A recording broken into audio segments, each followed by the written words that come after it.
Good morning, everyone. May I please ask you to take your seats?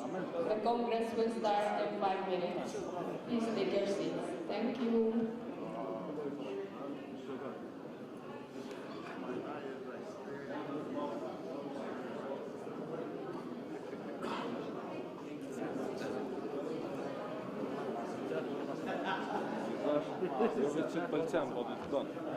Good morning.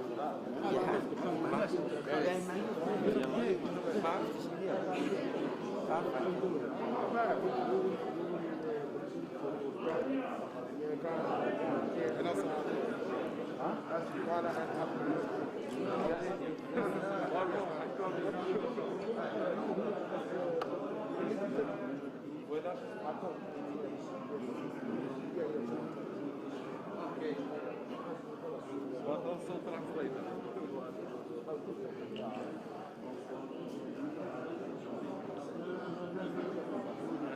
And later we have someone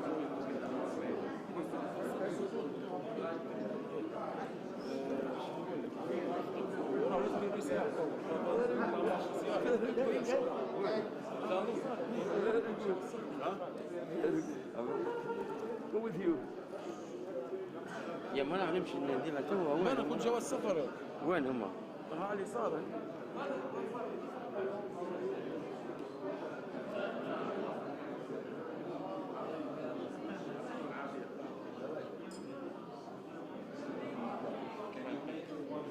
Of course I can. Also Brazil here.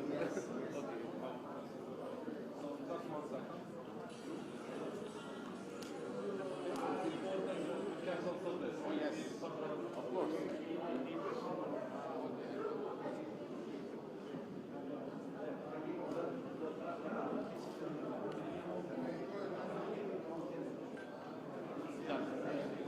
You're welcome, master of the welcome.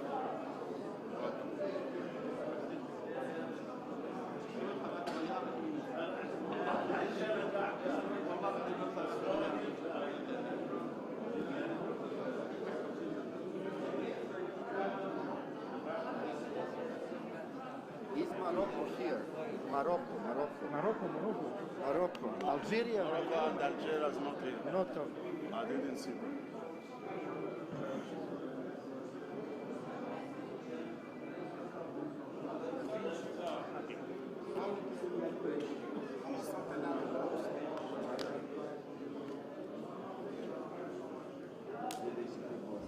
Morning.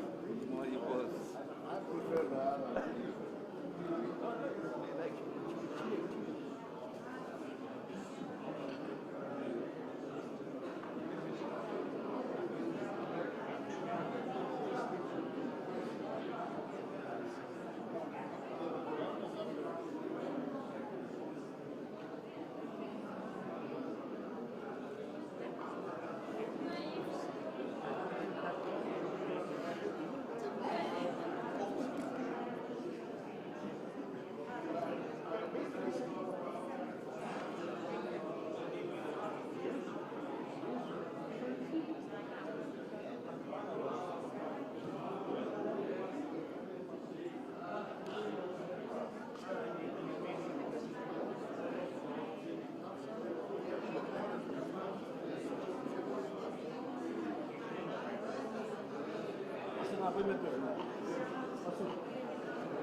الجزيرة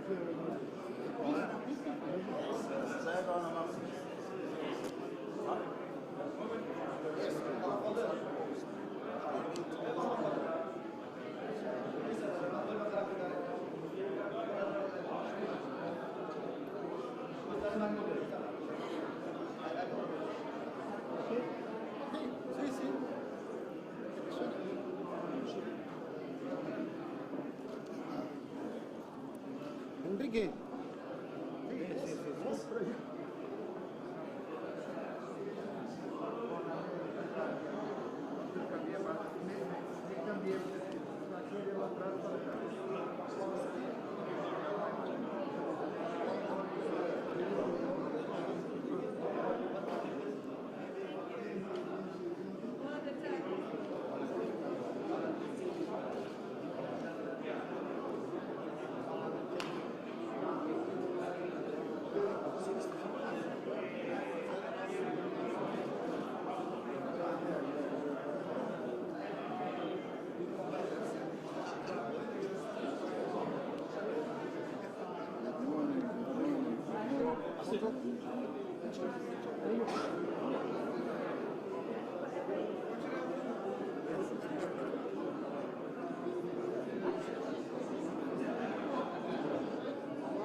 Together work. How are you? You're looking good today. You're rested. Thank you. Yes. Yes, Italy, my brother. We are work very hard. Yes. Nadine? Morning.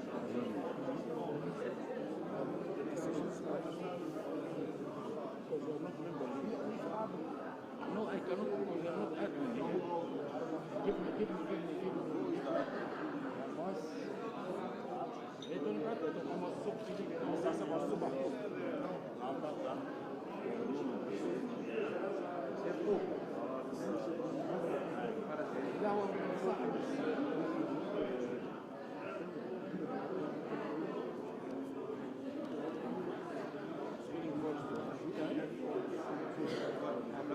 Ciao compagni. Good morning. Good morning, everyone. Please take your seats.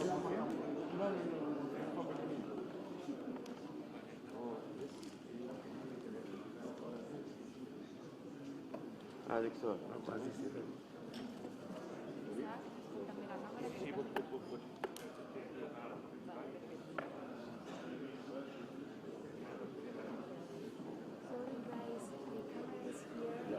the camera is here. Now we're online. See you, my friend. First, it's okay? ايه هدف منور ها لا ما قلتناش ما سألنيش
Good morning, good afternoon, and good evening to everyone. Thank you for all of you for joining us here at the IWF General Congress, in person and online as well. We are very grateful for the Uzbekistan Weightlifting Federation for their support of organizing today's Congress. To express our greatest appreciation, I invite Dr. Irani, IWF Interim President, and Mr. Mohamed Jaloud, IWF General Secretary.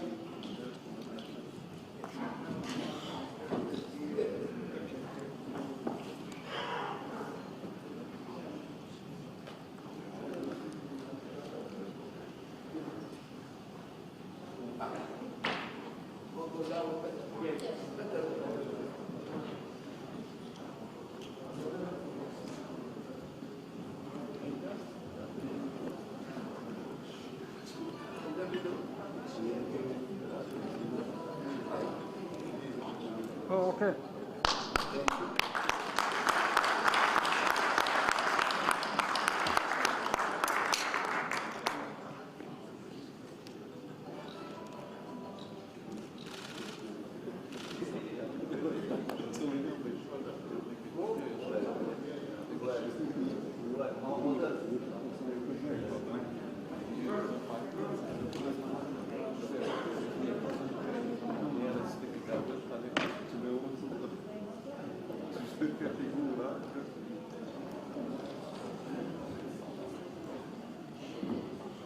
As you may see, we have a brief agenda today, a financial report, some committee reports, and further points on our agenda. So now it's a lighter agenda. As technical information, now I would invite Mr. Colin Buckley and Ms. Melody Alexandri to give some practical information about COVID measurements for you.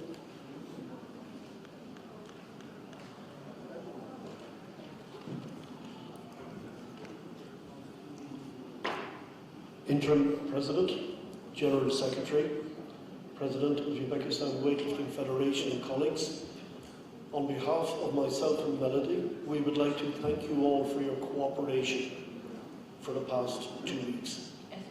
As we can see, by us all working together, we can protect it. We would also like, when you go back to your federations, please thank your team, your athletes, your coaches, your officials, for their cooperation. For people who took their PCR test last night, your certificates will be available at the information desk in the lobby after the Congress. So just to repeat, 52 people here in this room took a PCR test last night. Your results and certificate will be available at the information desk after the Congress. Thank you. Good morning, everyone. So for those who did the test this morning, before the start of the Congress, your certificate will be ready by tonight.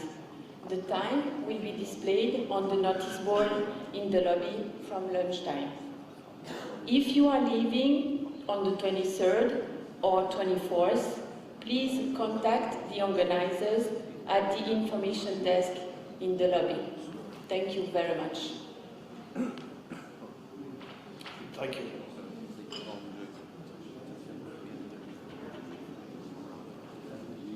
Thank you very much. And now I would like to invite Mr. Shakliro Mahmudov on behalf of the organizing committee. Mr. Shakliro, the floor is yours.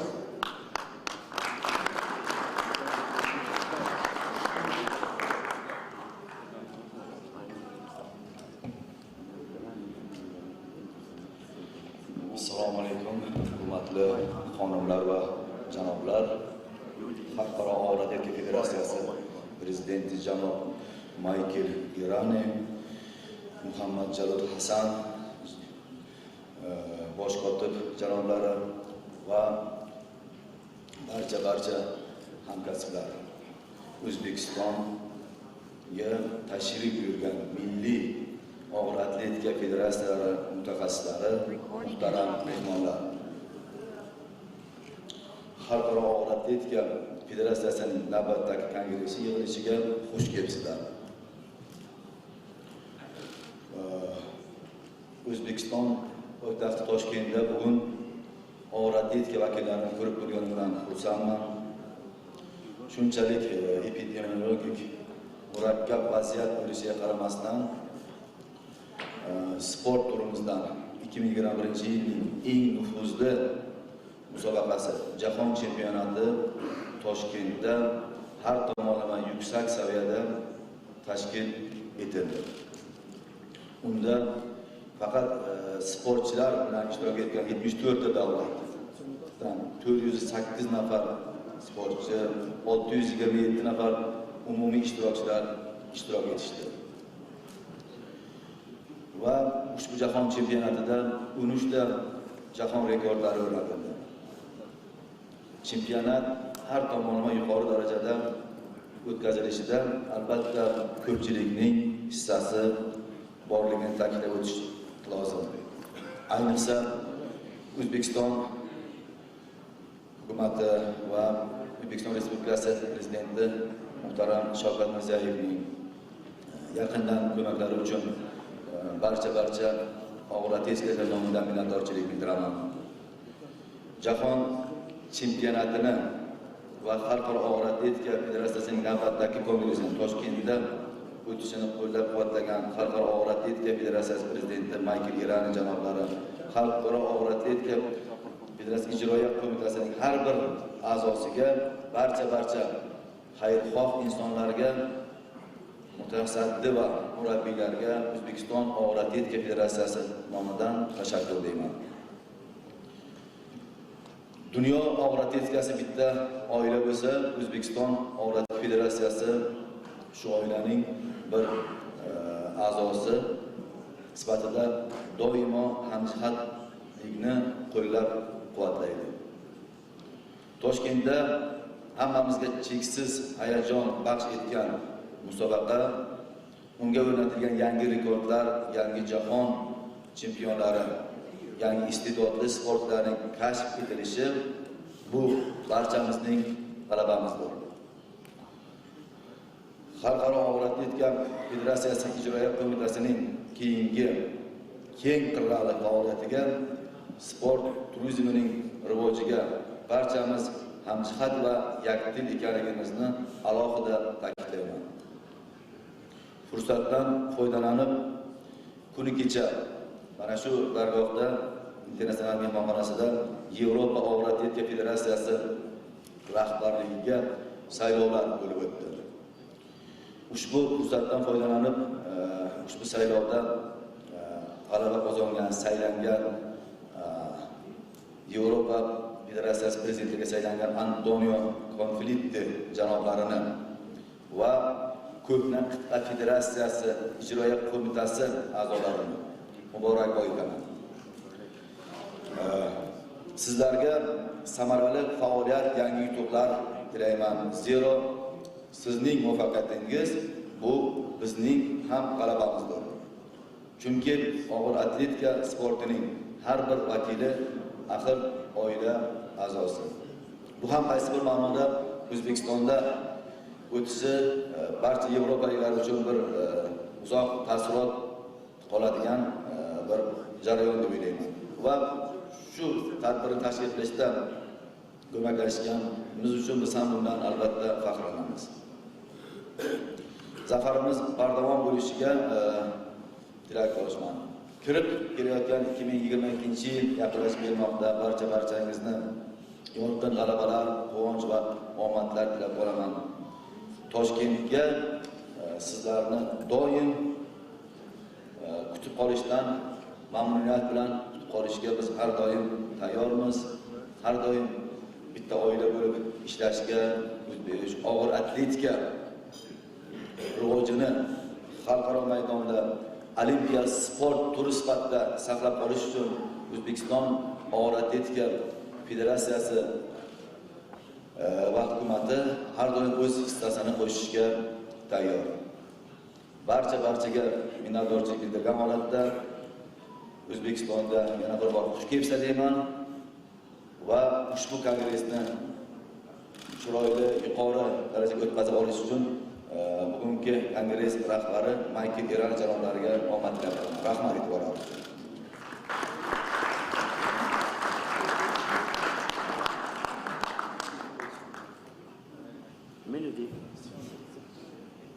Thank you very much, Mr. Shakilo. Now I will give some technical announcements, some practical details for you about the voting. The attendees who are present online will be using the Lumi platform to vote. You who are here present in the room will be called one by one to vote. And then we will add together the two numbers and announce the votes.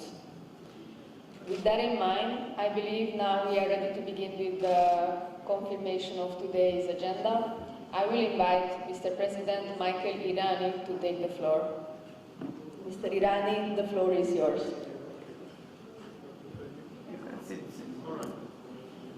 Thank you. Thank you, everybody, for coming. Most importantly, I would have started by saying, hello, ladies and gentlemen. But I'm not going to say that. I'm going to say, welcome, my brothers and sisters. We're part of one family. Thank you very much indeed.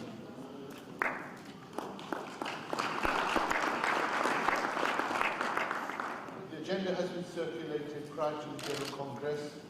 In case there is no comment or recommendations, may we proceed with the approval of the agenda? I take it as nobody's putting their hands up. Thank you very much indeed. Thank you. As you heard, Lumi will be managing the voting for the online attendees, and Maria, that's Maria. Yeah. Thank you, Maria. Thank you. We'll call the countries one by one in the room who have logged in, who have checked in. So, Maria, over to you. So the question is, do you approve the agenda, yes or no? Lumi, please open the voting online. Okay, I'm calling the country's name by name. Albania, yes or no? Yes. Algeria? Armenia? Austria? Yes. Sorry, Australia? Austria? Bangladesh? Yes. Bosnia-Herzegovina? Yes. Belarus? Yes. Brasilia? Yes. Brunei? Yes. Yes. Bulgaria? Yes. Canada? Chile?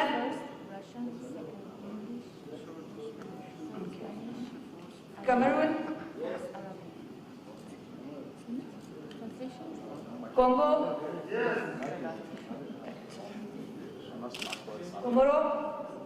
Comoros? Costa Rica?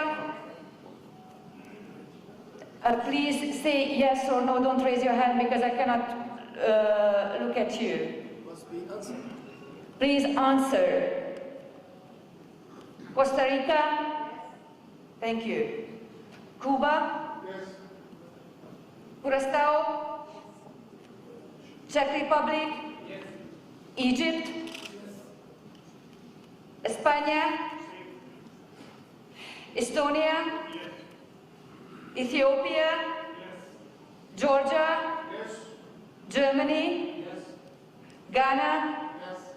Greece? Guatemala? Say yes, please. I cannot look at you. Guatemala, thank you. Hungary? Indonesia? Thank you.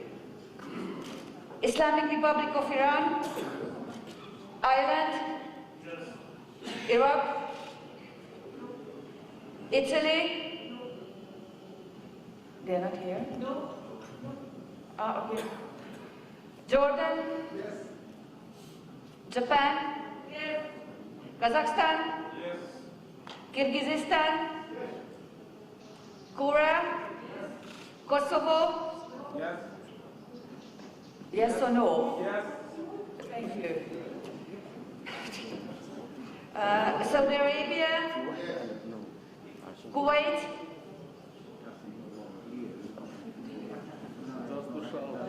Libya? Lebanon? Moldova? Mauritius? Nepal? Nigeria? Norway? Oman? Pakistan? Peru? Palestine? Qatar? Russia? Rwanda? Singapore? Sierra Leone? Singapore, okay, thank you. Sierra Leone? Slovenia? Serbia? Sri Lanka? Sudan, Syria, Tajikistan, Tunisia, Turkey, United Arab Emirates, Uganda, USA, Ukraine, Uzbekistan, Venezuela, Yemen, Zambia. Okay, 6, 7. Lumi, please close the voting online. Yes? Bahrain was missing. Okay. Please register Bahrain with yes.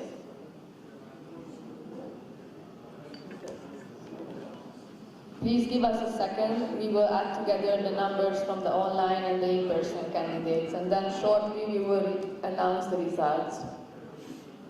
PG is present.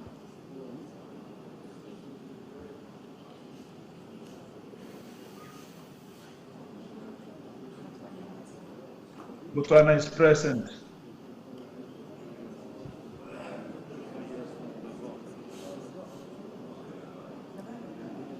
We don't hear Aruba. Hello? Fiji is present.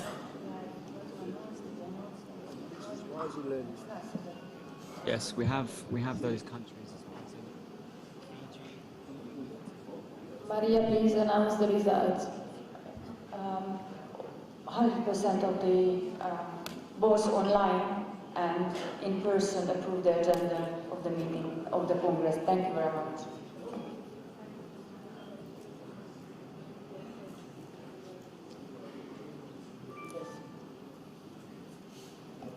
Right, now, I hope you're sitting comfortably because I will say some things all together. So please bear with me. The next item is the confirmation of the chair for this Congress. Considering that I will be chairing the Congress, I believe there is no need for an approval, and I hope that meets your satisfaction. Therefore, we can go to the third agenda point, which is presentation and approval of the annual reports. In particular, it has created some serious challenges for our qualification process, which themselves were shifted to 2021 as a result of the pandemic. You know this, of course. Yet we have much to celebrate. We have a lot to say. We've done very good things, even though we were under a lot of pressure. Olympic qualifying was resumed and ultimately completed in time for the start of the Games on the 23rd of July.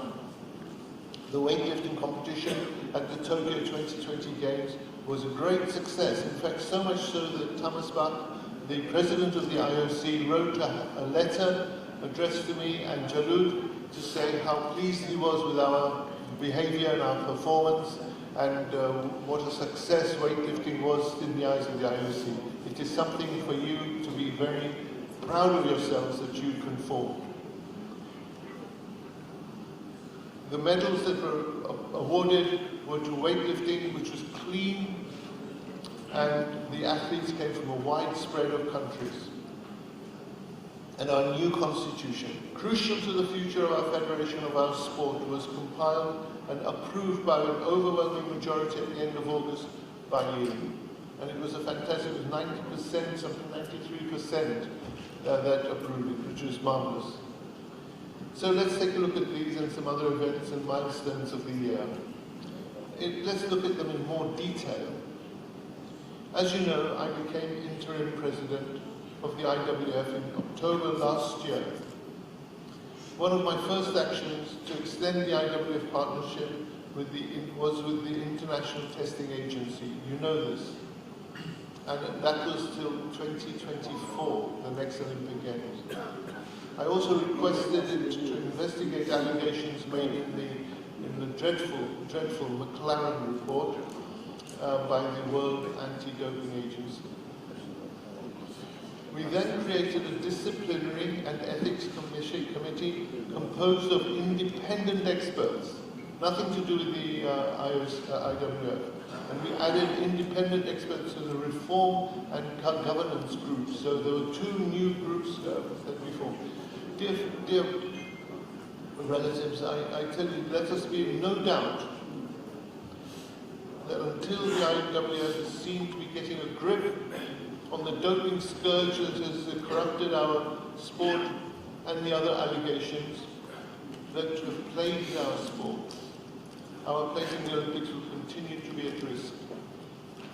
In December last year, we learned that the IOC had decided to reduce weightlifting athletes quota at the Paris 2024 Olympic Games. This was a heavy blow. This was a heavy blow, not just for work from our point of view of reallocating, etc., but also because we were looking at our sport diminishing in size.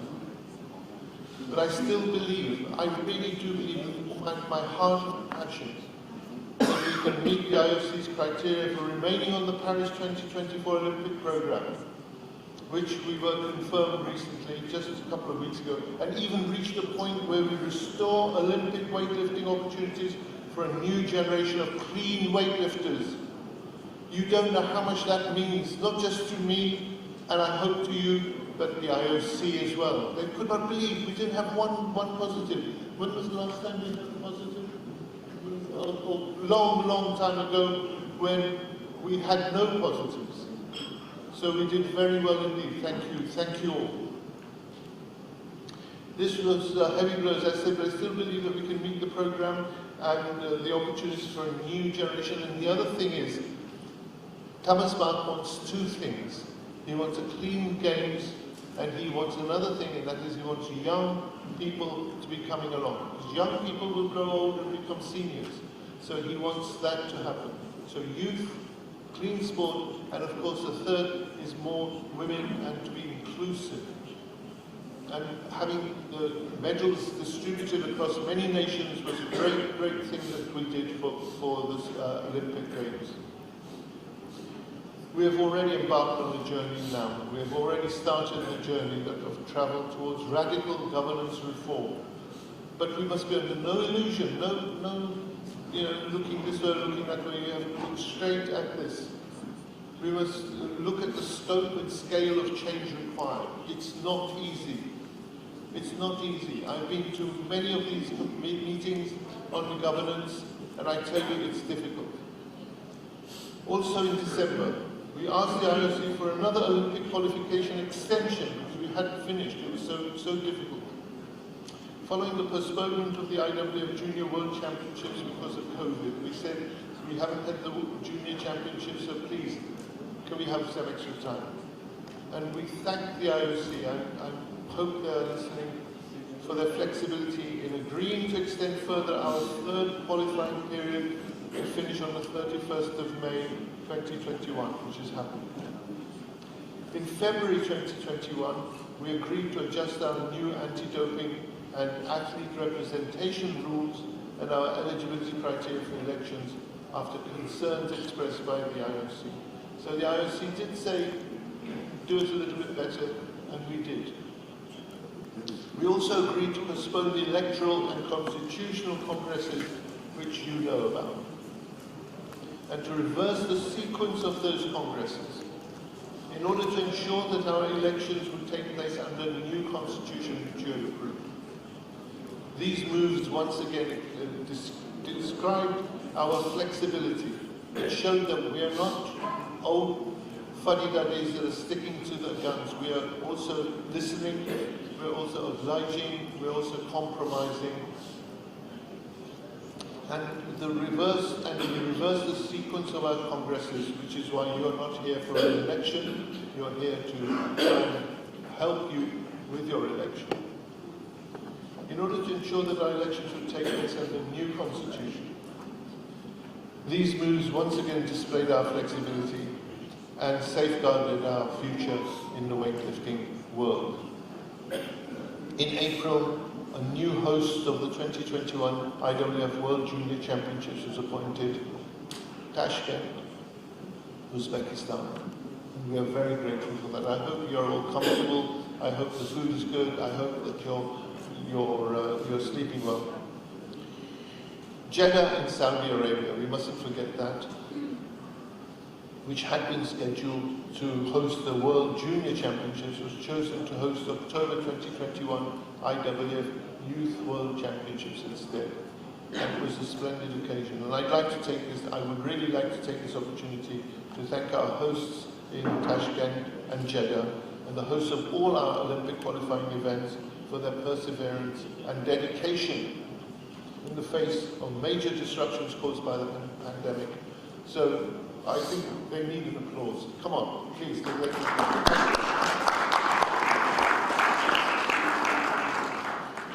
These included the other championships I have not mentioned, are the outstanding Asian championships, also hosted by Tashkent, in which both world and Asian records were broken. In June, we're getting closer. We acknowledge the findings of a report by the International Testing Agency into extensive past anti-doping rule violations in weightlifting.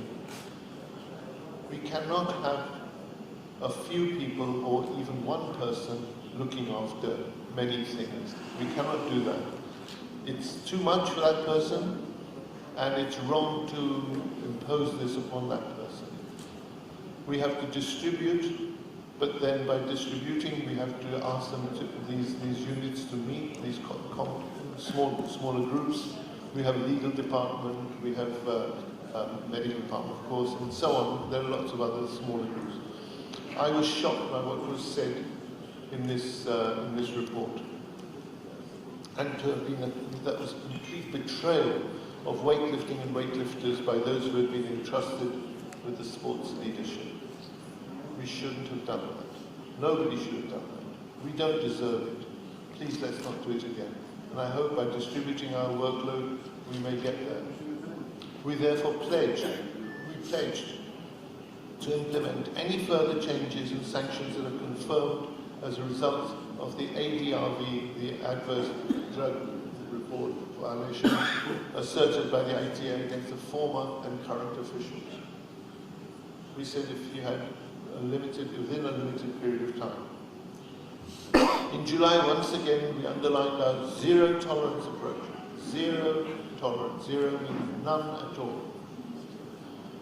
To doping by reallocating all the quotas of member federations sanctioned for multiple anti-doping rule violations. It was quite a hard job to do. Later that month, on the 23rd of July, the day of the opening ceremony of the 2020 Tokyo Olympics, we were pleased to launch our new website. We had a new website. We wanted to start changing in our image. With the launch of this website, the IWF joined the effort made by the IWC Tokyo 2020 and others to boost digital engagement. That is another thing. You know, we're getting hippie now. We're getting a little bit more modern, not chalkboard and scoreboard. And this was for Olympic competitions with IWF.sport, featuring a special Tokyo 2020 section.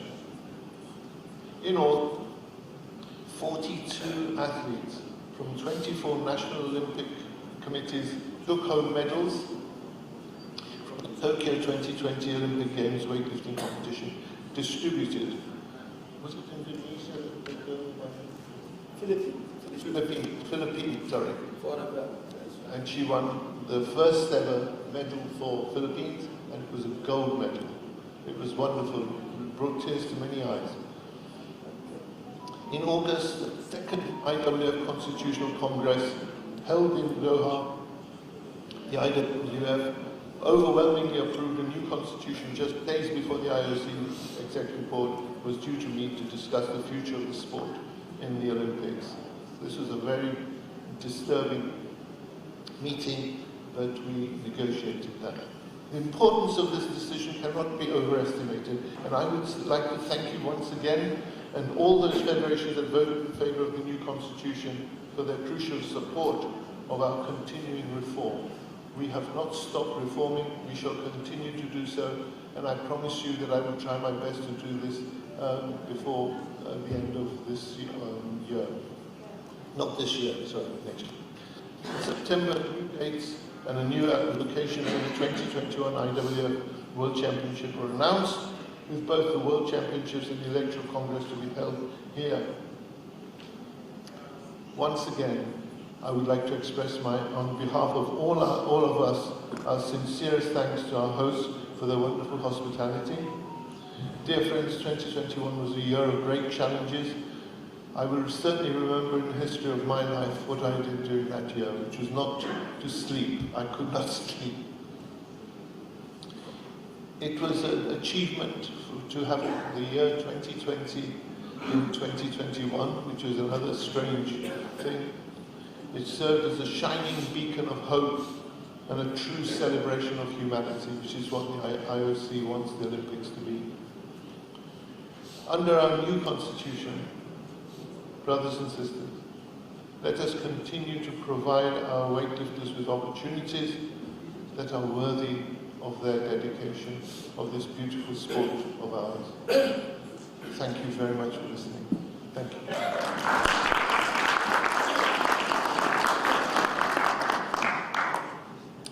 Now, we'll open the floor to any questions you may have on my report. If not, we shall move on to the voting of the report with Lumi and Maria.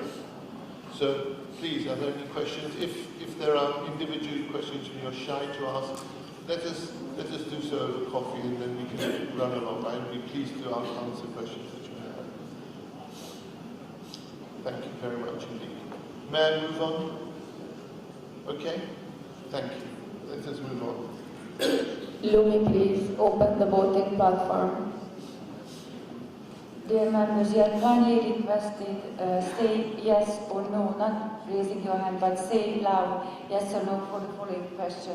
Do you approve the report of the interim president? Albania? Yes. Armenia? Loud. I cannot hear you. Okay. Australia? Yes. Thank you. Austria? Bangladesh? Yes. Thank you. Bosnia-Herzegovina? Yes. Thank you. Belarus? Yes. Brasilia? Yes. Bahrain? Yes. Bulgaria? Yes. Canada? Yes. Cameroon? Brazil. Comoros? Yes. Costa Rica? Cuba? Yes. Curacao? Yes. Czech Republic? Yes. Egypt? Yes. Spain? Yes. Estonia? Yes. Ethiopia? Yes. Georgia? Germany? Yes. Ghana? Yes. Greece? Yes. Guatemala? Yes. Hungary? Hungary? Yes. Indonesia? Yes. Islamic Republic of Iran? Ireland? Yes. Jordan? Yes. Japan? Yes. Kazakhstan? Yes. Kyrgyzstan? Korea? Kosovo? Yes. Saudi Arabia? Libya?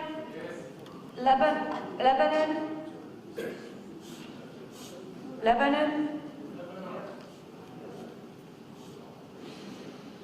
Okay, Moldova? Yes. Mauritius? Nepal? Nigeria? Norway? Oman? Pakistan? Peru?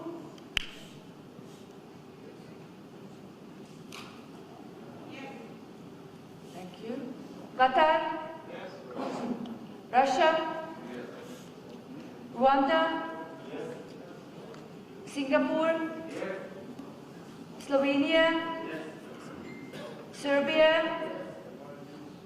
Sri Lanka? Sudan? Syria?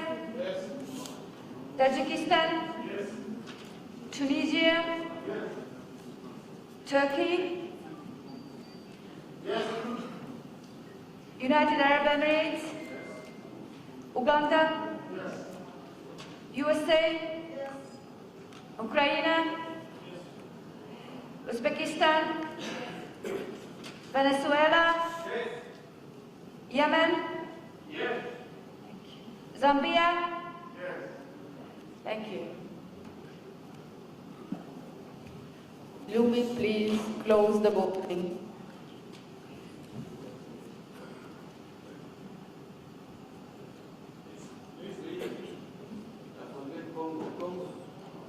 Oh, sorry.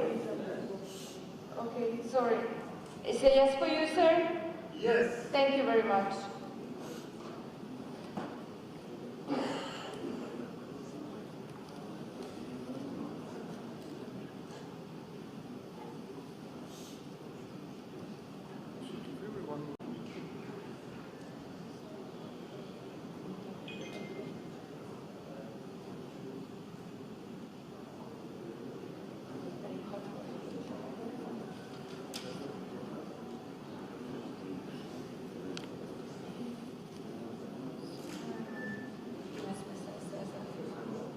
Okay, 67 voting in person in favor of the approval of the President's report and 23 online. The report is approved. Thank you very much.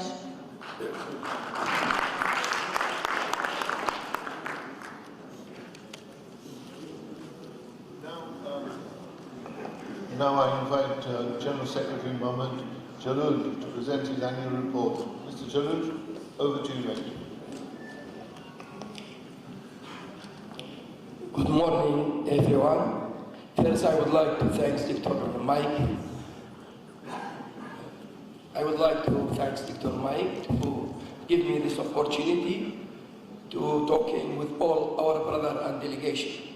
First, I would like to thank all delegations from different countries whom attend in this meeting, in person or in virtual.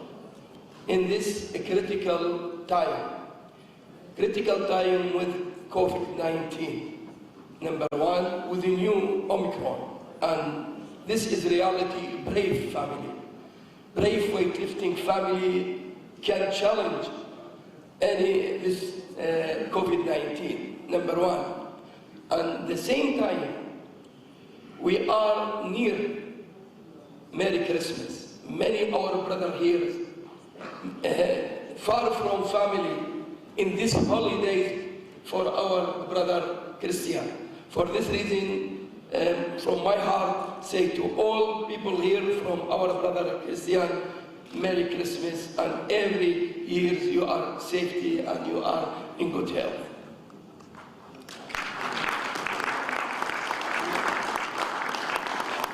In weightlifting family, we face 4 challenges. Number one is challenge doping. The historical of weightlifting in doping regarding 2 Olympic Games, Beijing and London, in retest, we have maybe 52 or 54 positive cases. And this historical damage the picture of weightlifting. And now, from 2018, we're working very closely with ITA. I would like, on behalf of all our family, I would like to thank ITA as organizer. We make agreement for 4 years until Paris 2024, working together to clean our sport. And we're successful. You know how many tests ITA make? We spend a lot of money to clean our sport. No important for us, we spend money. Important for us, weightlifting is still in Olympic Games. And with ITA, only in 2 years, maybe we make more than 15 events in person. And never any federation, international federation do like this. And in all these events, maybe we have all 4 or 5 positive cases, very few numbers.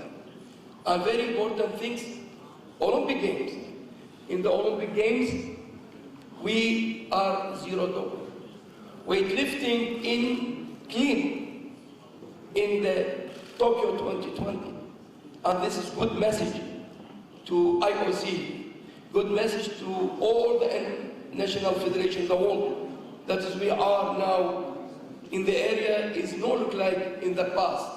We fighting against doping to clean our sport. And we successful. And we must be continue. 2023, we must be pathway. If you want to stay in Los Angeles or in Paris, we must continue fighting against doping. If there is anything returning in the past with the doping in games or playing with doping, weightlifting will be out. But I believe with your support, we are working together to make weightlifting is a clean sport.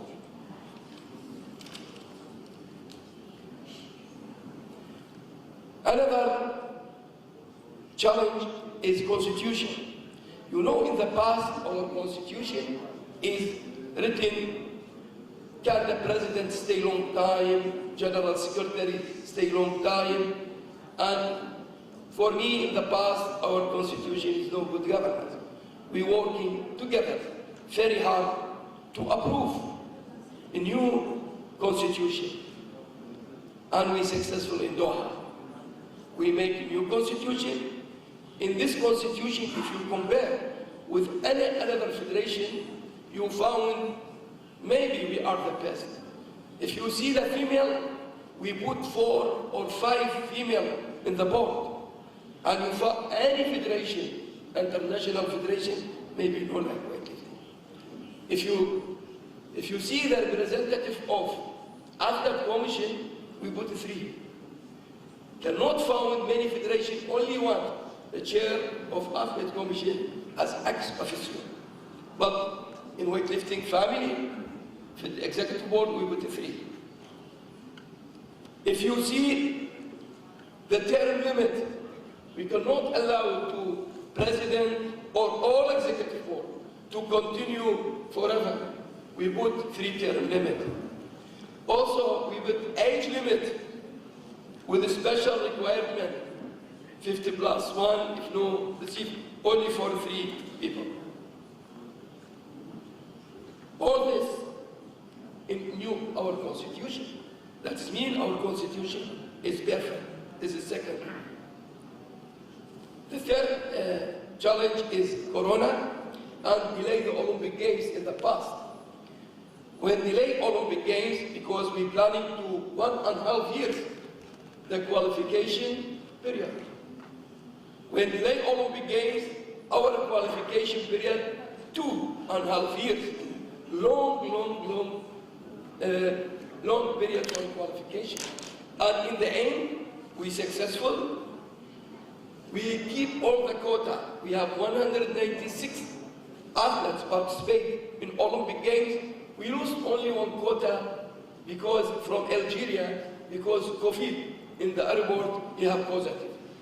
And 195 quota participate, and that means even with COVID, thanks God to protect all our lifters. They participate many events.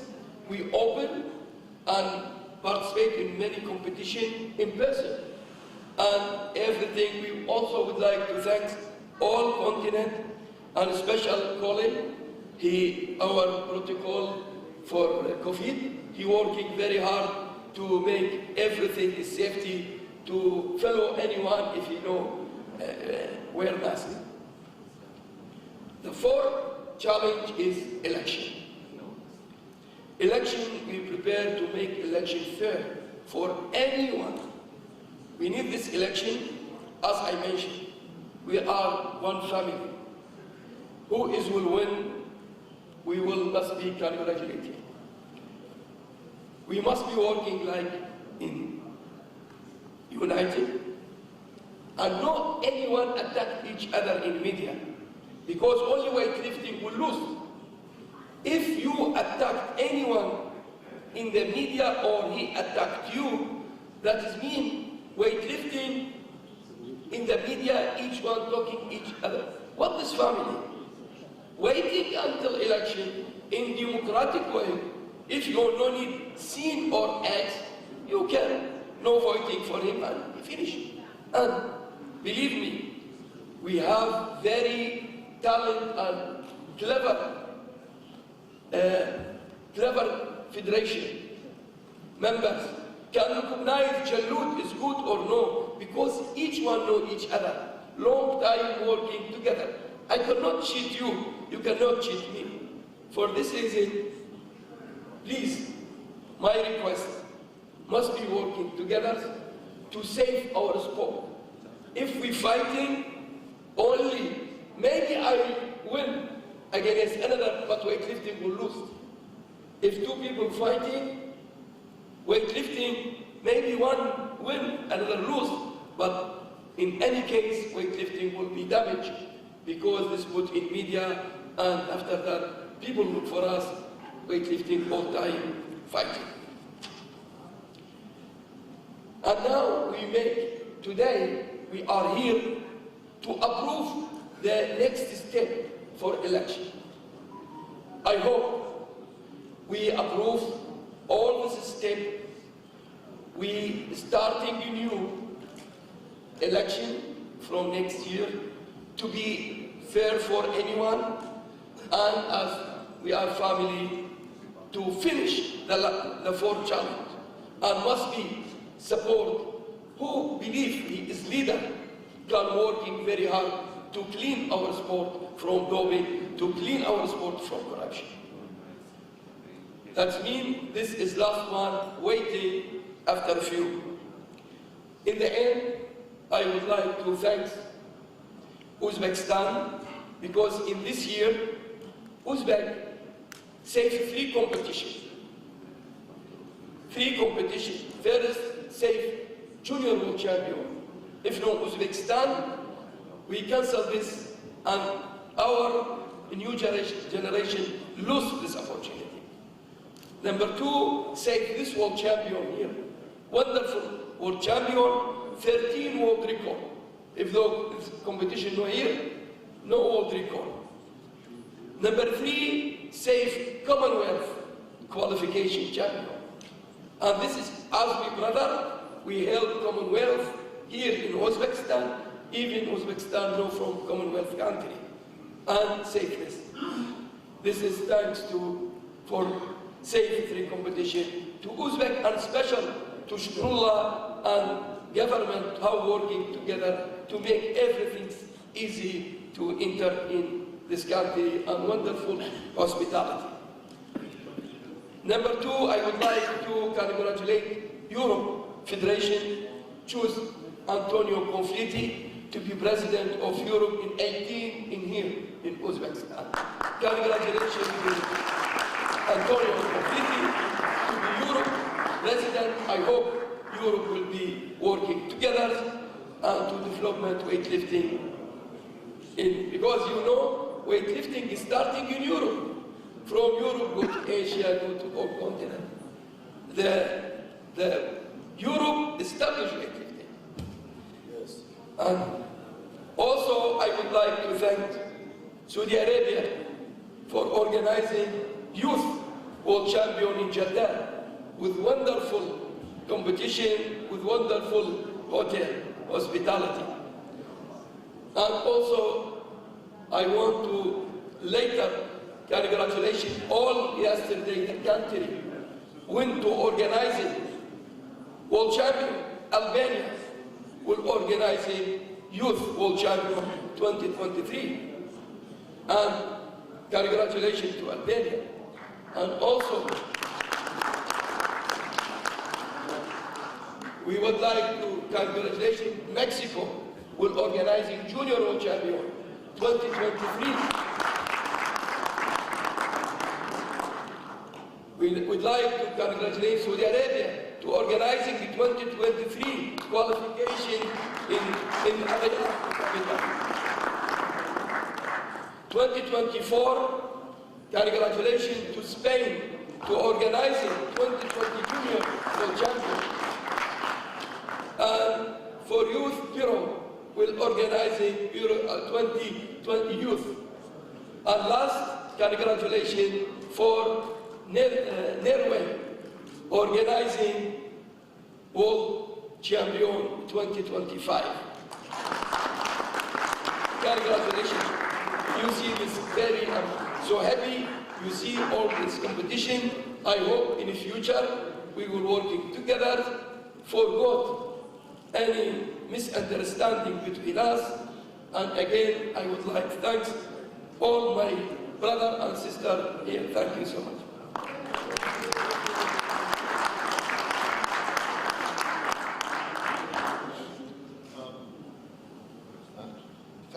Thank you very much, General Secretary Chalu. I hope you will take some questions if there are any on your annual report. If there are no questions, we will move on to approval of your report with Lumi and of course Maria. Please, if you have any questions to ask Jalud, do so. But if not, we will move on. May I move on now? There's no hands up. Okay, thank you. Approval of your report with Lumi and Maria, please. Thank you, Maria. Lumi, please open the voting. Dear Congress members, please, again, saying out loud yes or no for my following question. Do you approve the report of the General Secretary? Albania? Yes. Armenia? Yes. Australia? Yes. Austria? Bangladesh? Yes. Bosnia-Herzegovina? Yes. Belarus? Yes. Brasilia? Yes. Bahrain? Yes. Bulgaria? Yes. Canada? Yes. Cameroon? Yes. Congo? Yes. Comoros? Yes. Costa Rica? Cuba? Yes. Curacao? Czech Republic? Egypt? Spain? Estonia? Ethiopia? Georgia? Germany? Ghana? Greece? Guatemala? Hungary? Indonesia? Islamic Republic of Iran?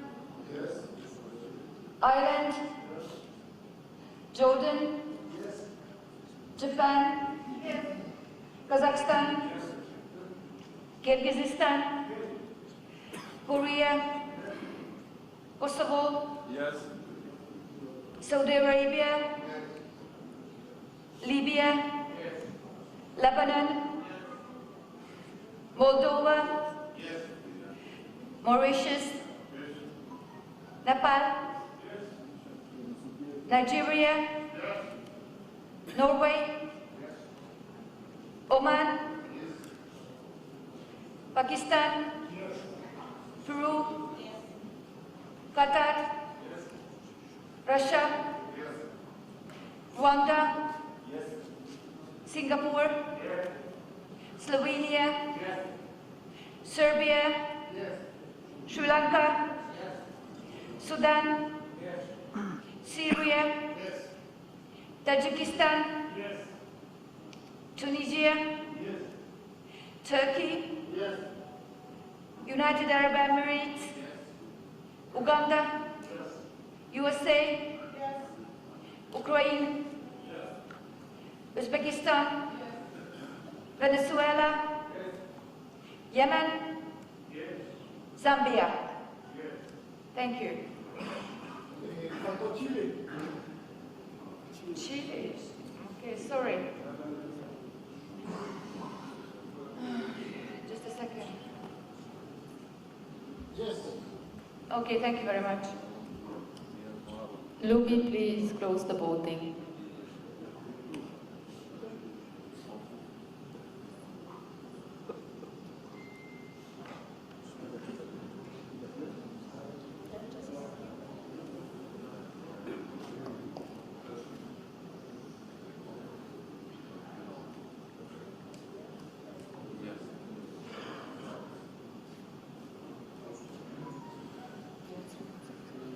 So, from the 69 members being in person, voted yes for the approval of the report of the General Secretary. From the online, 26 voted yes in favor of the approval and 1 voted no. The report of the General Secretary is still approved with 98.96%. Thank you very much.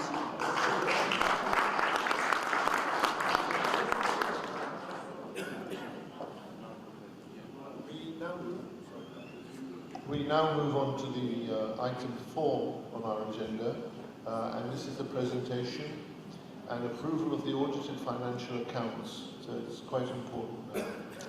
I invite Mr. Maksad Destan, our IWF financial advisor, to take the lectern, please. Thank you, Maksad.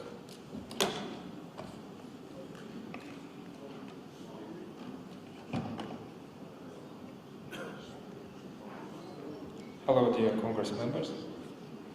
As per requirement of the Constitution point 1511, Congress is kindly requested to approve the financial statements, audited financial statements, which I'd like to present right now.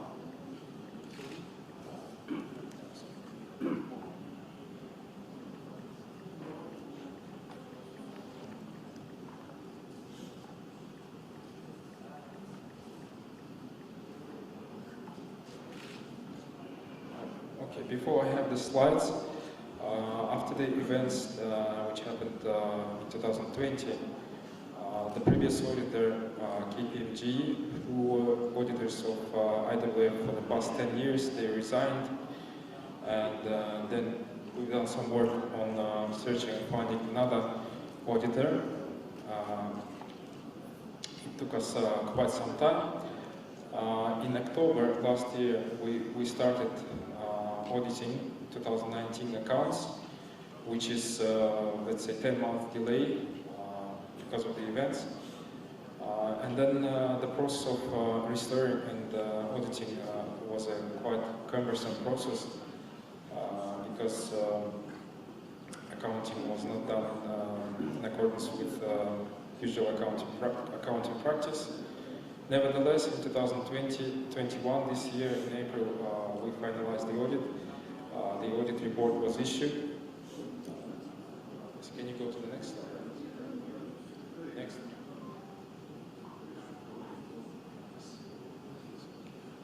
The audit report was issued. We have the audit report with opinion of the auditor that financial statements are in compliance with the Swiss law. These are the figures of revenue, expenses, financial result, and the net result, which is minus 6 million. Okay. Can you go to the next slide? So 2019 was the year of when there are no Olympic Games. So usually we have a cycle every 4 years. We have a cycle of Olympic Games, and this is when we receive this contribution from the International Olympic Committee. But that year, 2019, was not the year of Olympic Games, so therefore, usually the result is negative, which means that our expenses exceed our revenues. Okay. Now, if there are questions, I can answer questions on 2019. If not, then I'm going to move to 2020. Okay, these are figures in comparison with the budget for 2020. As you can see, we had a better result than in the budget, especially in expenses. This is because of the postponement of the Olympic Games, which were supposed to take place in 2020. Can you move next slide, please? Yes. So, as you can see here, we had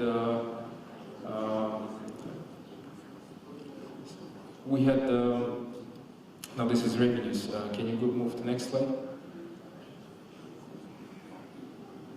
Yes, these are expenses. as you can see, we had big savings in doping control costs, which means that we had less events in 2020, therefore less controls and less costs incurred. Then we had savings in meeting events, meeting costs, costs related to competitions. This is all obvious because of the pandemic in 2020. Then we had, but because of the events which happened last year, we had more spending on legal affairs and court cases. So we as you can see, we had around 2 million spent on legal expenditure. Okay. Next slide, please.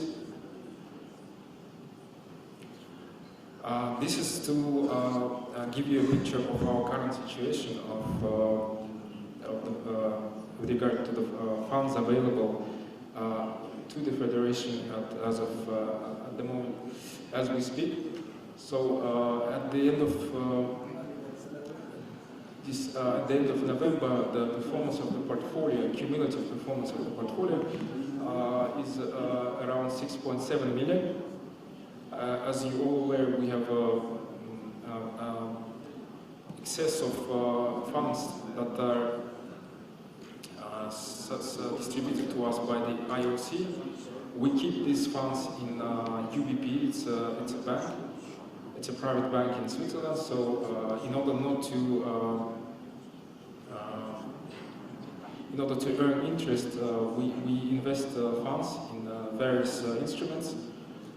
And cumulatively, starting from 2012, this is when we started doing that, the Federation earned extra 6.6 million.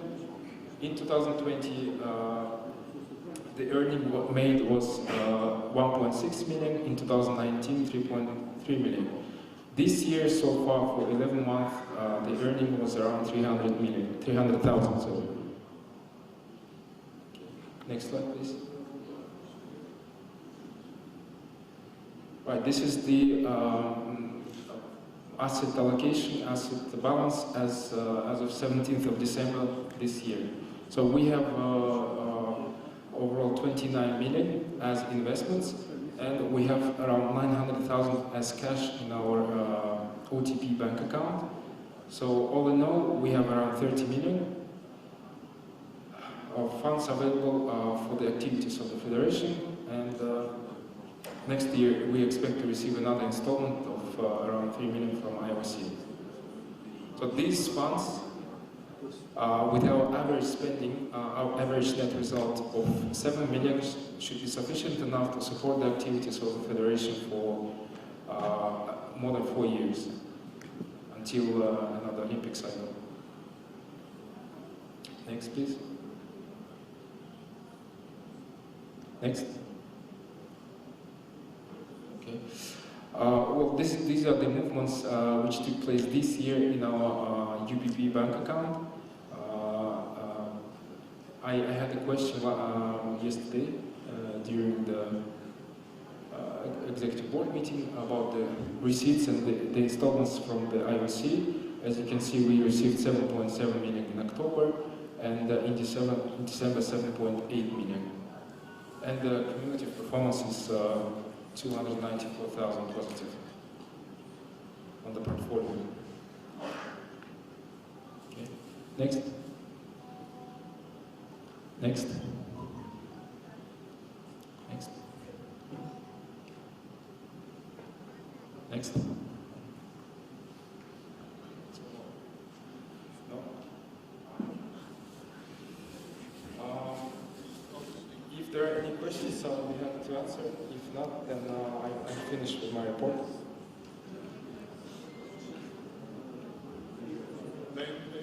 We have also our auditor from Grant Thornton, audit partner, who is connected to this meeting.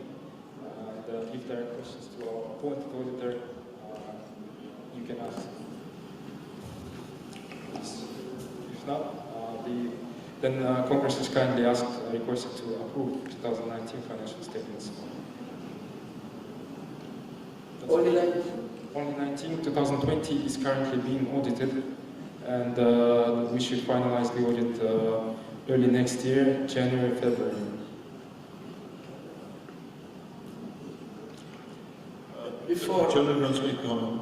Before you see the situation in financial, in these 2 years,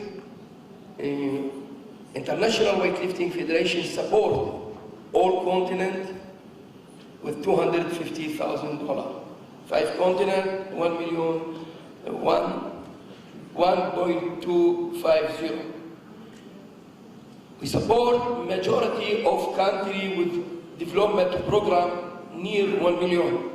Each country can make project for seminar or competition or COVID. We make flexibility or equipment. Maybe 140. Later you will listen to development program.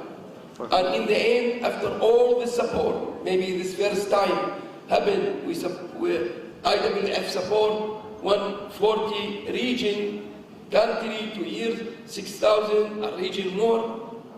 In the end, we have in bank 29.3 million. That means we are very good situation for next 4 years. Thank you.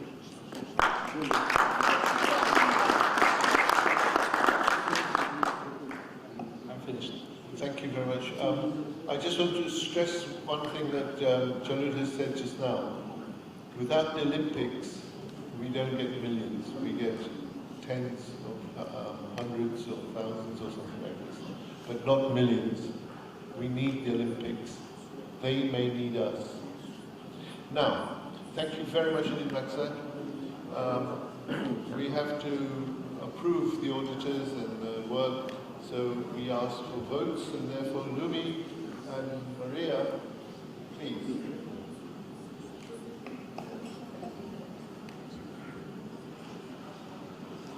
Lumi, please open the voting platform. Thank you.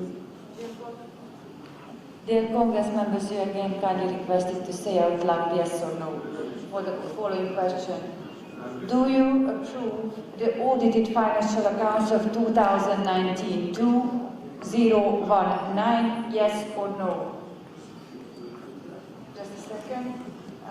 Albania? Yes. Armenia? Yes.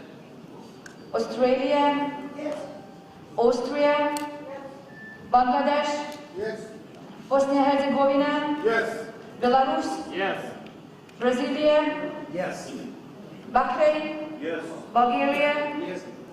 Canada? Yes. Chile? Yes. Cameroon? Yes. Congo? Yes. Comoros? Yes. Costa Rica? Costa Rica? Yes. Cuba? Yes. Curacao? Yes. Czech Republic? Yes. Egypt? Yes. Spain? Yes. Estonia? Yes. Ethiopia? Yes. Georgia? Yes. Germany? Yes. Ghana? Yes. Greece? Yes. Guatemala? Hungary? Okay. Indonesia? Yes. Islamic Republic of Iran? Ireland? Jordan? Yes. Japan? Kazakhstan? Yes. Kyrgyzstan? Korea? Kosovo? Yes. Saudi Arabia? Libya? Lebanon? Moldova? Yes. Mauritius? Nepal? Nigeria? Norway? Oman? Pakistan? Peru? Qatar? Russia? Rwanda? Singapore? Slovenia? Serbia? Sri Lanka? Sudan? Syria? Tajikistan? Tunisia? Turkey? United Arab Emirates? Uganda? USA? Ukraine? Uzbekistan? Venezuela? Yemen? Zambia? Thank you. Thank you very much indeed, Maria. Lumi, please close the voting. Thank you very much indeed, Maria. We have one question online from Fiji, and I believe we have one question now from Hungary. From Hungary, which one? All right, Fiji first. If we can have the question, please. And thank you, Mr. President. Thank you for. Sorry, just wait a minute, sir. Maksad, come to the lecture. Yeah, there we are. Fire away, sir. Fiji, go ahead. Thank you, Dr. Irani. Thank you, Mr. President. Thank you, Dr. Irani. Thank you, Mr. President. I'm very concerned in terms of the process that we are just going through at the moment. We have been presented a high-level highlights of the financial report by the finance advisor. We have not seen the audited financial statements. We haven't seen the auditor's statements. We haven't seen the notes to the accounts. This is not an acceptable practice. We don't know what's in the report. Right? Presenting a high-level financial presentation to highlight certain things from the financial report is great, but we haven't seen the financial report. How can we approve an audited financial statement when we haven't seen it? I think the process needs to be stopped. The reports need to be circulated. The actual audited financial statements. I'm not talking about a high-level finance presentation. We're not after the, that is good to be able to highlight to the Congress, to explain what has happened, but we need to see actual financial statements. I don't think any, this is good governance practice at all. Thank you. Thank you. Thank you, Mr. Adnan. Very kind of you. We have the accountant at desk, so he's going to answer. Thank you for your answer, for your question, sir. Firstly, the format of this presentation doesn't allow to discuss in detail all the lines of the financial statements. Nevertheless, on the slides, we have the full breakdown of the revenue and the full breakdown of expenses as per the financial statements. And on the last slide, I included the full income statement as per financial statements. Indeed, there are no notes which we have in the financial statements, but this can be provided, I guess, as per your request. I mean, the audit report itself. Yeah, thanks. I hope that answers your question, but don't be too concerned, because I believe all the reports will be published in detail for you to pore over when they arrive. And now we have a question from the floor, and Attila Dunphy from Hungary.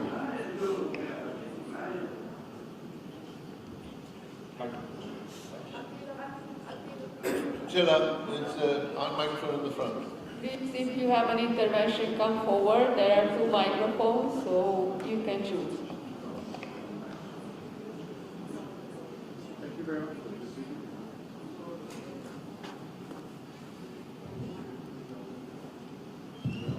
Thank you very much, Mr. Chairman.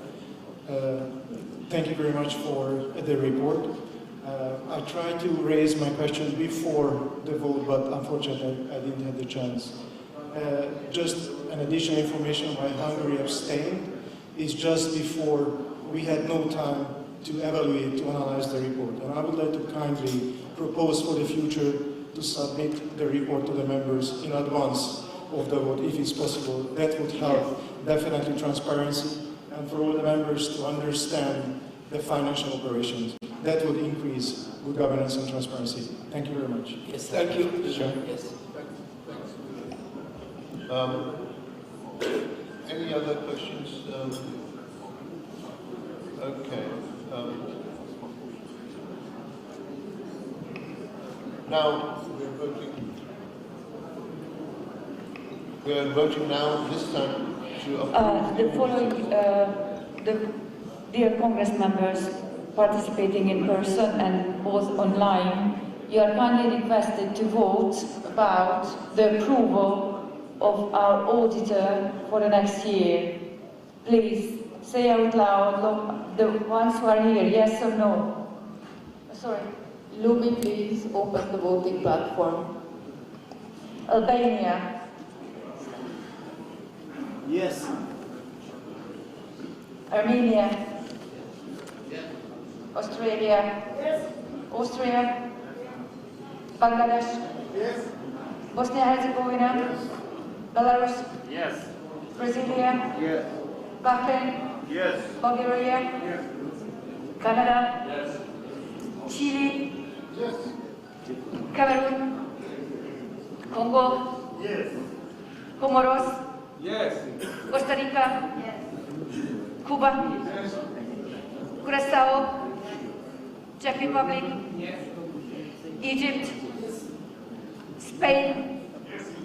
Estonia. Ethiopia. Georgia. Germany. Ghana. Greece. Guatemala. Hungary. Indonesia. Islamic Republic of Iran. Ireland. Jordan. Japan. Kazakhstan. Kyrgyzstan. Korea. Kosovo. Yes. Saudi Arabia. Saudi Arabia. Thank you. Libya. Lebanon. Moldova. Mauritius. Nepal. Nigeria. Norway. Oman. Pakistan. Peru. Qatar. Russia. Rwanda. Singapore. Slovenia. Serbia. Sri Lanka. Sudan. Syria. Tajikistan.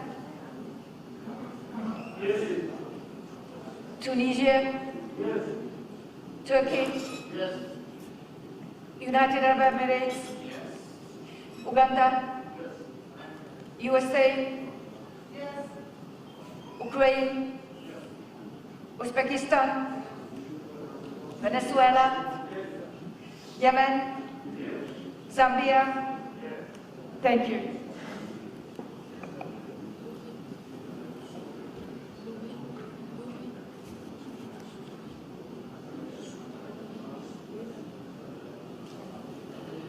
Lumi, please close the voting.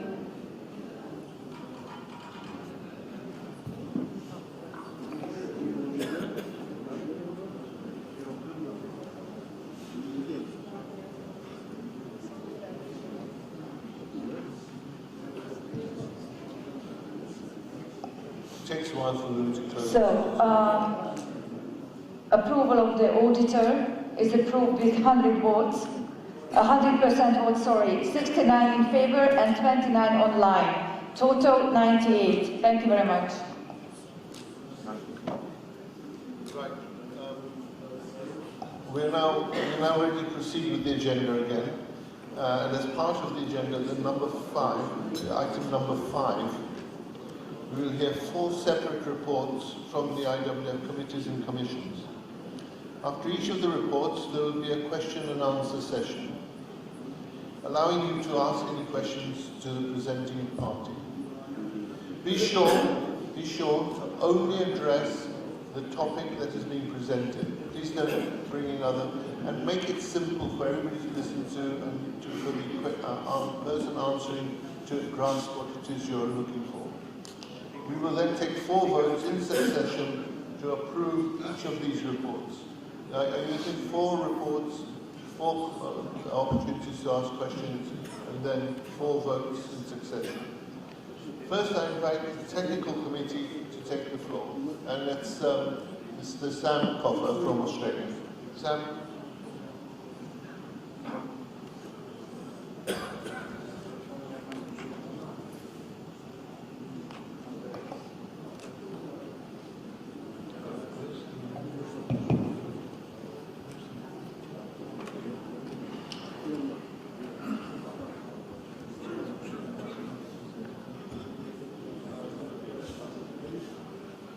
Chairman Dr. Michael Irani, General Secretary Mr. Mohammed Jaloud, Mr. Shakrila Mahmudov, our host,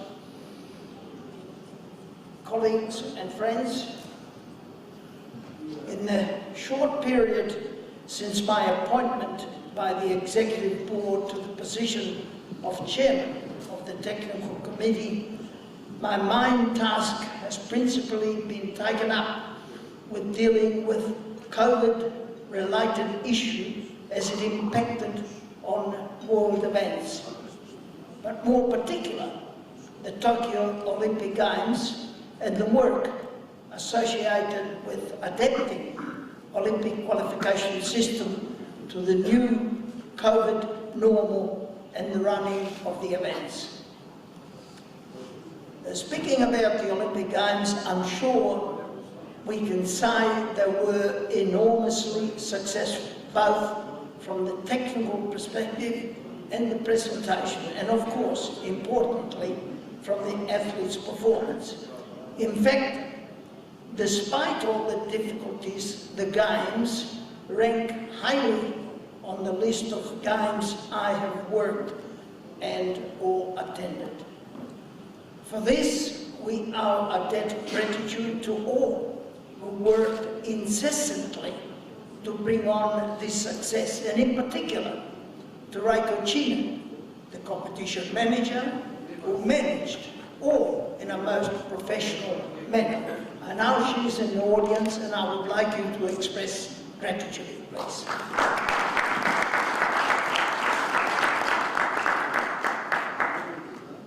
Thank you for that. Also, all the technical officials who worked under difficult circumstances and did a magnificent job. I'm very proud to say that no medal was lost or won because of technical officials' bad decisions. I offer congratulations to all the officials and staff for a wonderful cooperation. Weightlifting in Tokyo gave the opportunity to many countries who for the first time won medals. Importantly, weightlifting recorded 0 positive cases. We are so happy about that and grateful to all our member federations and all our athletes. Simply magnificent. I was going to say, come on you guys, let's show them some appreciation for that. 0 positive. Come on. Sorry, Sam.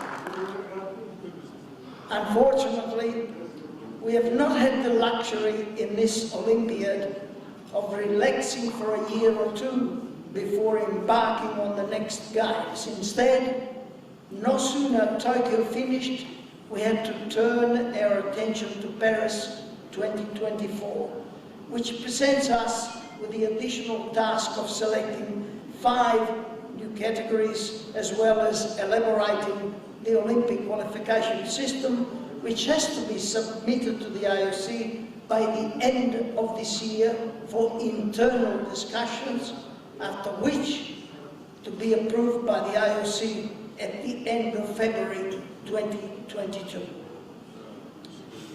In terms of the committee proper, it has not functioned as it should be because of the pandemic and other distractions. Our review of the technical competition rules and regulation has not been able to be carried out, but it is our desire to have this process finalised as soon as possible, so we can publish it and so that you can be aware.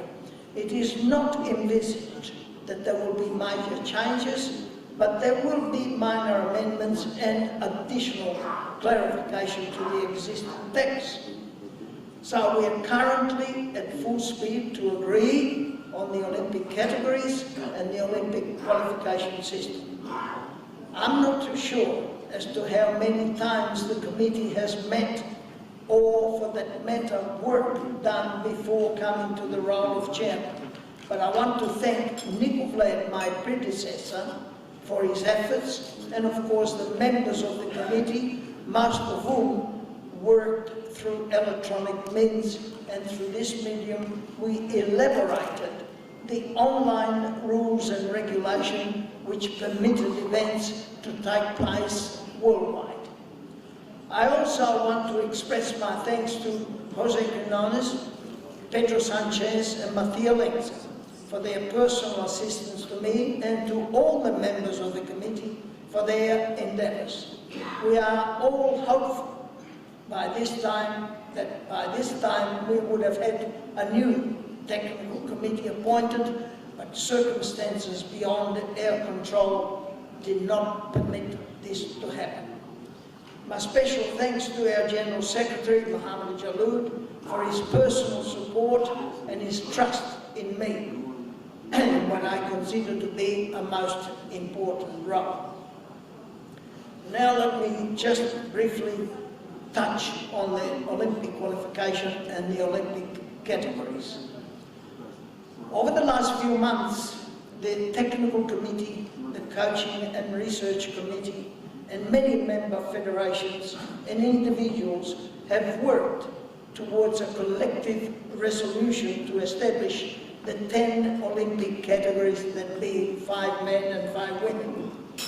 A lot of research has been done relative to this, and yesterday, only yesterday, at a meeting of the chairs of the committees, including the Athletes Commission, which was chaired by our Secretary-Treasurer, Mohammed Jaloud, taking into consideration all the submissions received, it was decided to not go outside the existing set of the 10 categories for both men and women. In other words, it was decided to extrapolate 5 categories out of the 10 we now have, resulting in the following. The Olympic categories for Paris 2024, which has been approved by the board, are the following. Men, 61 kilograms, 73 kilograms, 89 kilograms, 102 kilograms, plus 102 kilograms. I repeat again, 61, 73, 89, 102, plus 102.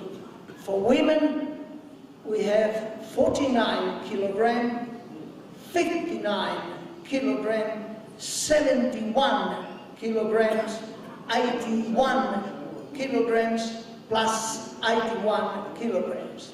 Again, I repeat, 49, 59, 71, 81, plus 81. On the Olympic qualification system, it is envisaged that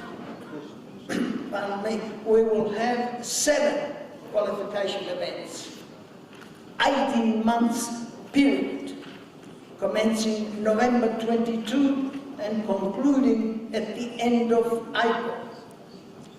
The anti-doping rules relative to the Olympic qualification will be strengthened by not only being fully compliant with the IWF anti-doping rules, but also athletes will be obliged to provide whereabouts information in Adams for the entire period of qualification without pause.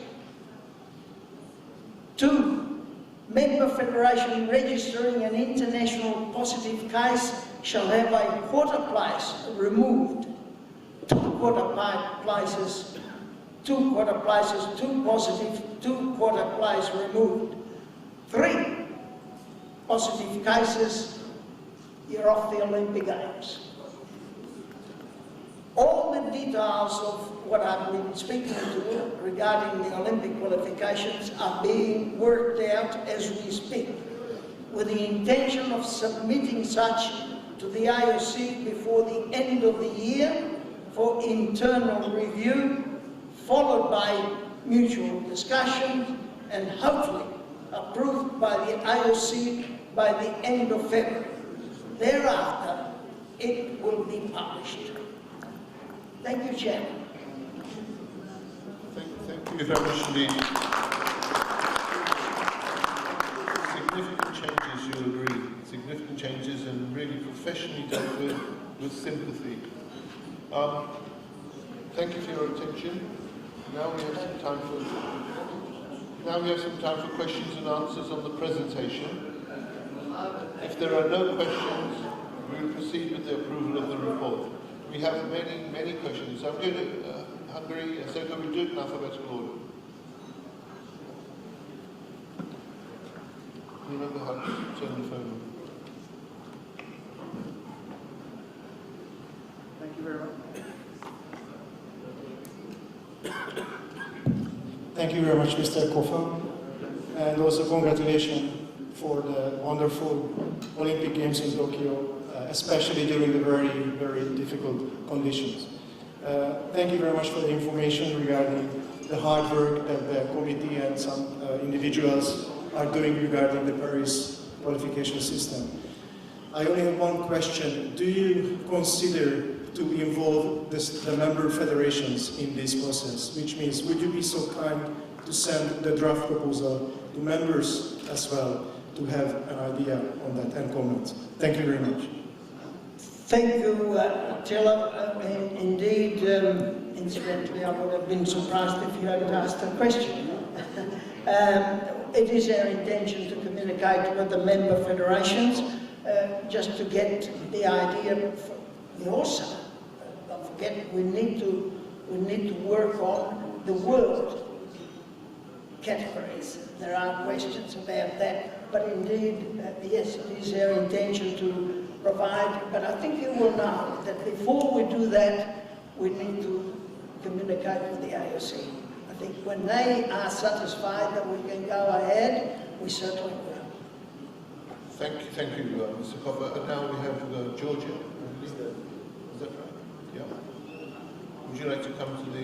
Я поздравляю Конгресс сегодняшний с успешной работой, очень сложное время для тяжелой атлетики. И хотел бы очень вас попросить, весь Конгресс, чтобы сохранить во что бы ни стало категорию 10 и 10. Если мы что-то изменим, уменьшим, то это будет катастрофически влиять на развитие всех стран, спортсменов и достижений и побед.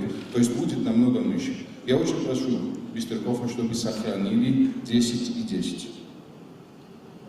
Congratulations on successful Congress, and I would like to say that it's existential to keep 10 plus 10 categories on IWF events, because if it's going to be less, it's going to be catastrophic. Это в наших руках, и, пожалуйста, я вас всех уважаю, но надо уважать еще и достижения и спортсменов. Сохраним 10 из 10, пожалуйста. This is very important, and he respects you all and asks you to respect the athletes. Thank you. Thank you, Sam, please. Could you? Now we go for approval, or are there any other questions? May I ask your approval now? Dear Congress members, both in person and online, will you approve the report of the technical committee chair of the IWF? Lugi, please open the voting platform. Albania, yes or no? Yes. Armenia? Yes. Australia? Austria? Bangladesh? Yes. Bosnia-Herzegovina? Yes. Belarus? Yes. Brasilia? Yes. Bahrain? Yes. Bulgaria? Yes. Canada? Chile? Yes. Cameroon? Congo? Yes. Comoros? Yes. Costa Rica? Cuba? Yes. Curacao? Czech Republic? Egypt? Spain? Estonia? Ethiopia? Georgia? Germany? Ghana? Greece? Guatemala? Hungary? Indonesia? Islamic Republic of Iran? Ireland? Jordan? Japan? Kazakhstan? Kyrgyzstan? Korea? Kosovo? Saudi Arabia? Libya? Lebanon? Moldova? Mauritius? Nepal? Nigeria? Norway? Oman? Pakistan? Peru? Qatar?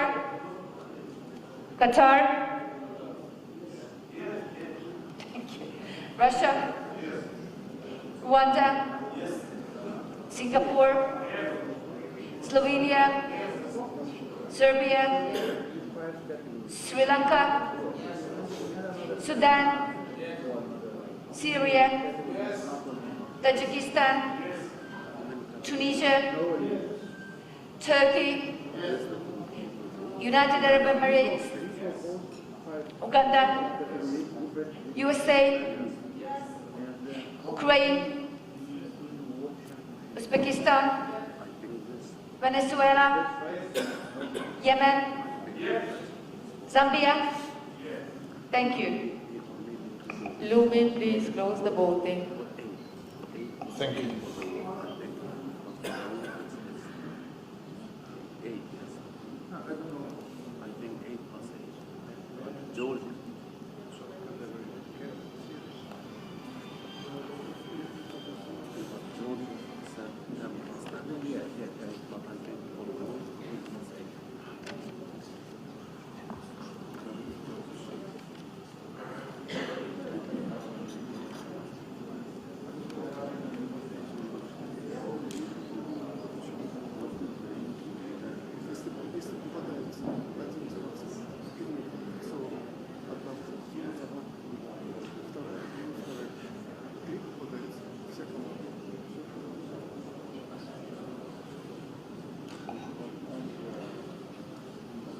Among the Congress members who are in person, 69 approved in favor of the report of the DC chair.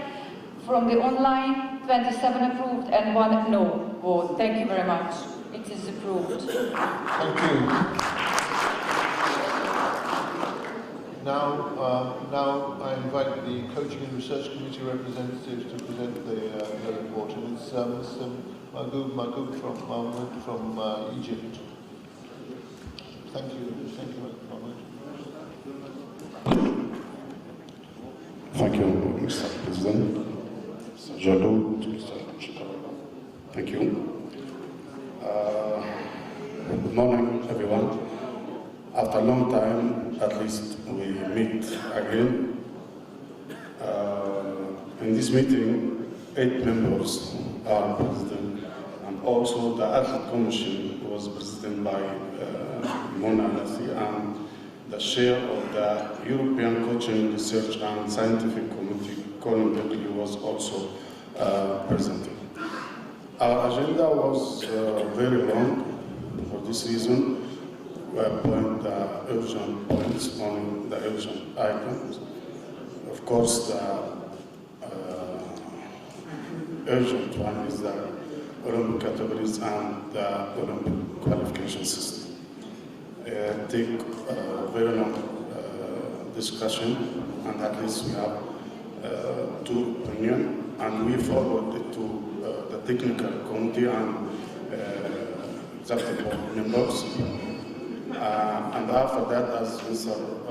Sam mentioned, we have a meeting, the three chairperson of the technical committee and coaching and research committee and athlete commission and Mr. Janu, and at least we take the decision.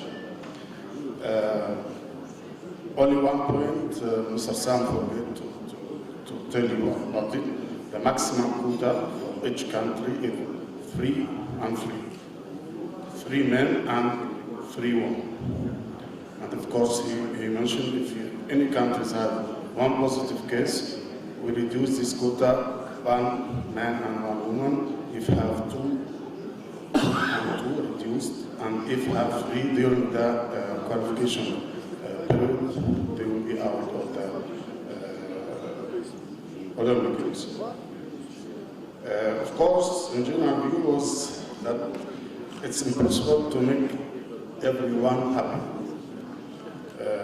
But at least we have to take a decision. Some people will be happy, some people will be suffering from this decision, but we do our best to reach this decision. Second item in our meeting was by Dr. Kyle, presented an article, Weightlifting for Children. And this is very important, as you know, and also very dangerous. A research completed by him and his colleague earlier in this year. The work is open for assessment for all until the end of the January 2022. And the CRC complement them on the work plan. The link will be published on the IWF social media. The use of this study, together with IOC material on resistance training for youth, will be used as education material in the future. Next item is by the request of some coaches. Proposal that IWF TCRR Rule 663 was made about the automatic 1 kilo raise after the first successful attempt. Coaches have brought up the fact that it's very rarely that an athlete takes only 1 kilo more for the next second lift once the first was successful, and slow down the competition. Thus, an automatic 2 kilo raise was proposed. The new text which we received from the all members will be forwarded to the IWF Technical Committee for review. And it reads that the articles, the automatic progression after any successful attempt for the same athlete is 1 kilo, except after successful first lift when it's 2 kilo. When regulation permit, the athlete can ask for a lower progression. And if the lift is unsuccessful, the weight on the barbell automatically remains at the same.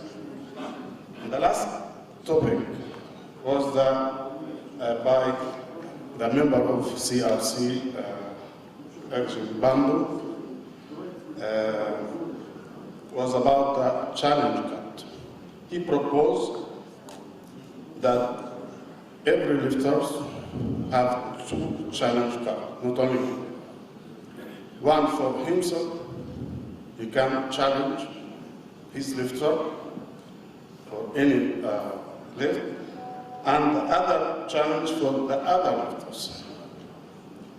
I think this is fair, especially when the competition near to the middles, and any unsuccessful attempt interfering for the middles.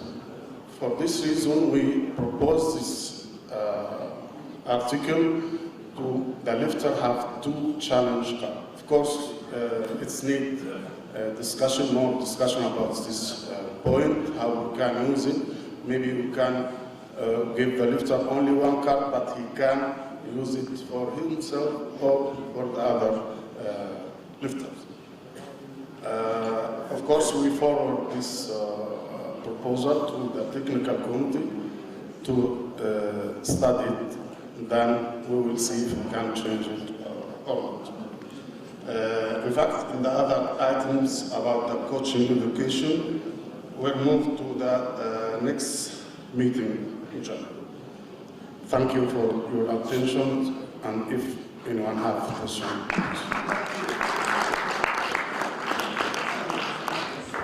Thank you, Dr. Mullen. Any questions?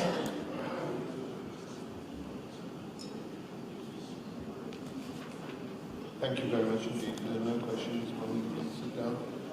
Now voting, please.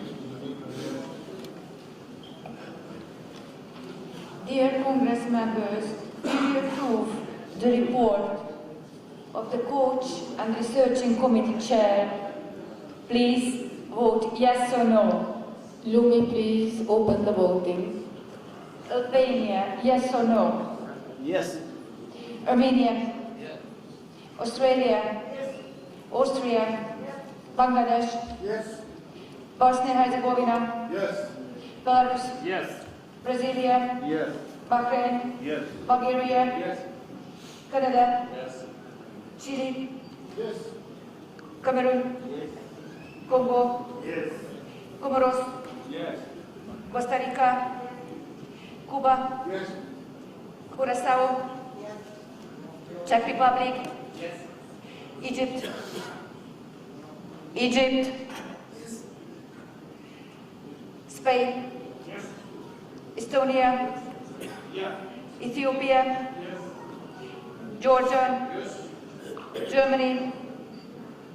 Germany? Okay. Ghana? Yes. Greece? Guatemala? Hungary? Indonesia? Islamic Republic of Iran? Ireland? Jordan? Japan? Kazakhstan? Kyrgyzstan? Korea? Kosovo? Saudi Arabia? Libya? Lebanon? Moldova? Mauritius? Nepal? Nigeria? Norway? Oman? Pakistan? Peru? Qatar? Russia? Rwanda? Singapore? Slovenia? Serbia? Sri Lanka? Sudan? Syria? Tajikistan? Tunisia? Turkey? United Arab Emirates? Uganda? USA? Ukraine? Uzbekistan? Venezuela? Yemen?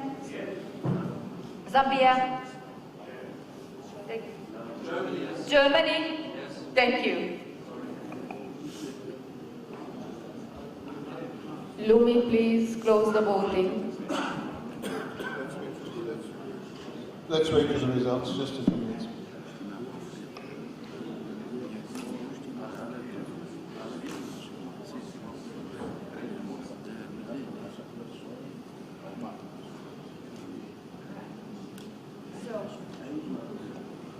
Sorry, the report of the chair of the Coach and Research Committee is approved. 69 in favor, among the members who are present in person, 27 from the ones who are online, and 2 votes for no. Thank you. Thank you.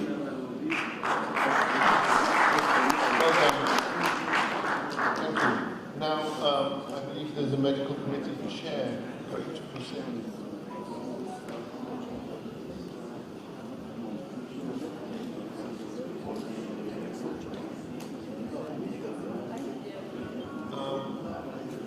Good morning. Good afternoon. I'm chair of the medical committee still, and we had a very interesting set of discussions, and this is very important. I think it's very topical. In the history books, they'll put this down, that we were living through times of a pandemic of COVID. COVID is a killing drug, killing agent, killing virus. And we are serious about it. The 2 people who have really, we've trusted, listen to this, Colin Buckley and Melody X. Henry. They are fantastic. They have worked out where and what we should be doing. We should have intervals, we should have breaks, we should open the doors and windows which are not open at the moment. But we should wear masks. How many of you are not wearing masks? Many of you are not wearing masks. Some are.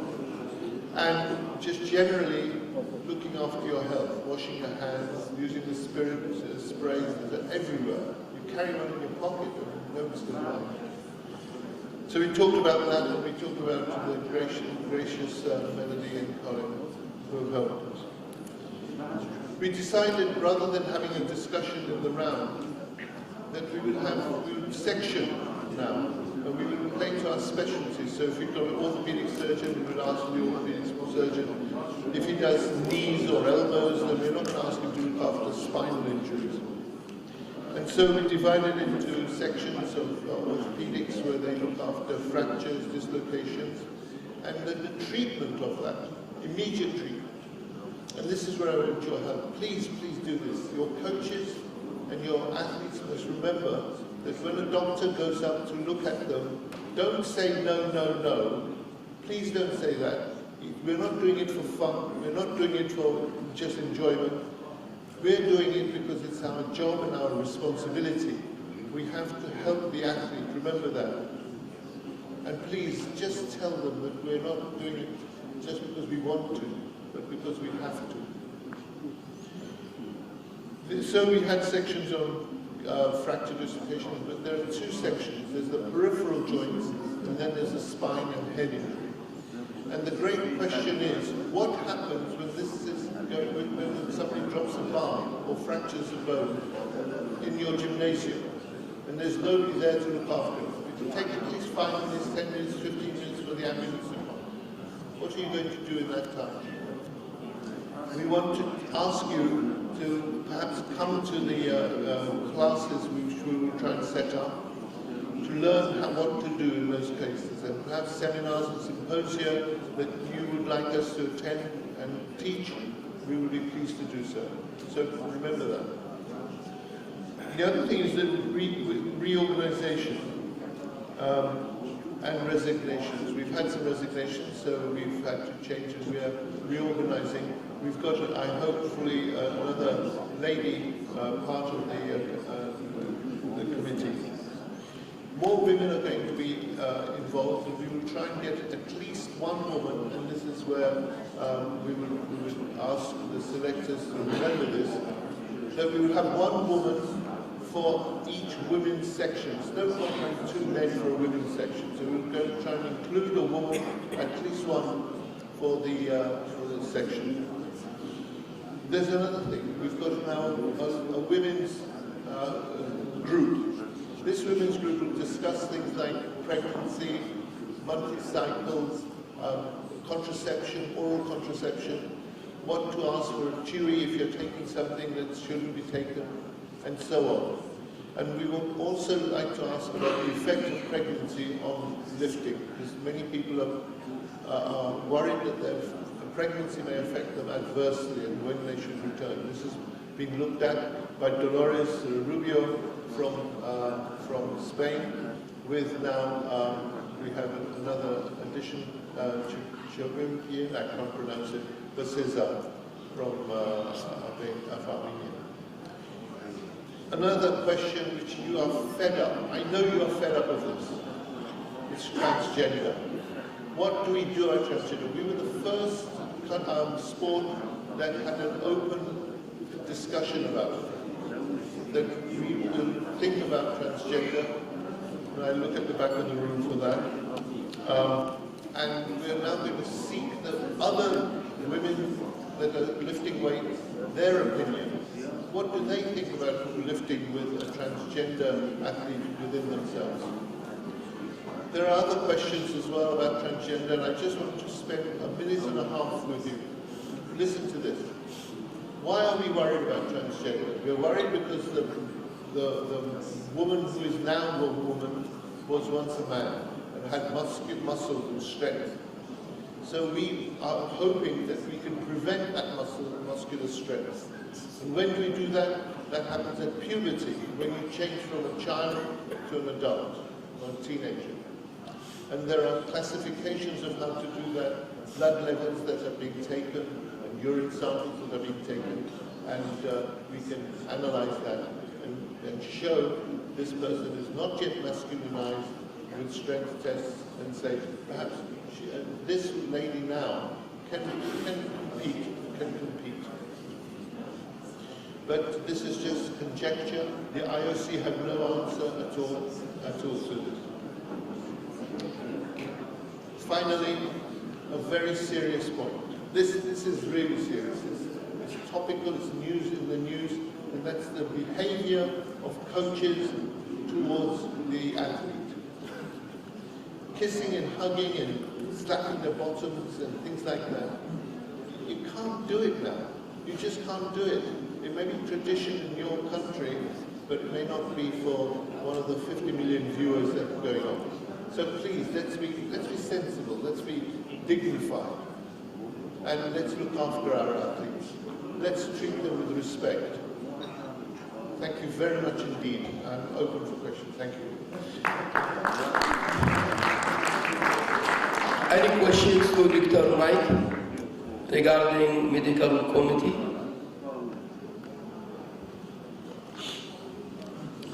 If there is no questions, can start the vote.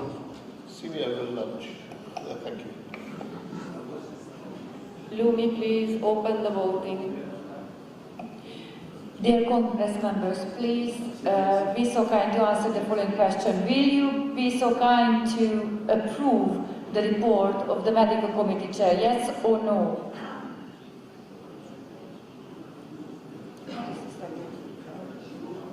Albania? Yes. Armenia? Yes. Australia? Yes. Austria? Bangladesh? Yes. Bosnia-Herzegovina? Yes. Belarus? Yes. Brasilia? Yes. Bahrain? Yes. Bulgaria? Yes. Canada? Yes. Chile? Yes. Cameroon? Congo? Yes. Comoros? Yes. Costa Rica? Cuba? Yes. Curacao? Czech Republic? Yes. Egypt? Spain? Yes. Estonia? Yes. Ethiopia? Georgia? Yes, of course. Germany? Yes. Ghana? Ghana? Yes. Greece? Yes. Guatemala? Yes. Hungary? Yes. Indonesia? Yes. Islamic Republic of Iran? Ireland? Jordan? Japan? Kazakhstan? Kyrgyzstan? Korea? Okay, thank you. Kosovo? Yes. Saudi Arabia?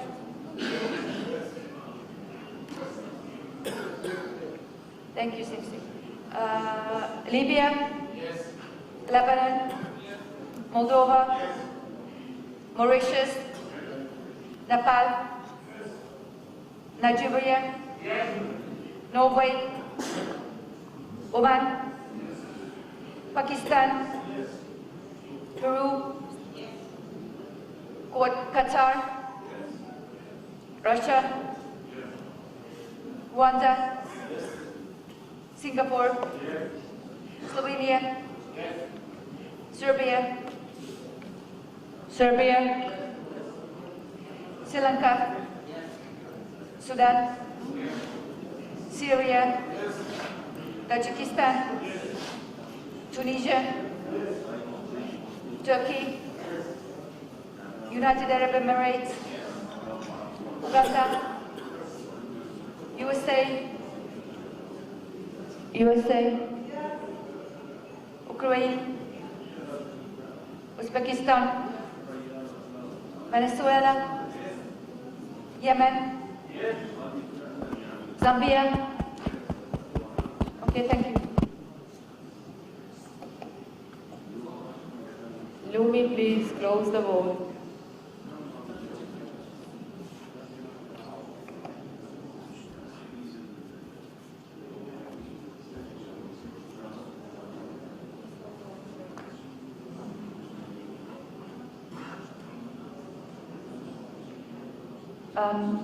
The report of the medical committee chair has been approved with 100%, both online and in person. Thank you very much.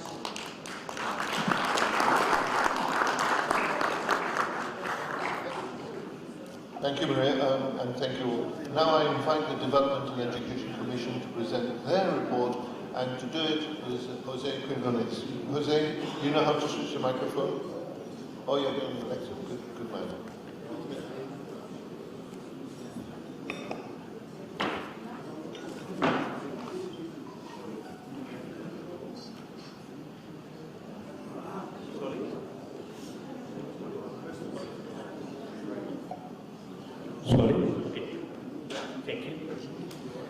Good morning, everybody.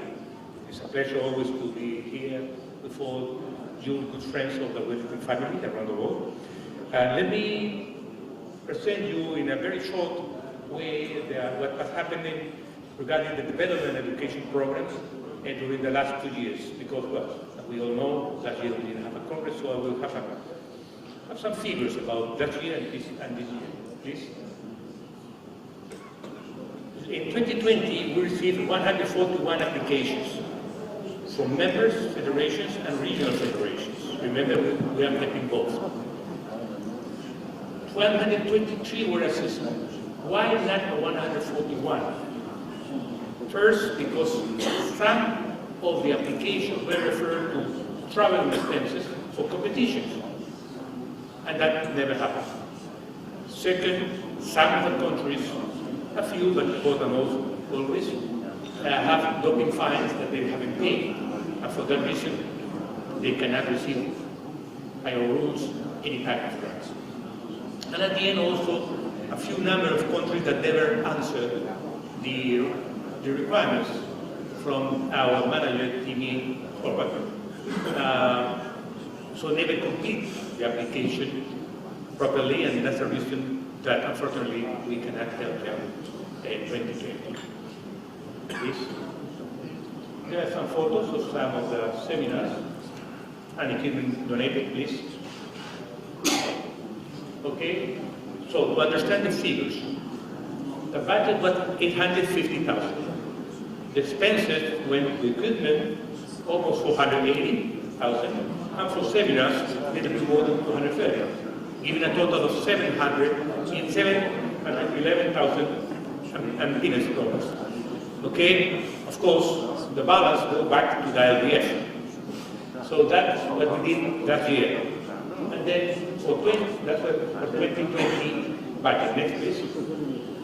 Now, 2021, we received 127 member federations applications and 12 regional federations applications.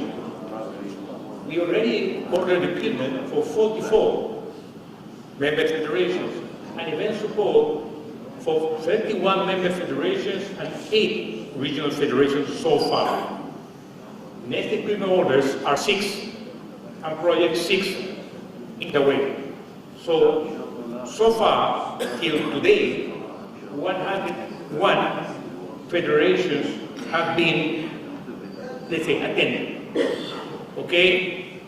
Of course, we are at the end of the year, so the EB proved to extend the use of the funds till end of February, because many federations, like for example, Ireland, Trinidad and Tobago, the Nordic Federation, asked us, please extend the use, because the new pandemic wave has stopped many of the projects. So we have 101 now, but we expect to have at least the 127 that applied at the beginning. Okay? Next.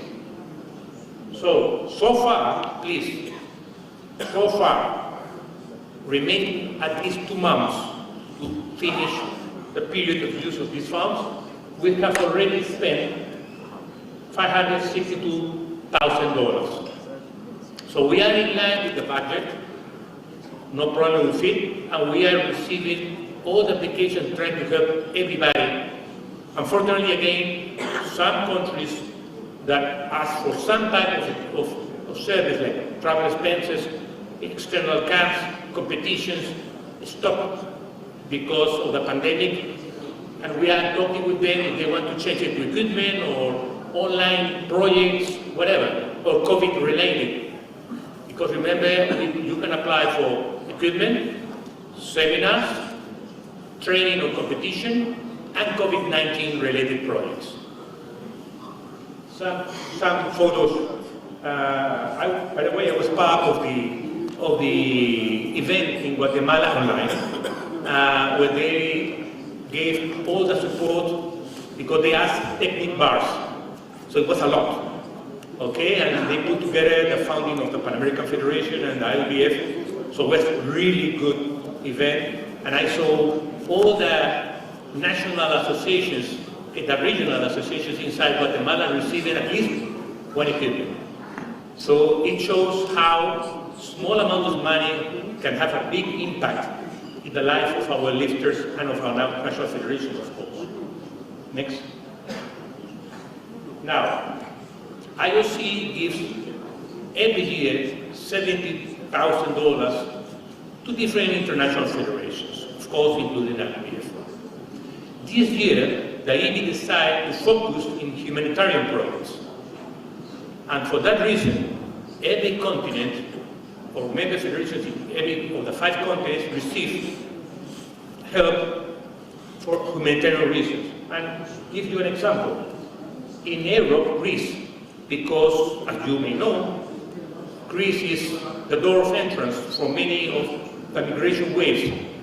And you have, remember, Lesbos, in many parts of Greece, refugees. And the idea is that they will help these refugees with equipment, opportunities to embrace weightlifting. In the case of America, we have a project that is a project between Mexico and Guatemala. Why? Because of all Central American migration goes through Guatemala to enter Mexico to try to go to the United States. So we are having a project in the 2 biggest cities, in the north of Guatemala one and in the south of Mexico the other, also to help to develop the sport, helping refugees and people in their own cities. And we, of course, I don't have to explain what is happening in Palestine or Lebanon, okay? So that's the concept of this $70,000 given by the IOC. IOC already approved it, the use for this project, and of course they already transferred the money, and the money went to the national federations. Next, please. Okay, continental contribution. This year, the amount given to every one of the 5 continents was $250,000. The agreement was signed, and then the deadline was established. 2%, all the activity report and financial report, audit report of course, not after March 15 of next year. That's it for the continental federations. And I believe that that's finished development. Now talk only one slide about education. 2020, again, everybody was in their homes waiting for the pandemic to go through. So we developed many projects with the online system. Seminars, many continents asked for help for technical seminars, medical seminars, different type of help depending on the request of each continent. We also help to work webinars on YouTube and with the continental federations. And we create the projects of the online competitions. You remember the first one was in Panama, then the second one was here, Azerbaijan Online Cup, and then we host the online Youth World Cup. So that gave opportunity to our athletes to still maintain the faith in our sport and to train and have the opportunity to compete and represent their countries, at least in an online competition. Now, for example, this World Championship, we didn't ask for an in-person seminar because still, and we were advised by our good friend Colin Batley, it was not good to have so many people in the same room for this reason. So we will continue with online. We will increase the in-person next year, if God wishes, if pandemic come down. But in any case, be sure that our commission, that by the way approved this report, will always be working in behalf of weightlifting and weightlifters. Thank you very much. I remain at your service for any questions.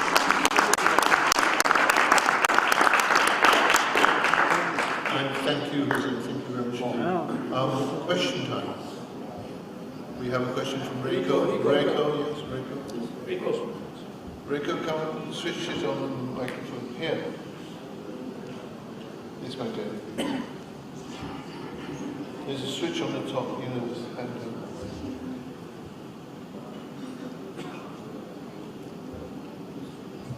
Good girl. Thank you very much for the explanation. I just want to understand what is the difference of the expense of the development program and the return on the auditor's report. Well, I'm not the auditor, Rico. I can only explain the figures that were already formed to the auditors. But if you are so kind, can you please give more details about your question? Because everything we spend, I will explain to you the process. We open let's say the call for applications, we receive it through a deadline, then it's presented to the board approves it, and then we begin to contact the national federations answering their request. Then all these requests confirmed goes to the president and the general secretary of the IWF to be approved. And then that approval is sent to the financial department. The financial department transfers the money to the member federations, to the factories, whoever, and of course, the financial department is always working with our canteen, and finally it goes to the auditor. So I don't have any type of direct contact with the auditors or the canteen. I don't know if this responds to your question, my dear Reiko. Because as far as I saw on the financial report in 2020, the amount you said was almost half, so that's why I think there is some reason. Can you repeat please, Reiko? The amount was different? Yeah, because in the auditor's report, the expense for development program, it says nearly 1.6 million. Because remember they are continental federations. Okay. Okay, that's the reason. Okay, now I understand. Don't worry. We are here to answer questions, Reiki.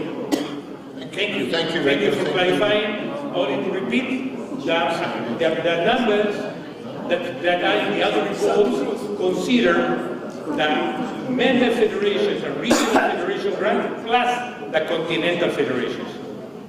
Okay? Thank you, Reiko. Any other question? I cannot see because of the lights. Cuba. Yes, please. En español, si quieres. Claro, no hay otra alternativa. Santa Cruz tapping.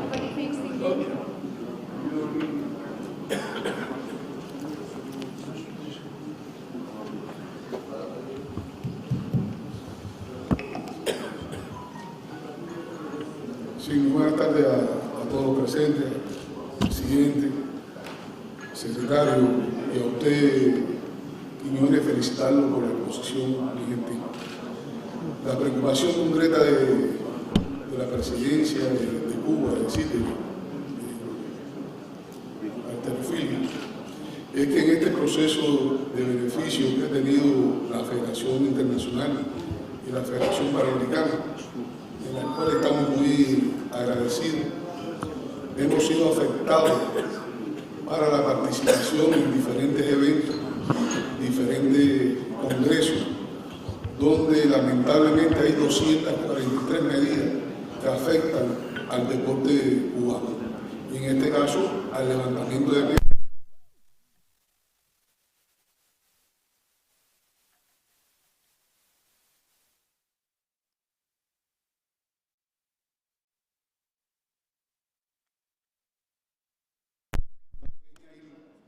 Que necesita también la superación y el apoyo constante de nuestra Federación Internacional. Hasta el momento estamos muy agradecidos, pero hemos estado limitados en la participación en distintos eventos. Y bueno, se puede, precisamente el presidente de la Federación Panamericana pudiera dar fe de lo que estamos expresando. Nosotros desde aquí lo invitamos a todos los presentes, a todos los amigos, del 13 al 20 de marzo, a que puedan comprobar que en esa pequeña isla de Cuba se va a efectuar el torneo internacional, la 40ª edición del Manuel Suárez en memoria. Todos están invitados en la provincia de Matanza, una provincia muy turística, muy bella, y podrán comprobar la verdadera realidad de la pequeña isla de Cuba. Muchas gracias, presidente. Gracias, mi querido amigo.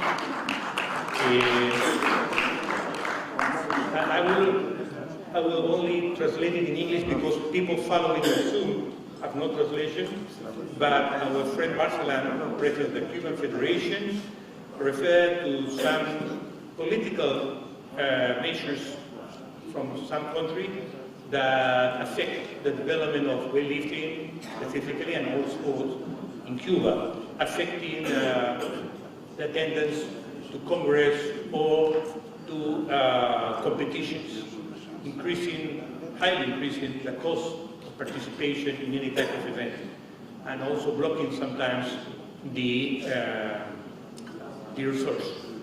And for that reason, he thanks the IWF and the Pan-American Federation for all the support, and also he asked always to be considered as part of the weightlifting family.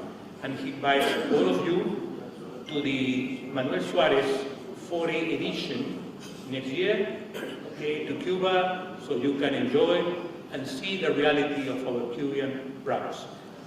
Of course, my dear friend, we're always happy, as I always is, to collaborate with you, and with no political restrictions. And yes, we at the IWF, as the Pan-American Federation, we are here to help everybody, not only our friends, not only part, not only one continent, not only one region, all the world. Sometimes it's difficult to understand for some people that Switzerland is different than Libya, okay, or Vanuatu, or Bolivia, or Peru. We need to understand that we are a worldwide federation, And you cannot rule an international federation thinking that everybody is like a coach. We need to understand, we need to learn from each country in a way that will allow us to build better sport. Open your eyes, open your ears, and open your heart. Thank you, Jose. Thank you very much. Next question. We need to now Yes. Zambia. Okay, yes. Please come. You're over there.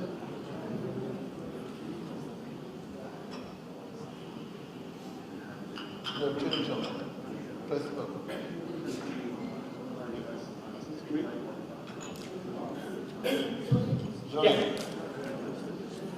Mtarema Salah is my name. I have two questions. Number one, where we come from, especially the region, we lack sports equipment and training halls. I don't know what IWF is doing in this scope so that our region can also develop.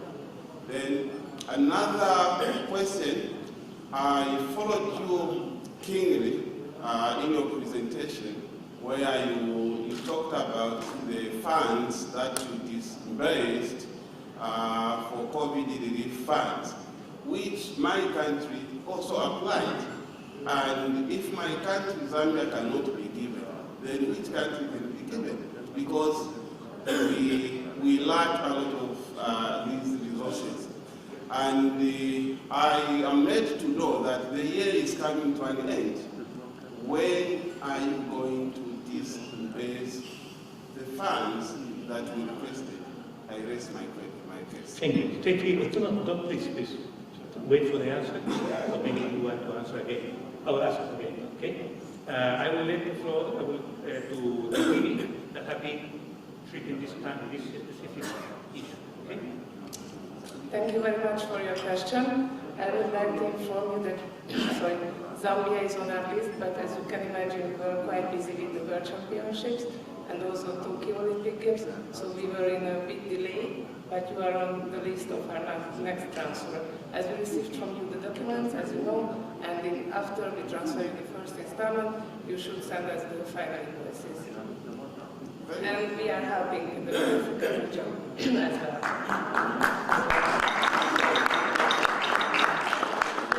So to be more clear, special resource needs to be. Thanks very much. That's wonderful. And the next question? Okay. Next one. Thank you very much. Another question. Thank you. And thank you to you, please. We have one question. We have one question online from the Philippines. You know they've had a terrible tornado and weather damage to them. Several people have died, and I've written my sympathies to the Philippines.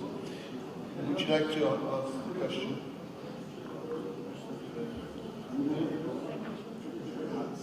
We're just getting this on screen.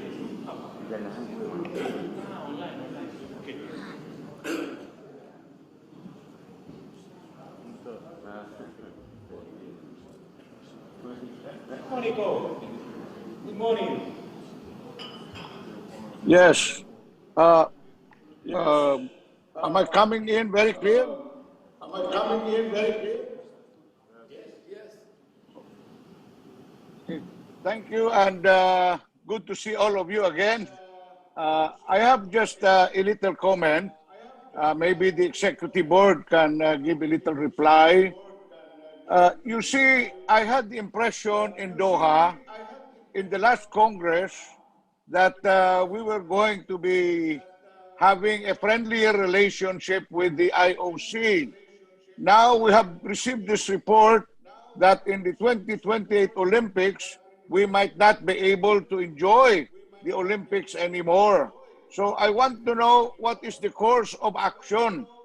If we are not, if the IOC is not very happy with the progress that we made, even in Doha, what do we need to do now? You see, I think there must be more stringent or stronger reforms that have to be made. by our honorable institution or federation in order to ensure that our future will be stronger, especially not only for 2028, but stronger until the next decade. So I want to know what is the course of action, gentlemen and ladies, because no matter how much we improve our financing, our development program, we are now in trouble. There is a little problem we have to fix with the International Olympic Committee. What is the next course of action? Do you already have a tentative date for the election? And when will this be? I am, with all due respect to everyone, I just want to know, because I would like to see and help. All of us would like to make sure that our federation will survive until the end of a lifetime. So we want to know what is the next course of action. Thank you very much, gentlemen, and advance Merry Christmas to everybody. Advance Merry Christmas. We have so much protocol and quarantine here in the Philippines, so I could not make it. Thank you. Thank you to everybody. Dr. Jalud, everybody, please let us make our federation stronger from now on. Thank you. Thank you. Thank you. Thank you, Monica. Thank you very much indeed. Sorry. Monica, I will give the floor to Jalud, our General Secretary, because I am explaining only the development program. I believe that better explanation can be given by our General Secretary. Please. Mr. Monica, thank you so much, and also Merry Christmas for you. As you know, in Doha we approved our constitution 94%, and IOC, when we send this to IOC, to all commission, is no comment, that is, we accept our constitution. Regarding our election, after the break, we will discuss the next step for our election. This is in agenda. If you're waiting a few minutes, you will see our next step will fix everything for next election. But regarding IOC, our constitution, as I mentioned before, if you compare with any constitution, that is, you found our constitution in the top, with the top maybe 4 or 5 in international federation. That is, IOC is no, IOC only waiting us to be clean weightlifting in the future, still continue like Tokyo. If 2023 they will make pathway, if weightlifting return to doping, sure weightlifting will be a risk, but if weightlifting continue, control doping, zero doping, that's weightlifting will be in safe side. Thank you so much. I think there are a few questions. Yeah, thank you very much. Would you want to add something? Do you want to add something? Another question, please, related to the development program. Okay, if not, thank you, President, Secretary, thank you, everybody.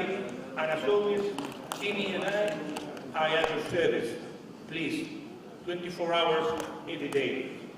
Anything, and please, any suggestions. Maybe you don't have a requirement, but maybe a suggestion. Maybe like, we can do this or that in next year. We can apply for more. Please, tell us, how can we do it better? We are all part of the family. Okay. Please, thank you very much. Thank you very much indeed. Thank you. Voting time. Voting time, please.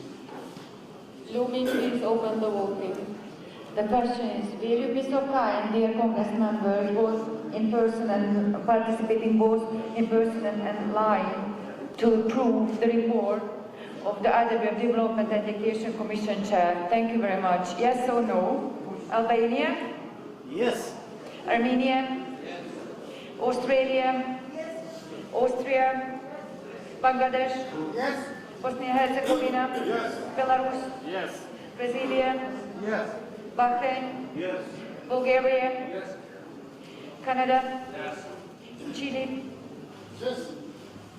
Cameroon? Congo? Yes. Comoros? Yes. Costa Rica? Yes. Cuba? Yes. Curacao? Yes. Curacao?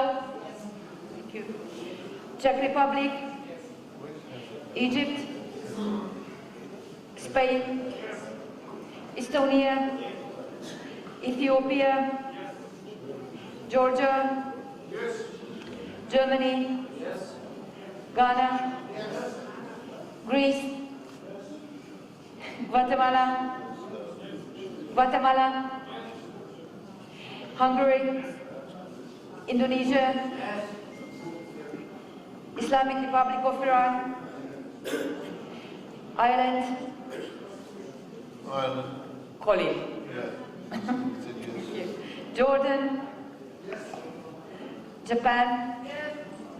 Kazakhstan? Kyrgyzstan? Korea? Kosovo? Yes. Saudi Arabia? Libya? Lebanon? Moldova? Mauritius? Nepal? Nigeria? Norway? Still. Okay, thank you. Oman? Pakistan? Peru? Qatar? Russia? Rwanda? Singapore?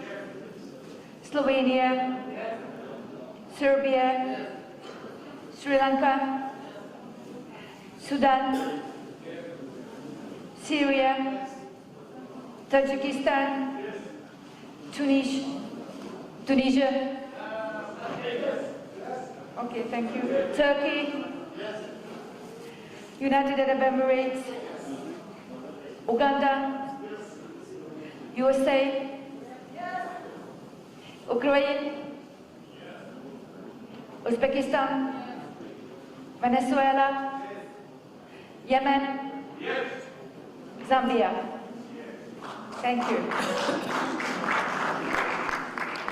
Lucy, please close the voting.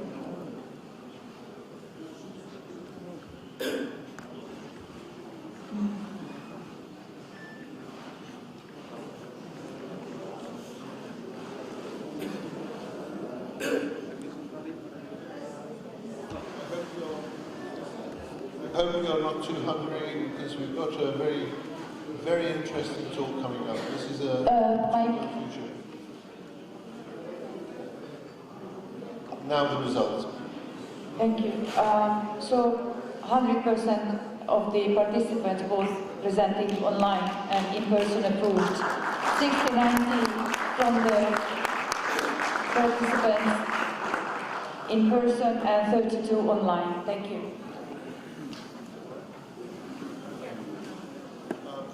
As I was saying, we now move on to next item on the agenda, the presentation of future strategy and the UNIL project. And I want Jean-Marc, ex-Henri, the IWF's external advisor, to address this subject. So here he is. Here's Jean-Marc. Please make him welcome. This is first time here. Let's make him welcome. Come on. Good morning, everyone. And good morning for all the people who are around the world. I'm pleased to be here to present you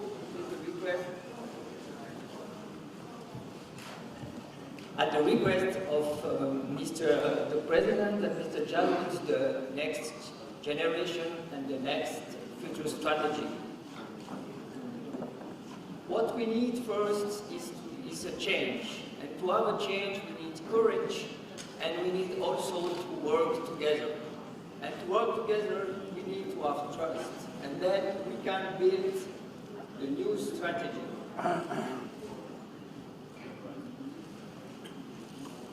The culture must change. Why? We are in a world where everything is running very fast, and the sport industry is more and more complex and competitive. And for these reasons, my first proposition was to run and to build the IWF as a business company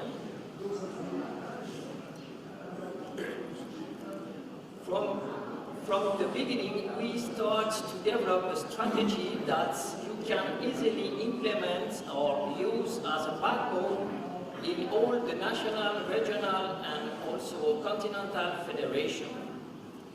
Questions are how we are as an organization, how we operate, and how we grow.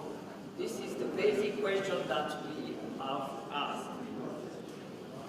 What we need to start is to have a clear picture of what we want and who we are. And the SWOT matrix is the best tools to do this.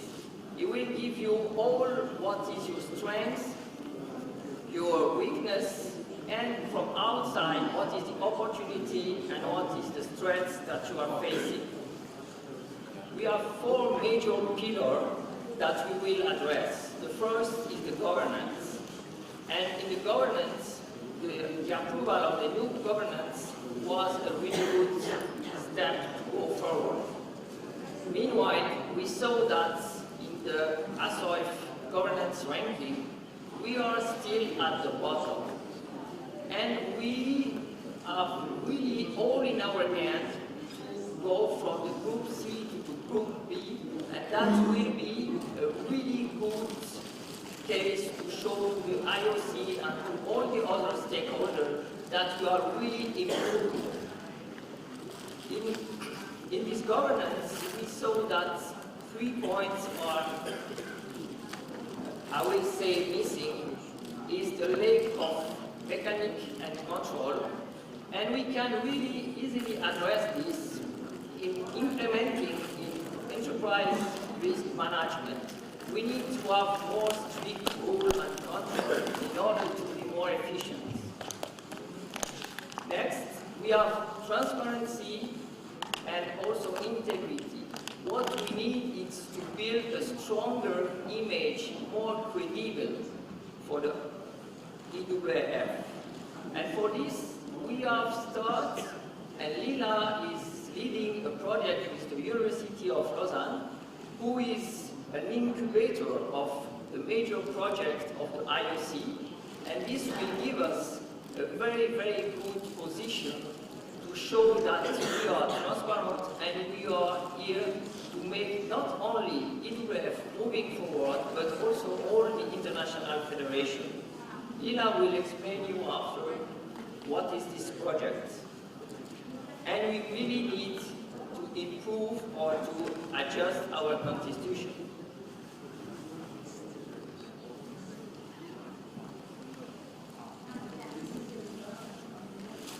Here we have just the governance report, and you can see in gray where is the position of the IWF right now. The second pillar is sport and competition. Until now we are at the point that we need to improve the process of the competition and also the city host and the candidate city. We need to have more trustable process, including contract management. We have to go in each time with the same process and the same contract, and then each year we can improve a little bit, but on the same backbone. This is another topic that probably some people will agree with me, some people will be a bit afraid, is to make the weightlifting more attractive. Now weightlifting is a beautiful sport, but from outside, for a lot of people, it's a little bit complicated. And it's not the easiest sport to promote in broadcasting, TV, social media. And for these reasons, we have option to improve. We have the option to improve the sport itself, or we have the option to build new kind of sports or events. And then it's a question, e-sport. Do we want to try to go in that field, knowing that it's the only field where the increase was up to 70% these last 2 years. We could try to vote a small budget in each federation in order to make a trial with this project. This is just an example of how we can also improve. This project was already shown in 2017. It's battle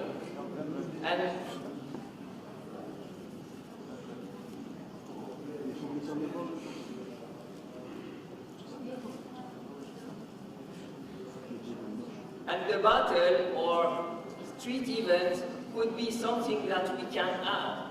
We can keep Olympic weightlifting for the Olympic Games and for World Championship and add this kind of competition, exhibition, in order to promote all around the world the sport.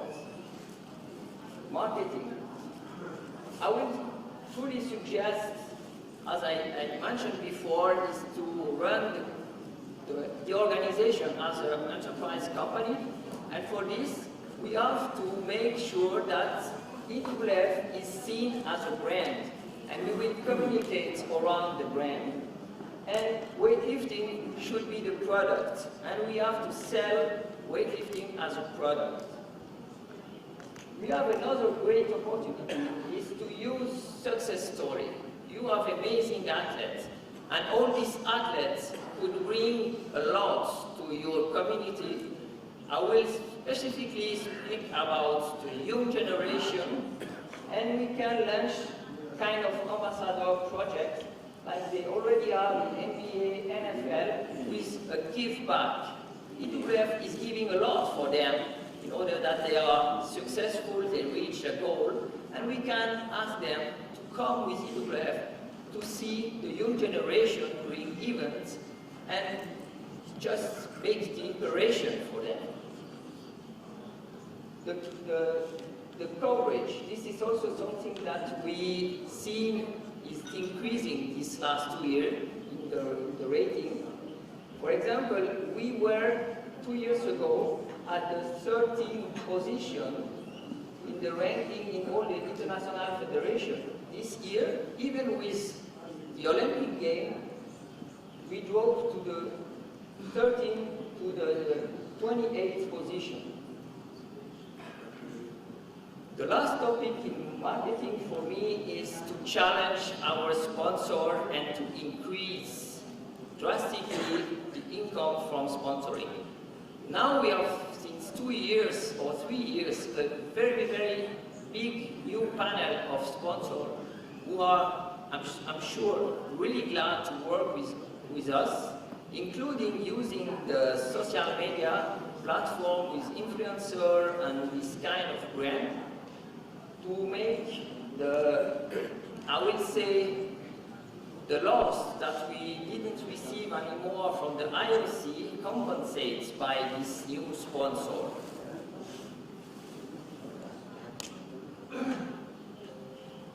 Last point, last pillar is development and education. I know that some of these projects have been already started, but we have to be sure to go till the end as soon as possible. And all that points should be addressed before the end of the year, or at least before end 2023. We should build a coach referee certificate program very strong based on modules that are paid. And this should be trustable, but also an income for us.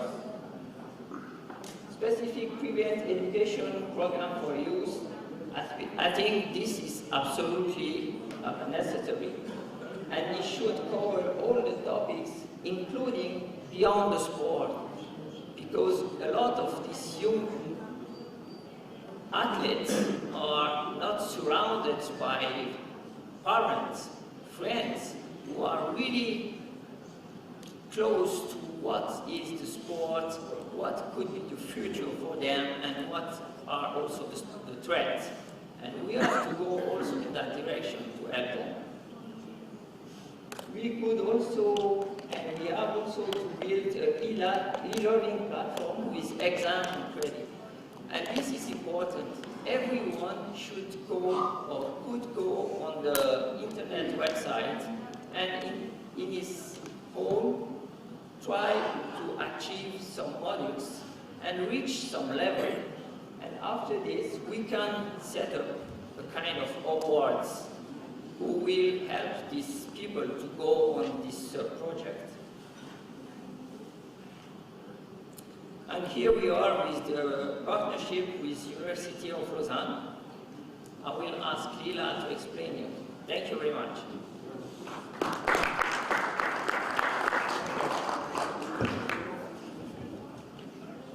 Thank you, Mr. Aksari. As Mr. Aksari said, the pleasure is mine to announce to the Congress that the IWF entered into a partnership agreement with the University of Lausanne. This is a research which is helping the IWF to monitor the performance of the organization, and it's a research about performance measurement and management in the IWF. As Mr. Aksari said, the University of Lausanne is very much famous of such research projects, and the university is an incubator for a lot of projects, especially for the IOC. So I think this is a great commitment for the IWF to show that this is an organization that is ready to develop and move for the next steps and to have the next generations. The main goal of the research is to study, help and increase the organizational performance. How it is done is that they develop a practicable model to measure and manage the organizational performance. They define, they conceptualize the organizational performance for the IWF. In this way, the management is able to monitor and supervise how the organization is working. Next, please. Here you can see the model which is used for this performance measurement. There are several divisions. For example, society, media performance, financial resource management, human resource management, governance and control and strategy, which are all fundamental elements of the performance of an organization. Next one, please. What is the benefit for the IWF? We will receive a product which we can already use to enhance the performance of the organization, and it costs us nothing because it's free. The project is funded by the Swiss National Research Foundation. Therefore, this is funded by them and not by the IWF, so it will not cost for us anything. Next one, please. Thank you very much for your attention. If you have any question, please, Mr. Aksari and myself are at your disposal.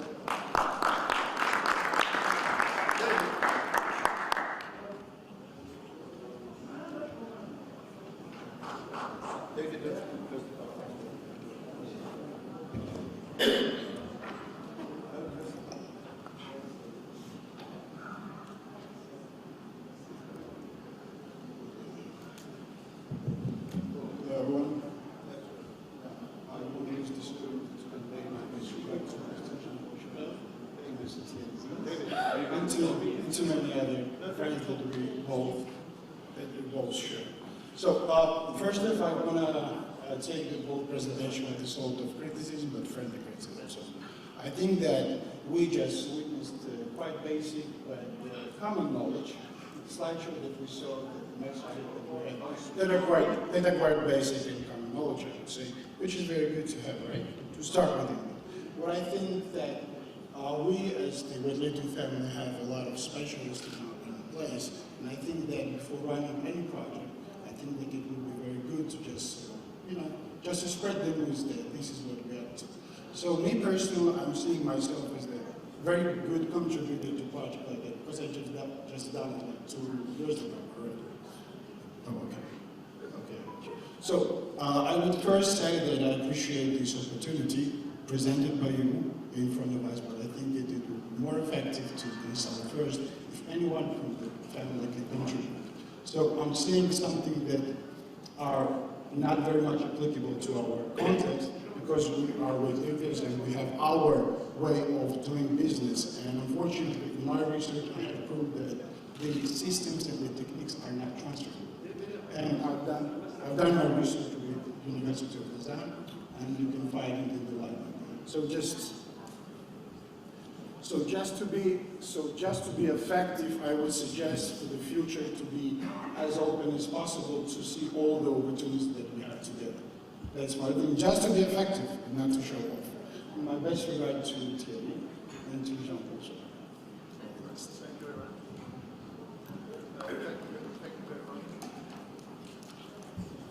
Any other questions, please? Mr. Chili.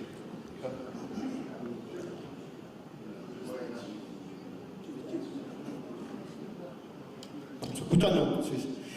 Bueno, estimados, en realidad yo creo que este punto que están tocando es un punto súper importante, ¿cierto?, en relación al desarrollo de nuestro deporte y que nuestro deporte pueda permanecer en el tiempo.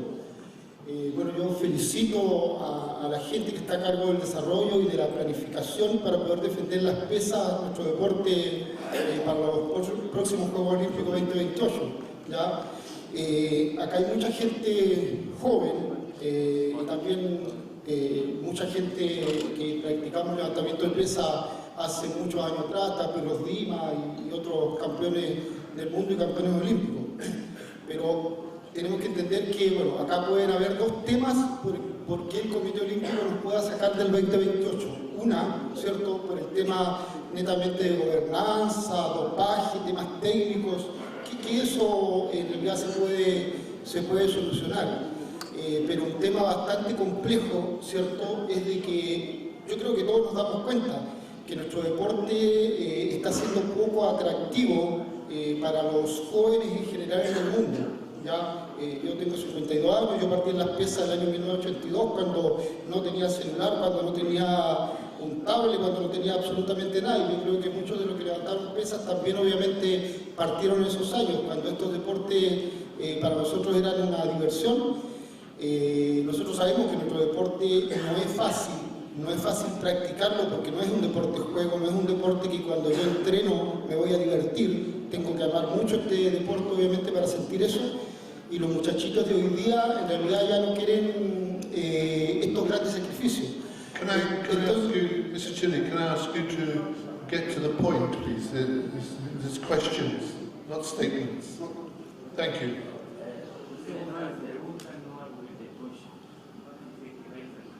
Pregunta, correcto. No, yo simplemente felicitar obviamente la gestión. Y no, preguntas no. Simplemente nosotros tenemos que trabajar en pos de poder difundir nuestro deporte y hacerlo más atractivo a los jóvenes a nivel mundial. Eso. Yeah, it's not a question, it's a statement. Thank you very much. Okay. Point taken, we're trying.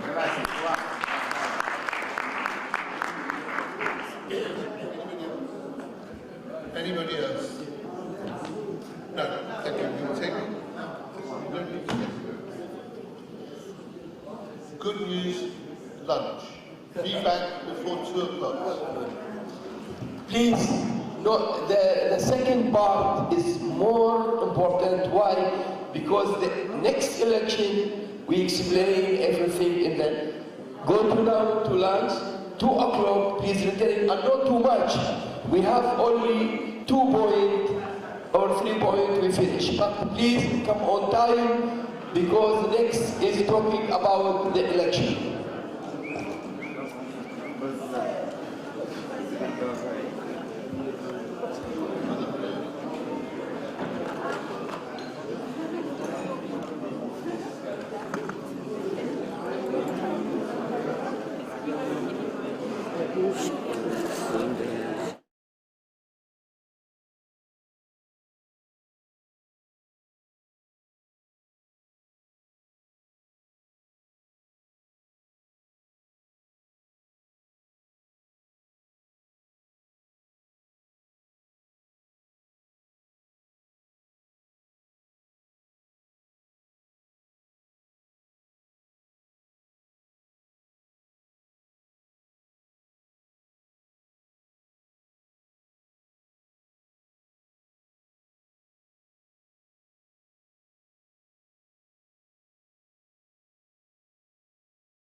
like this.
bass drum. You gotta drive it like a Formula One. Dance like a freak because your shoes are undone. You've reached the limit, pop another one. You gotta kick it like a big bass drum. You gotta drive it like a Formula One. Dance like a freak because your shoes are undone. You've reached the limit, pop another one. You gotta kick it like a big bass drum. You gotta drive it like a Formula One. Dance like a freak because your shoes are undone. You've reached the limit, pop another one. You gotta kick it like a big bass drum. You gotta drive it like a Formula One. Dance like a freak because your shoes are undone. You've reached the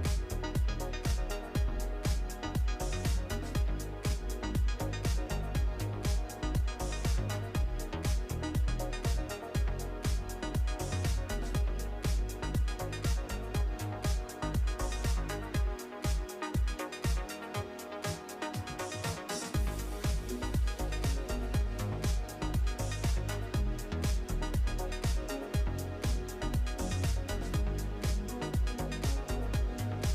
pop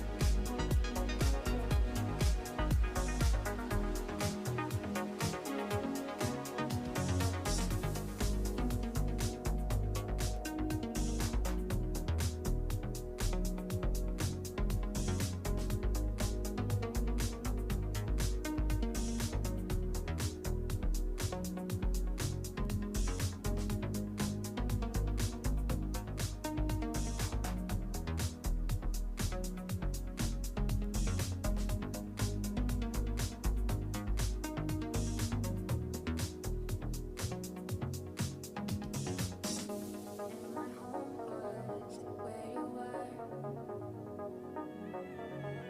washed away all the love of yesterday. When you came around, all my walls just broke down. What a pleasure I found. I regrew, nothing that I could do. All I'm for you.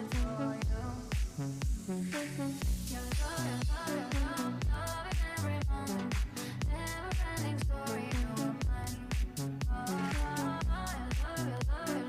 Love in every moment, never-ending story. You're mine.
exist. I'm making my move, you got me caught up with truth on you. And now I've got nothing to hide or lose, 'cause I just need to be back by your side. Stop time in the night, I need your body on me, feel my heartbeat. Show me what to do when I'm losing it. Tell me what I should admit. Your body on me, feel my heartbeat. Show me what you do. Fix my obsession away.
faster I get to you, beating so hard, my body's trembling. Listen closely, what your mind keeps telling you, repeating yourself, repeating your memory. Can you feel my heartbeat? I'm not that one, I'm just that one you left behind. Can you feel my heartbeat? Not the one, I'm just that one you left behind.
take your seats. Gentlemen in the middle.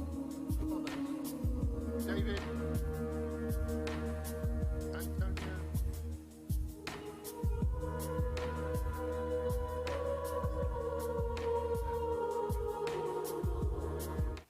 Right, good. Good, lads. We continue. Now, we had the presentation before lunch. Now we carry on with the vote here. No. Yeah.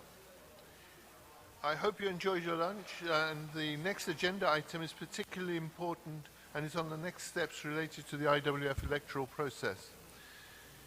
To make this representation, or this presentation, I've passed the floor to Mr. Jean-Pierre Morand, the IWF external legal advisor from the Kellehards law firm, and you probably know one of his colleagues, Monsieur Carrar, who has been associated with our IWF for many, many years. And now we have taken over, well, our care has been taken over by Mr. Jean-Pierre Morin. Where are we? He's on, is he on? Yes, he will be on line, so please look out for these two ugly people, this ugly person to go.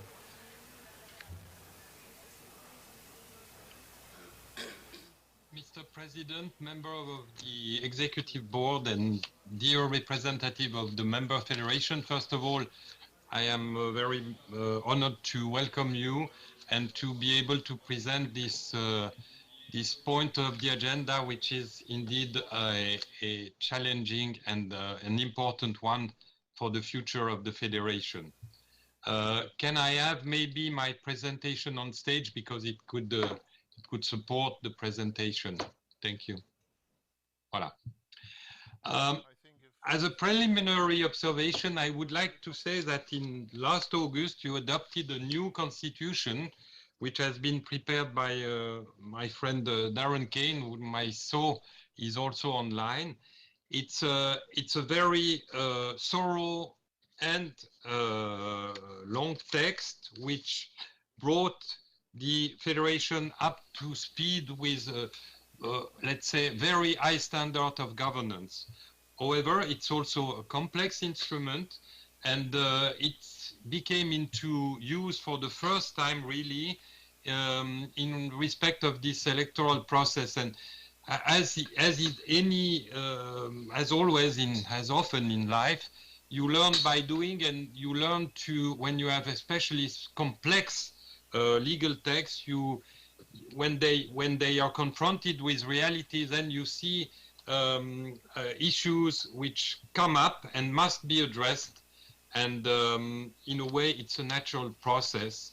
And what we are living through, what the IWF is now living through, is a process of adjustment of this thorough and very good text, but which needs to be, so to say, rendered a little more adapted to the reality of the process. So when it was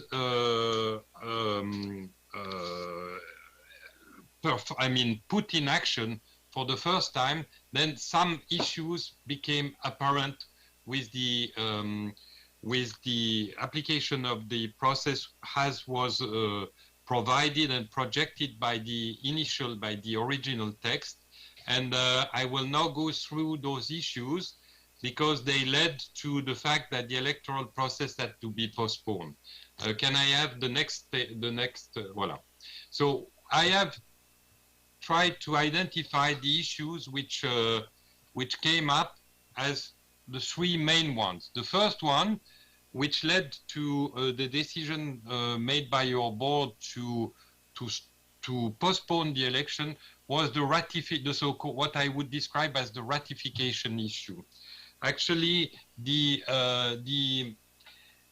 EDP, which was the central body for the electoral process and for the eligibility check, has to be ratified by your Congress, and you will do it, it's your task to do that today.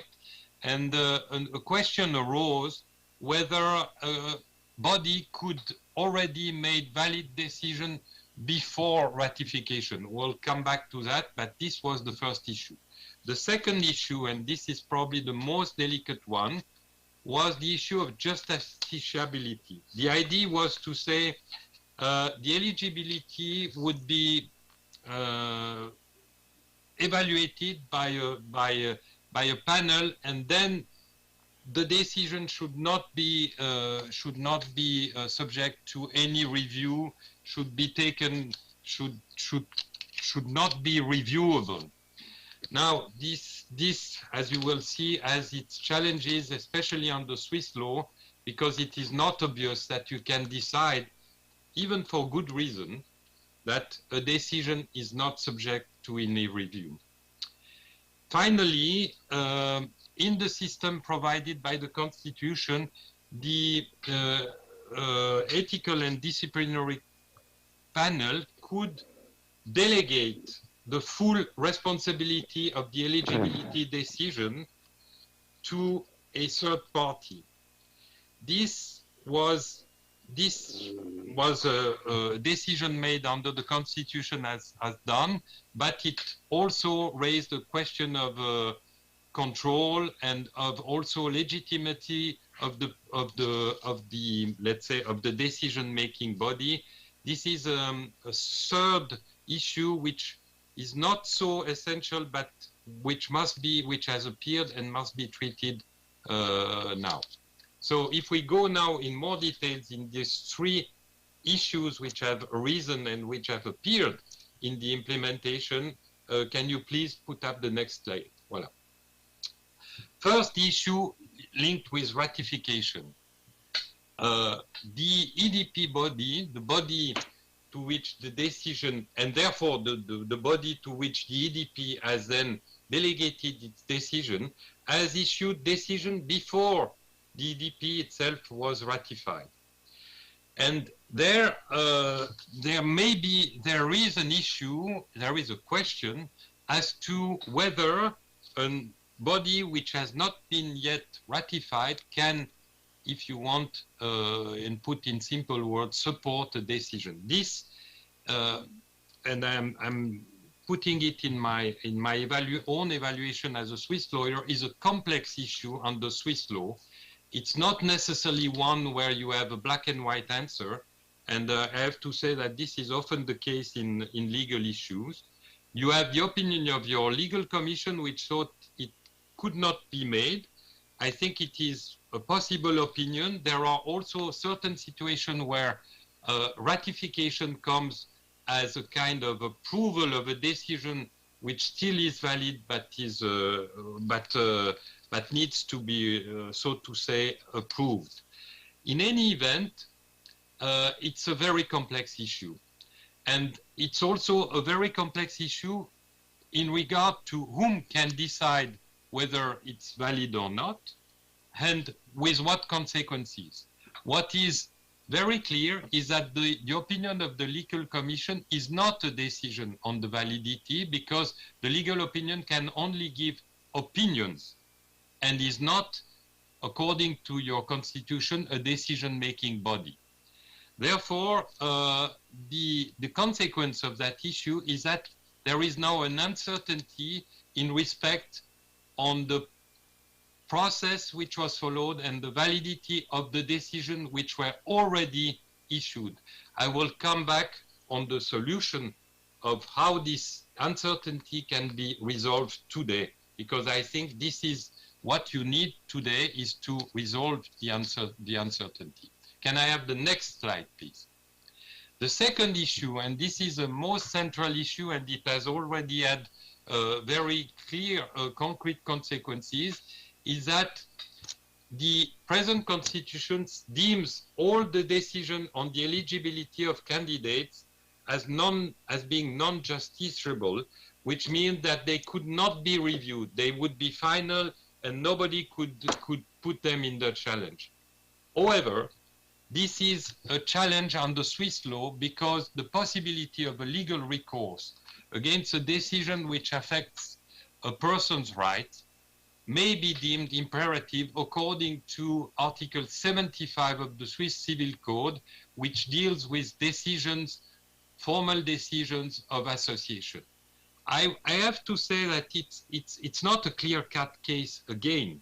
You have certain decisions which are removed from review by the courts. Typically, the field of play decision, the courts have accepted to stay away and not to say that that they will review that. Eligibility decision is probably also a sensitive decision, and I have no precedent, in my view, in civil courts which says clearly whether or not they can be reviewed.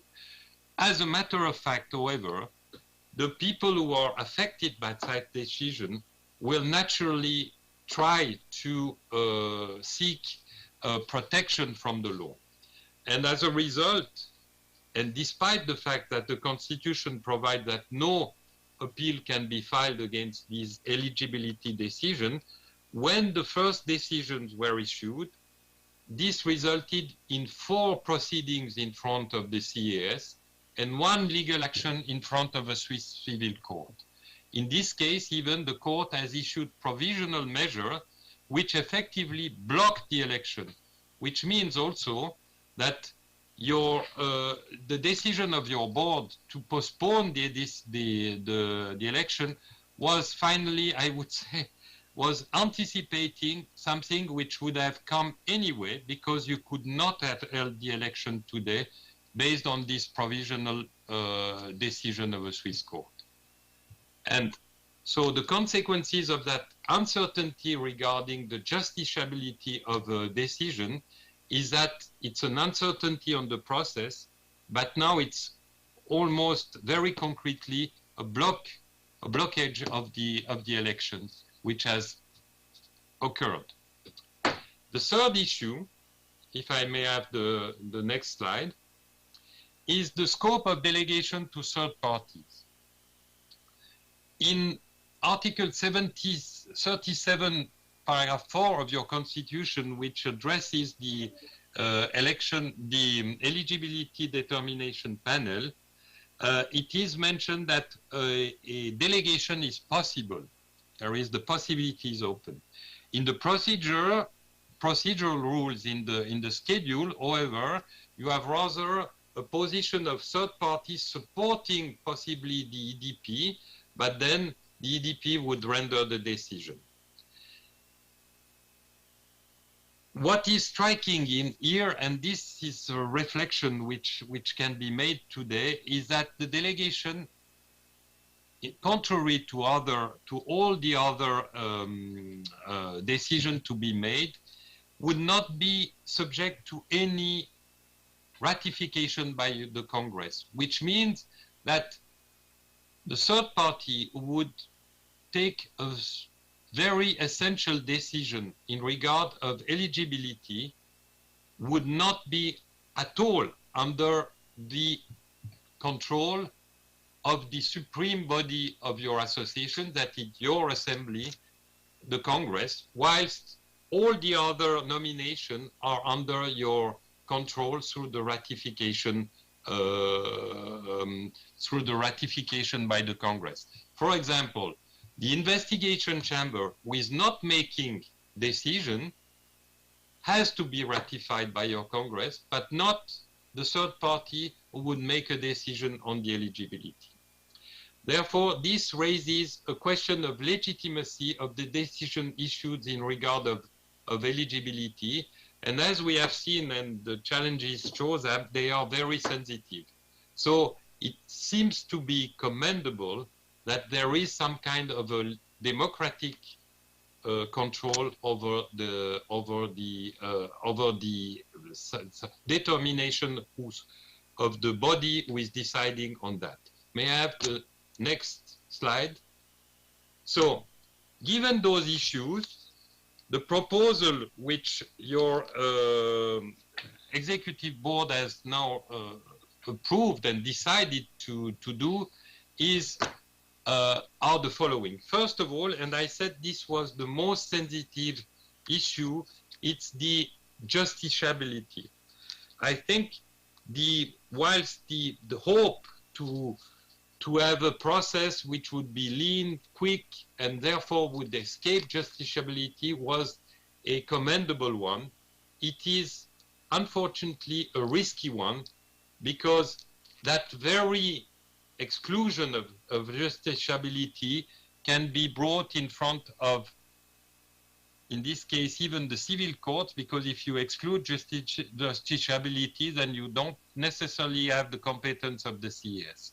So it is better to have a well-ordered justiciability than none, because otherwise you are left with an uncertainty which brings you in front of the courts anyway. So the proposal here is to include in the Constitution an express possibility to appeal from the eligibility determination, but this with clear modalities. The first one being that it must be the CAS, that is the Court of Arbitration for Sport, which must be the competent body to decide this. And secondly, in order to make sure that it goes quickly, then the principle is that the expedited procedure will be applied, which normally should secure that you can have quick decision on time for the election. Again, not to leave this open if you have a long, I mean, for example, if you take civil court proceedings, they can last years, and you cannot wait years until you hold an election. So that is the main element of the constitutional adjustment that is now proposed to your, that will now be proposed in a further Congress. The second one is that the delegation issue should be clarified, and the proposal here is to clarify and narrow down the delegation to a potential support to the ethical and disciplinary commission acting as the election determination, at the eligibility determination panel, and this is easily achieved by just removing the general delegation in Article 37 of the Constitution and maintaining the possibility for the adoptee to be adequately supported as provided in Schedule 11. Finally, because the Constitution provided for very express references to when the electoral process had to be done, it is necessary, if a constitutional change is done, to reset those dates in the Constitution. It is also important to clarify expressly that the electoral process will be reset ab initio, which notably to allow all the candidates to benefit from the protection of the review process. And this has an added and a very important benefit, because at the moment, I would say the institutional life of your federation is blocked by court proceedings on decisions which are affected by uncertainty and questions. And the benefit of resetting the process ab initio is to say, whatever has been done before does not need to be evaluated whether it was wrong or right. It becomes without object, and we restart on a clean basis. And if there are questions, we have a clean process to address them in front of the CES. And this is also very important in terms of management of the present difficult situation. So this brings us to the proposed, let's say, plan moving forward, and may I have the next slide. So to implement what I have just described, you need first a special Congress which will need to decide and to adopt or not to adopt the constitutional amendments. As I said already, essentially, the most important decision is to introduce justiciability and the fact that eligibility decisions are subject to appeal. and then also to reset accordingly the Electoral Congress date. The delegation to third party is has to be, as was clarified already, and then you have to reset the electoral process with the dates to be set. Can I have the next one? So if we look at the schedule, the first thing is what is taking place today. That is explanation to you of how we will, how the executive board plans to go forward. The next very decisive step will be a special congress to be held virtually to decide the needed constitutional amendments. And this will be done. There will be a call which will be sent, I guess, within the next days, with submitting to you the proposed amendments and the corresponding amendments to be decided in a special congress which will be held on 30th of January 2022 as scheduled, because you have to respect the 28th days deadline to call a special congress. The Electoral Congress, as I explained, needs then to be reset subject to this amendment. And what the Executive Board has foreseen is to hold the Electoral Congress on the last weekend of June, 25th, 26th.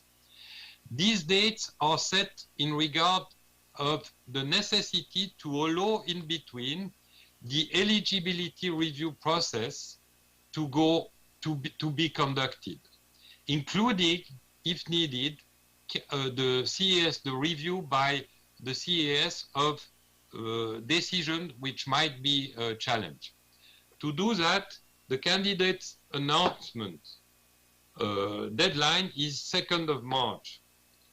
The list of eligible candidates, that is the determination in the background, the determination of the eligibility determination panel will be published by April 30th, which leaves almost 2 months to conduct any review, if needed, in front of the CAS through expedited proceedings. It should be doable. I remind you that whenever necessary, the CAS, unlike, I would say, the civil courts, is in a position to take very quick decisions when they are absolutely necessary. In the meanwhile, the IWF will have to manage the proceedings which have already been filed. I have the pleasure to say that the 4 CS proceedings are already stayed in agreement with the concerned appellants, and hopefully the civil court will follow. But this is still to be done. But this we will manage in any event. Voila. This is the full proposal which is in front of you. Basically, I would summarize it as an adjustment of the electoral process as foreseen by the Constitution decided in August. And in a way, it's a reality check. This very complex and very high standard electoral process has to be adjusted to live up to reality and to be practically implemented, also in fairness to the persons which want to present themselves as candidates. And I hope this presentation was clear. I am staying at your disposal for any question.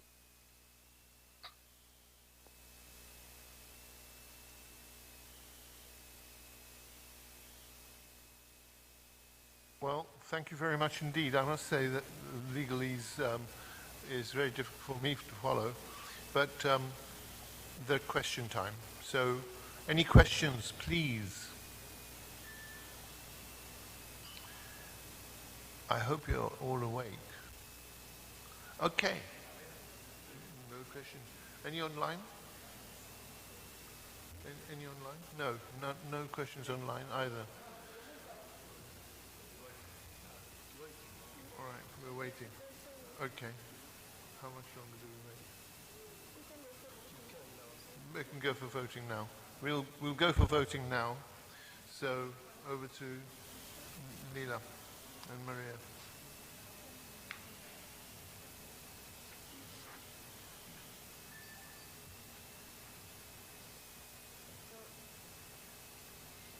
Hello? Okay, sorry. Okay. Dear Congress members, both participating in person and online, do you approve the next steps related to the IWF electoral process? Yes or no? Albania? Oh, sorry, wait a second. Lumi, please open the voting. So once again, sorry, Albania? Okay, yes. Armenia? Australia? Austria? Bangladesh? Bosnia-Herzegovina? Belarus? Brasilia? Bahrain? Bulgaria? Canada? Chile? Cameroon? Congo? Comoros? Costa Rica? Cuba? Curacao? Czech Republic? Egypt? Spain? Estonia? Ethiopia? Georgia? Germany? Ghana? Greece? Guatemala? Hungary? Indonesia? Islamic Republic of Iran? Ireland? Jordan?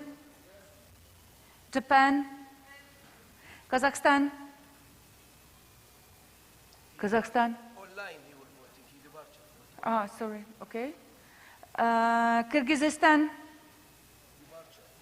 Awesome, okay. Korea? Kosovo? Saudi Arabia? Libya? Lebanon? Moldova? Mauritius? Nepal? Nigeria? Norway? Oman? Pakistan? Peru? Qatar?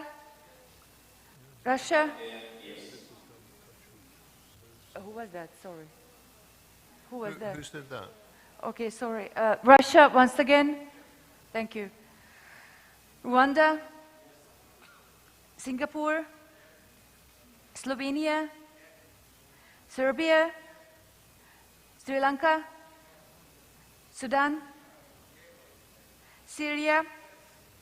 Tajikistan? Tunisia? Turkey? United Arab Emirates? Uganda? USA? USA? Thank you. Ukraine? Uzbekistan? Venezuela? Yemen? Zambia? Thank you. Lumi, please close the voting.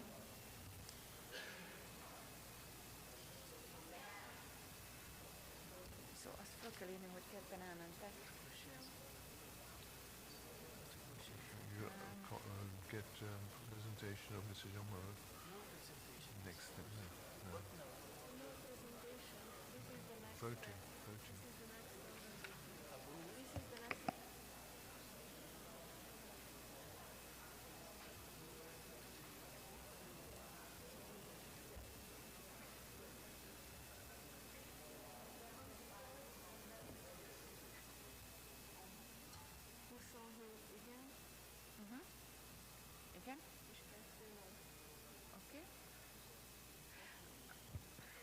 We have the results now.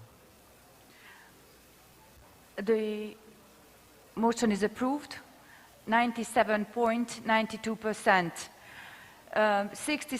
altogether 94 voted in favor and 2 against. Thank you. Good.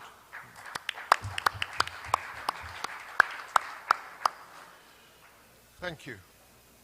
Now, as you heard from the presentation of Mr. Jean-Pierre Morin, the next step for the Congress is to ratify the members of the Ethics and Disciplinary Commission. You have to ratify those members. The members of the Commission are as follows. Are we going to put them up on the list? No. Despina Mavromati, Andrew Minogue,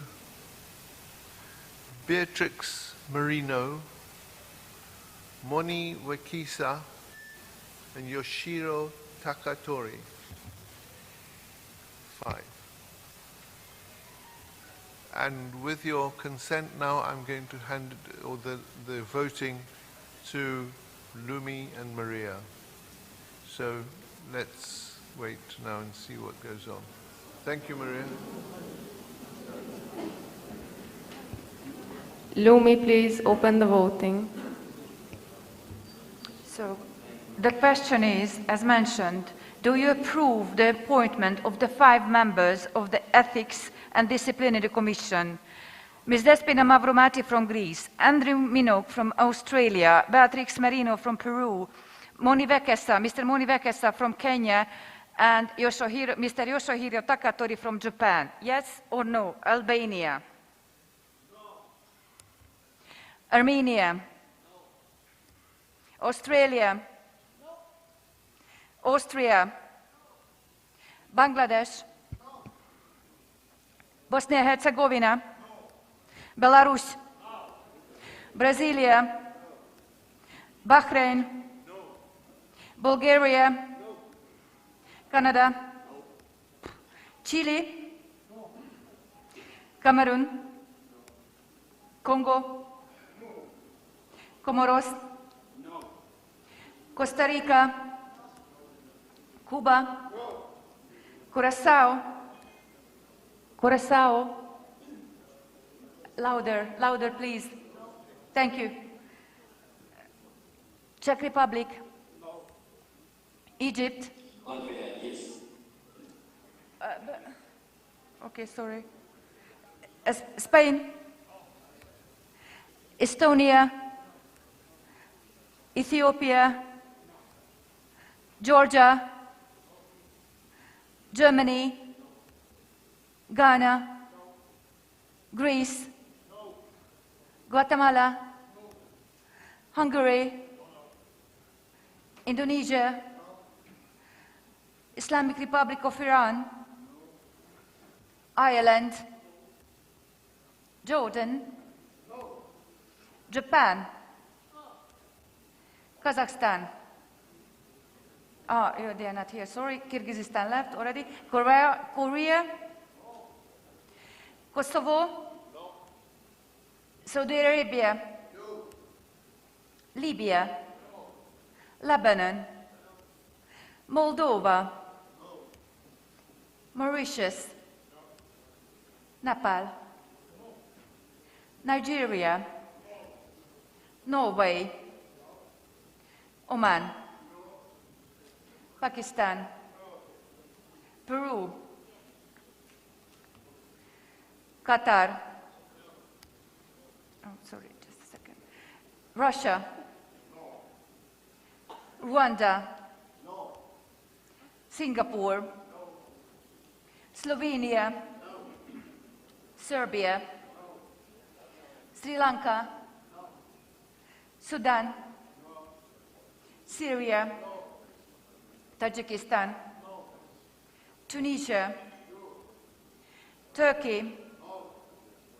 United Arab Emirates? Uganda? USA? Ukraine? Uzbekistan? Venezuela? Yemen? Zambia? Okay. Lumi, please close the voting.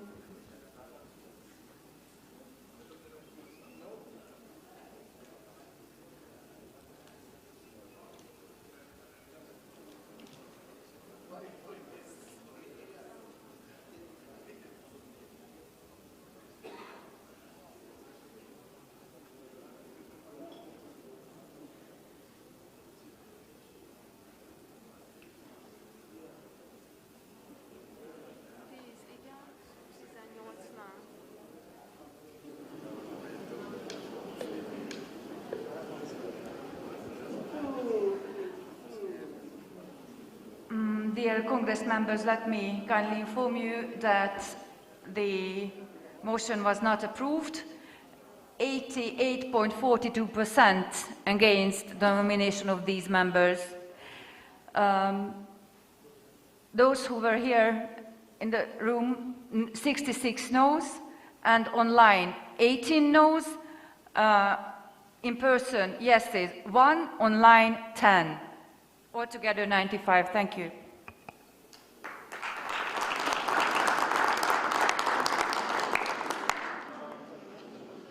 As you may know, thank you very much, by the way. As you may know, there are also 2 reserve members of the Ethics and Disciplinary Commission.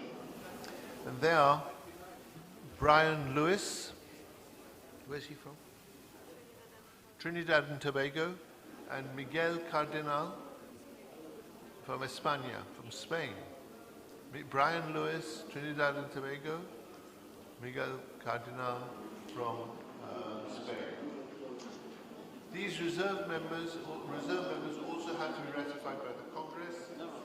So, Lumi and Maria, the floor is yours. We'll do it again.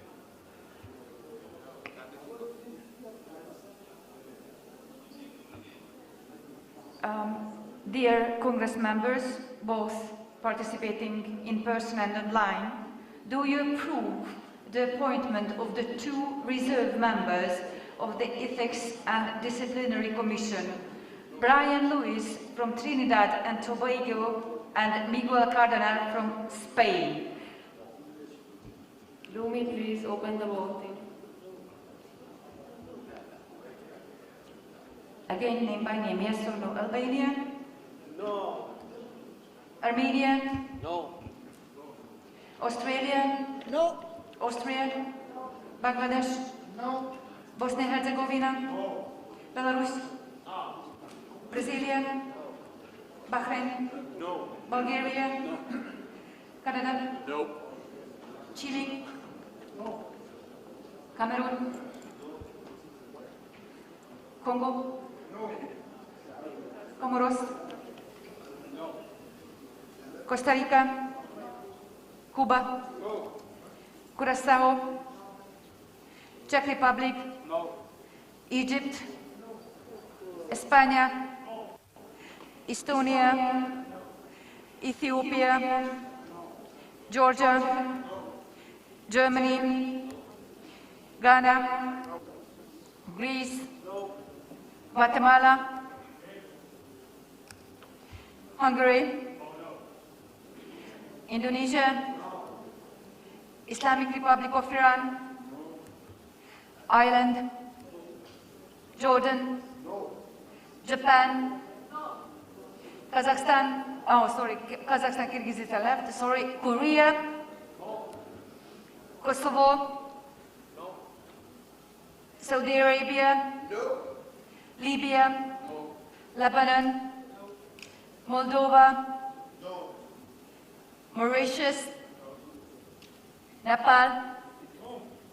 Nigeria? Norway? Oman? Pakistan? Peru? Just a second, okay. Qatar? Russia? Rwanda? Singapore? Slovenia? Serbia? Sri Lanka? Sudan? Syria? Tajikistan? Tunisia? Turkey? United Arab Emirates? Uganda? USA? Ukraine? Uzbekistan? Venezuela? Yemen? Zambia? Thank you. Lumi, please close the voting.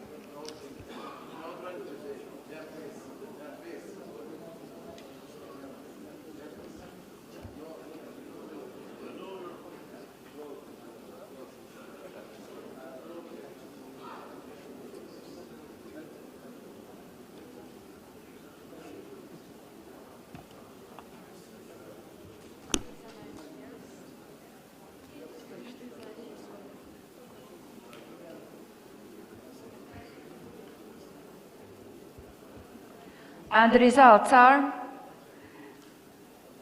the motion was disapproved, 86.32%, 65 yeses from the persons participating in person, 17 online voted no, and 2 voted yes from the Congress members participating in person, and 11 online. Altogether, 95 votes were cast. Thank you. The motion is disapproved.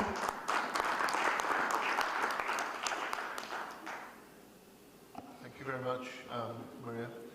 Now, we have to have a new ratification, and I'm going to hand you over to my colleague and our General Secretary, Jalud, to tell you about the reorganized extraordinary meeting. Thank you so much, Dr. Mike. Now the situation will be like this. The Executive Board will appoint 5 members, Ethics and Disciplinary Commission, and 2 as reserve. Next Special Congress online, 30th of January, will be ratify the Congress if approved or no. Next January will be online to ratify the new members in commission appointed by Executive Board. Thank you so much.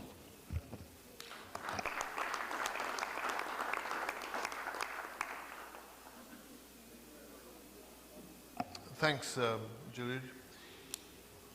And most importantly, thank you all. I mean that quite straightforwardly. We look forward to what the next year brings. COVID will certainly be around. How actively, we don't know. Nobody has been able to predict that. We now have a number of presentations to cheer us up from host cities of our upcoming IWF Championships in 2022. So just sit back, relax, and watch the videos. Thank you. First, I invite the Mexico Organizing Committee to take the floor and provide an update on the 2022 IWF Youth World Championships. We've got the representative of Mexico. He has taken his sombrero off, and he is here now with his tequila. Thank you very much. Jose Quinones, representing Mexico.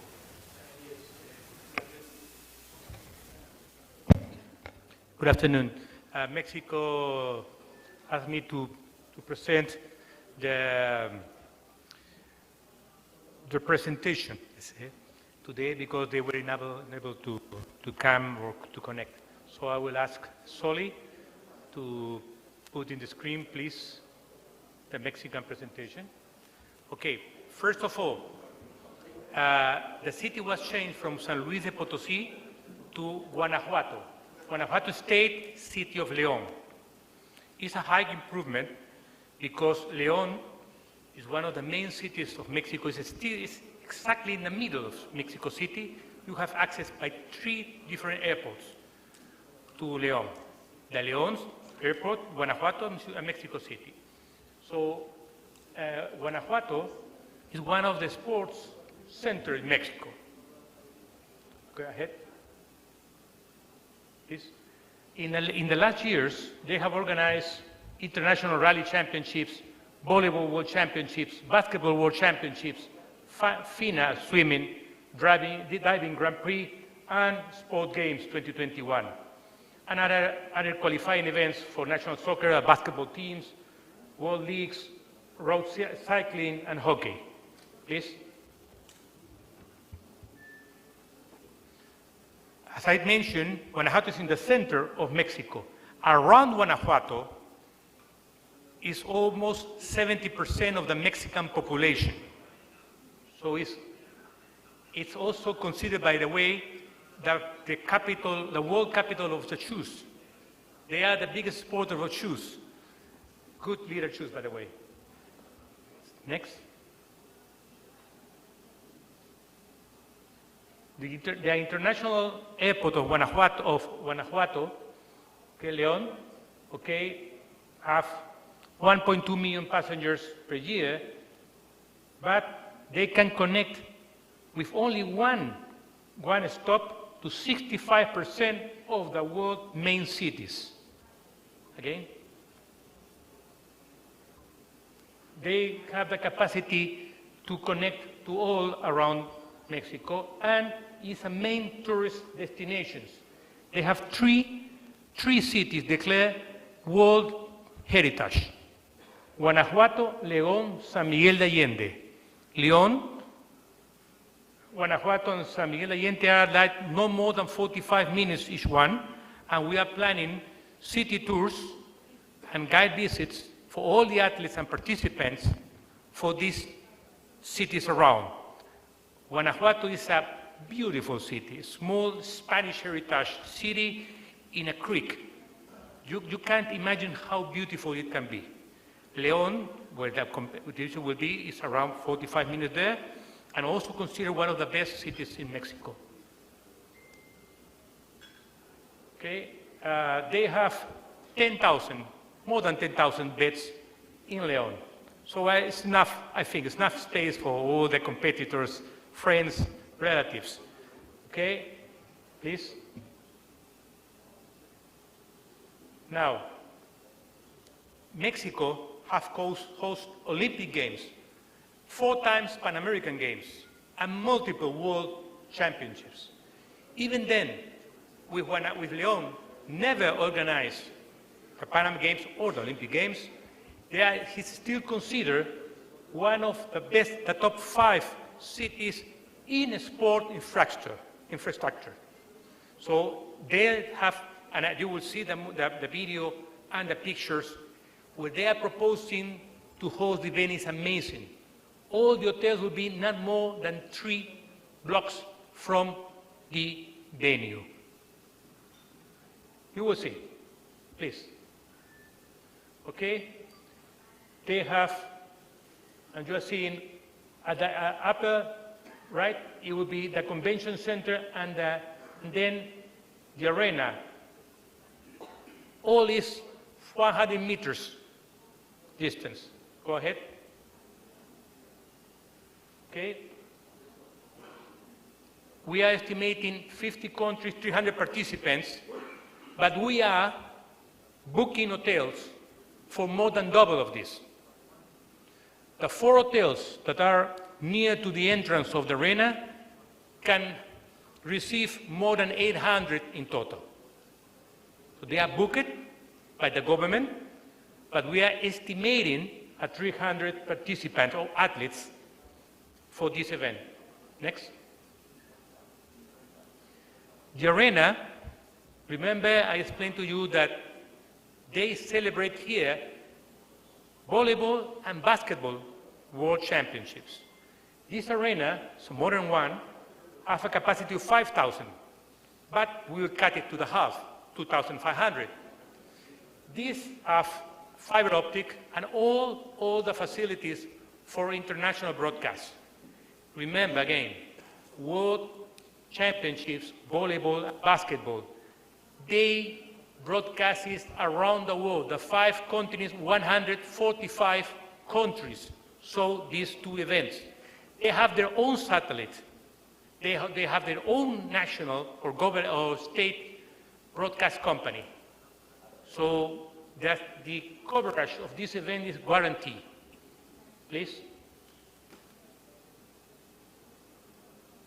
Okay. The training venue. At the site is the convention center, huge convention center. We have enough space to do six world championships at the same time there. But we will use it only for training. One of the halls have around 6,000 square meters. Okay, we'll use it for training, and we will use the arena for the competition, around 100 meters distance each one. Again, same. Some of the hotels, the Holiday Inn, please.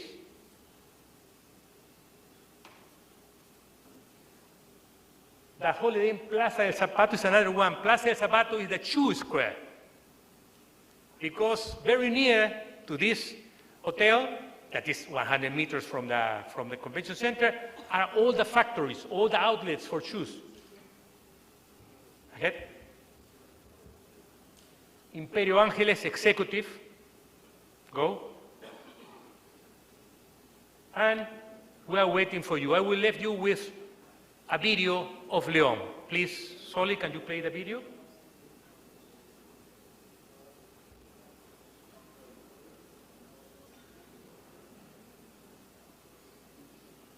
Hey, 3 Quiñones, that's too much.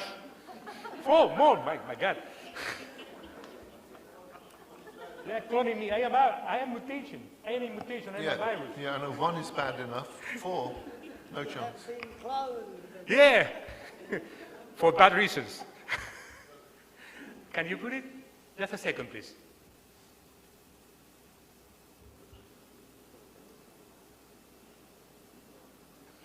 And by the way, León is only half an hour from the city where all the tequila is produced in Mexico.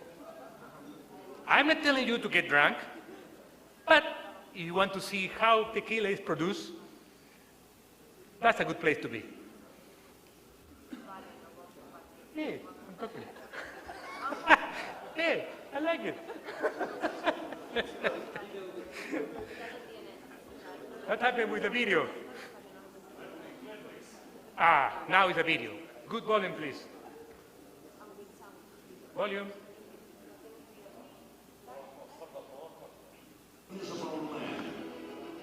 Winners, a land that helps us transcend in whatever we put our aim on, from culture to business, industry to sports. Our DNA is configured that way. This is where Mexico was born, but also this is where courage, perseverance, solidarity, teamwork, and the ability to share were born. Our geographical location sets the record straight. We're one of the best connected states. We're just a step away from the most important cities not only in the country, but the world through non-stop flight connections. From all destinations, people have seen Guanajuato's talent shine, lifting the name of our state in the most important international forums and competitions. But just as we go all over the world comes to Guanajuato to engage in great cultural and industrial events that set the pace for our entire country. We have hosted important sporting events, such as the World Rally Championship, the Under-20 Volleyball World Cup, the Under-16 Basketball World Pre-World Cup, and the Diving World Cup. We're also the home of our national teams, where the support of our people is felt with greatness. Can you hear that power? This is how passion sounds in Guanajuato, a passion that is also experienced in service. Our hotel capacity is more than ready to make everyone feel at home and live the experience of enjoying our state. We have spectacular fairgrounds and world-class sports facilities, which allow us to open the door for the best events in almost any sports discipline. Long live Guanajuato! Enjoy our culture, our World Heritage cities, our magic towns, our archaeological sites, and our wine and tequila roots. Experience the passion of sport. We're waiting for you with open arms. Guanajuato, passion and greatness of Mexico. Comisión del Deporte del Estado de Guanajuato. Mexico is waiting for all of you. Thank you.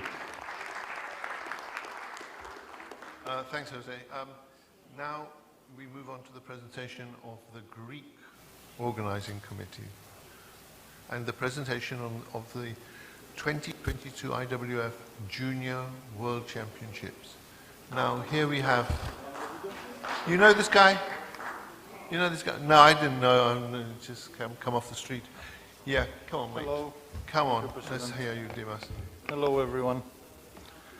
Zoli will help me with the presentation. Thank you. Okay. The Junior World Championships will be in Crete Island, in Chersonissos city.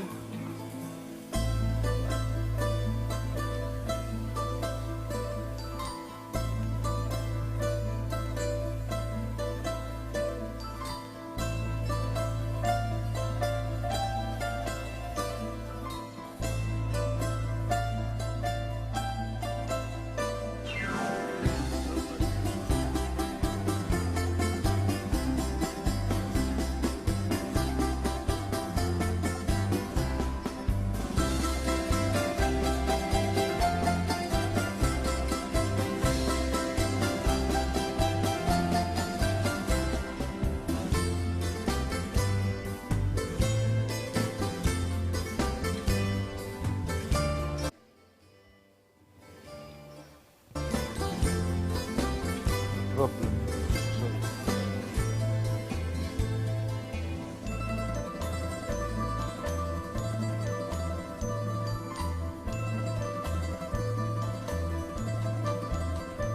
We are ready to host this competition, and we have the experience from many World Championships, European Championships, Olympic Games. We have the people who can support this World Championship. Also, the airport, it's about 10 minutes from the hotel. The training will be in the hotel. We have two hotels, one 4 stars, one 5 stars hotel in the same place, in the same area. The competition hall will be 12 minutes from the hotel. For everyone will be easy. In a hotel we have about, in the 4-star hotel we have about 800 rooms, and in 5-star hotel more 800. We have 4 restaurants: Asia cuisine, Italian cuisine, and the great Cipuro and Uso.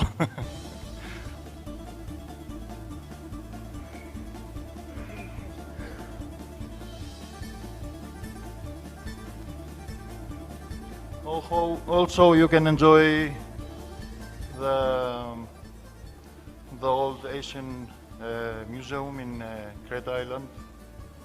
We have Minotavros, Minonian city, old Minonian city. The airport is the second in the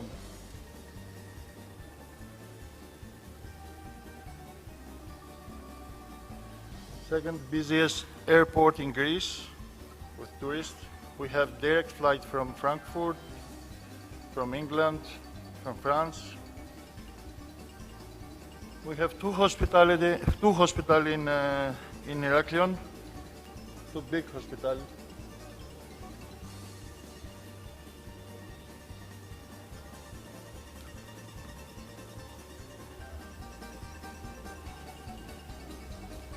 The weather will be great in May, 1st to 10 May. I hope we close the date.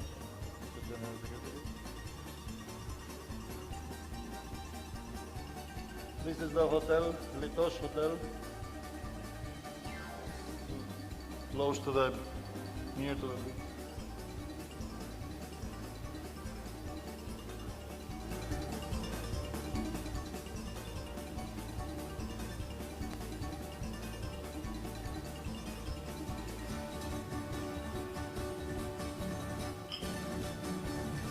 Also, I forget the Greek taverna.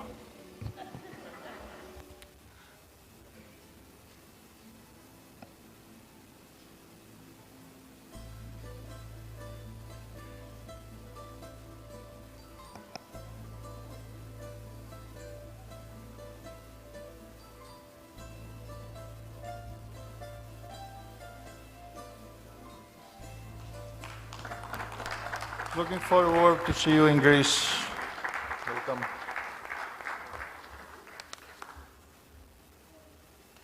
Right now, we have another one.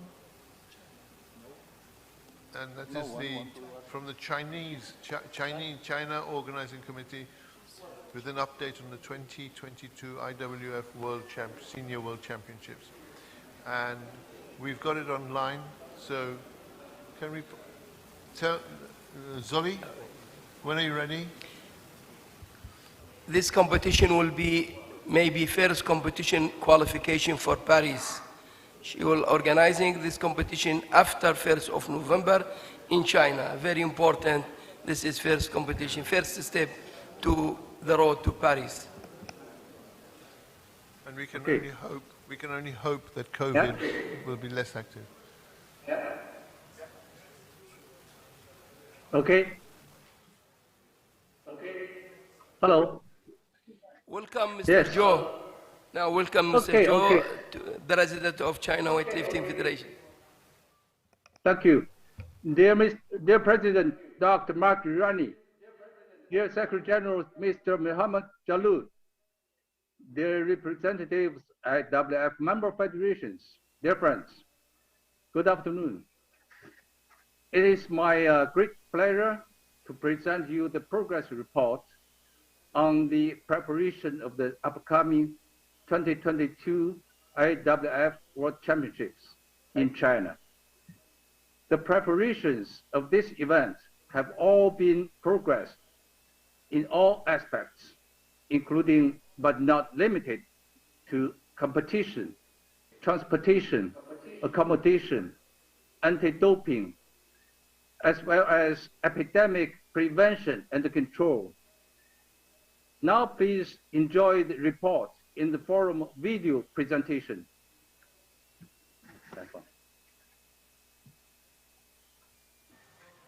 Now? Yeah.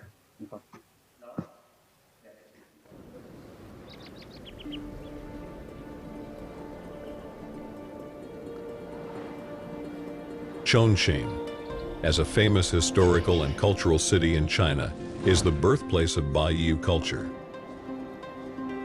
A Chinese poem goes, Ba mountains are stretched, and Yiu rivers gentle.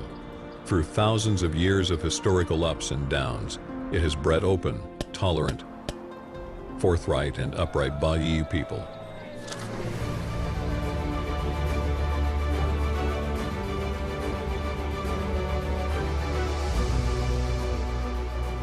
In the Midwest of China, Chongqing, as the only municipality directly governed by the central government, the important strategic fulcrum of China's Western Development Program, the important linking point of Yangtze River Economic Belt and the Belt and Road, and the highland of inland opening up, plays a unique and important role in the regional development and opening up of the country. Chong means thousands of miles. Shane means broad and vast. The city of Chongqing is surrounded by mountains and rivers, and the mountains and rivers are within the city. There are crisscross overpasses, high-speed rail network extending in all directions, and dozens of international flights to New York, Seoul, and other cities of the world. Chongqing, with skyscrapers growing in the mountains, layer upon layer, straight into the sky, is a city with an 8-dimensional stereo Magic City landscape. With the success of organizing a series of international sport events, such as Chongqing International Marathon, Changsha Lake International Triathlon, and Wulong Mountain Quest, Chongqing has turned sports events into a city card and continuously enhanced its international influence. Banan Huashi Gymnasium will be the competition venue for the 2022 IWF World Championships. It is located in Banan District, which is one of the 9 core districts of the main city of Chongqing and known as the hometown of hot springs in China. The 7-floor main venue occupies a building area of 112,000 square meters with a seating capacity of 15,778. The venue is designed according to the NBA standards with a whole steel frame structure roof, an LED funnel screen of NBA standard, and an outdoor LED giant screen which could complete multiple tasks of synchronous live broadcasting of indoor events. As the top venue in Southwest China, Huashi Gymnasium has successively hosted the 2019 and 2020 Cup of China ISU Grand Prix of Figure Skating and various top international competitions and high standard performances. To meet the event-related personnel accommodation, 4 luxurious hotels, including the Chongqing Ronghui Peninsula Hotel, Chongqing Cyber Holiday Hotel, Ramada Plaza Chongqing Hotel, and Days Hotel and Suites Dianya Chongqing are official hotels for the event. The distance between each hotel and the airport is within 40 kilometers. During the event, all hotels will provide a variety of international cuisine, as well as tasty Cantonese cuisine and Baiyu specialty dishes, which will bring you an ultimate taste enjoyment.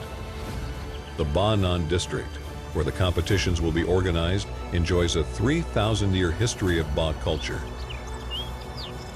including the national intangible cultural heritages of solitaire blowing and playing and Mudon folk songs. Yunjuan Mountain Scenic Spot, which is one of the 12 scenic spots of Baiyu in Chongqing, as well as Chongqing Nanping Highway Logistics Base, which is of national strategic importance and works as a trade channel connecting the world. In this beautiful city of mountains and rivers, we will spare no efforts in the preparations for wonderful and unique IWF World Championships. We look forward to your arrival in the coming year and share with you a feast of power.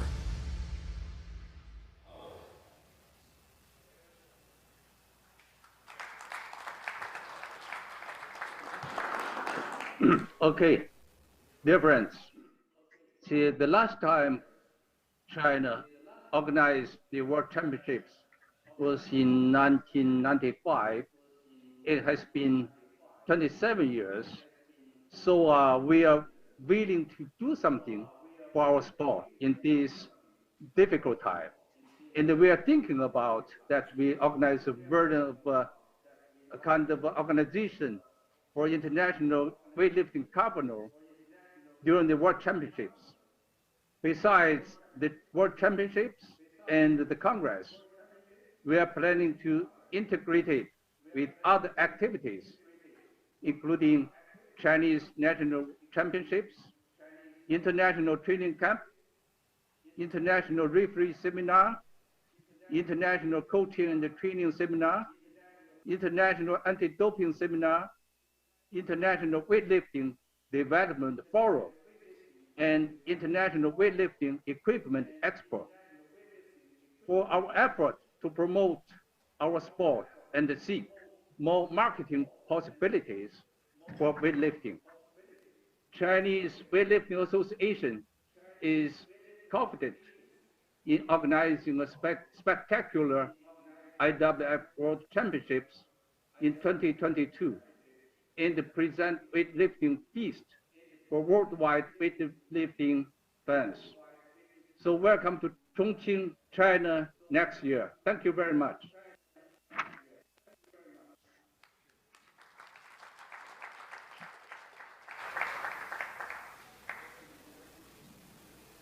Thank you, Mr. Zhou. Very, very kind of you. So thank you, dear committees. Are there any questions from the Congress, first of all? No. Okay, let's move on. Thank you for just saying, concentrating when we had errors with the audiovisual. We look forward to these events and hospitality. Remember Mexico, Greece, and now China, 3 in order along the year. And I believe our next agenda item is from the barbell manufacturers, if they wish to present anything. So I think we have works done here. So would you like to come take the podium, please?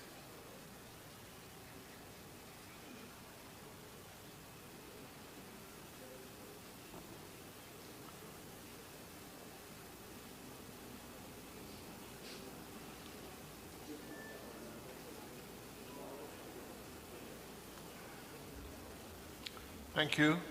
Please start.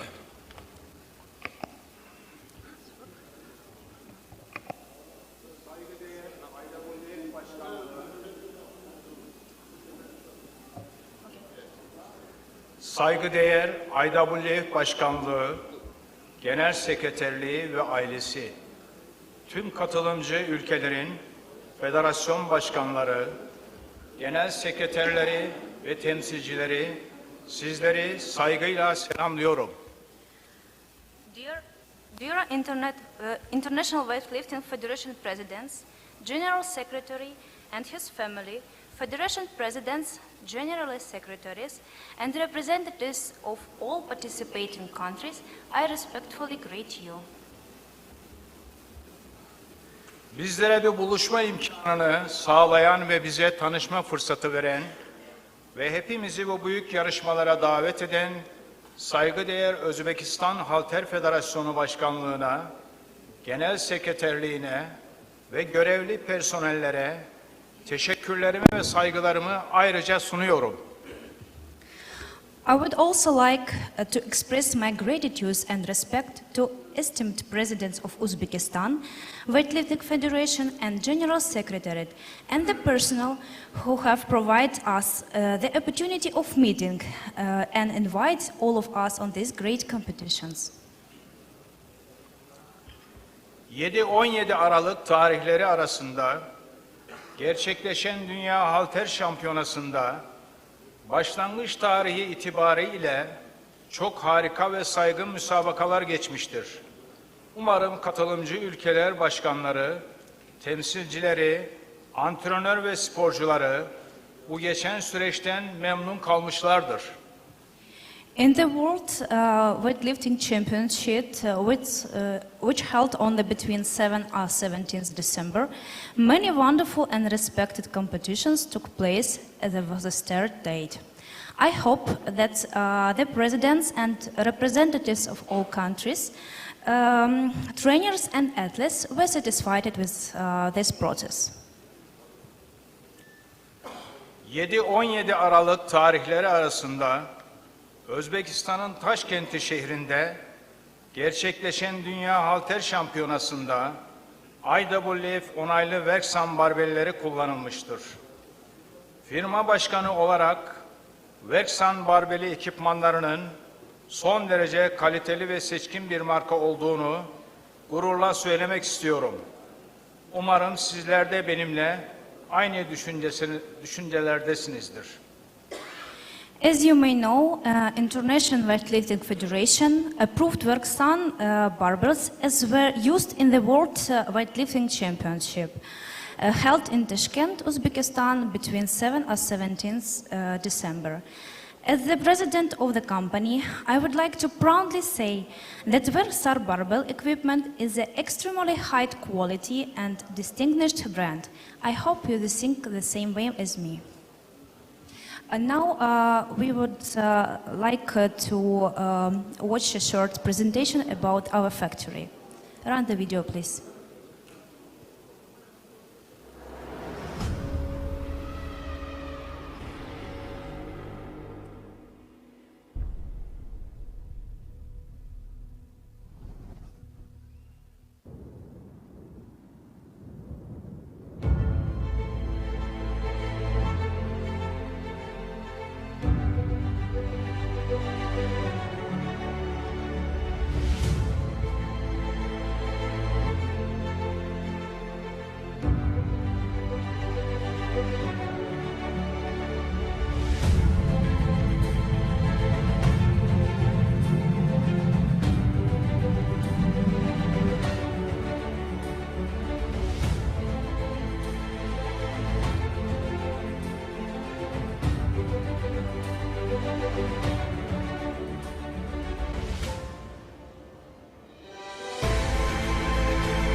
Bundan sonraki yapılacak olan ülkeler arası halter şampiyonalarında Werksan barbeli ve ekipmanları tercih edeceğinizi ümit ederek hepinize saygı ve selamlarımı sunuyorum. Werksan Başkan Kemal Özkul. I hope that you will prefer Werksan barbell and equipment in the next international weightlifting championship. I submit the respects and greetings of all of you. President of Werksan, Kemal Özkul.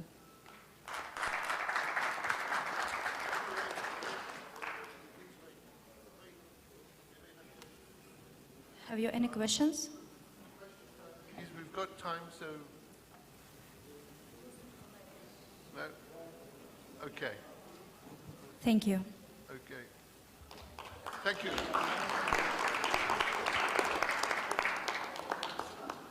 We have one more. Thank you very much indeed. You've been very good. 1 minute. Yes, Mr. They give you, Shukrullah, he want to give you a gift. Oh. Werksan Company.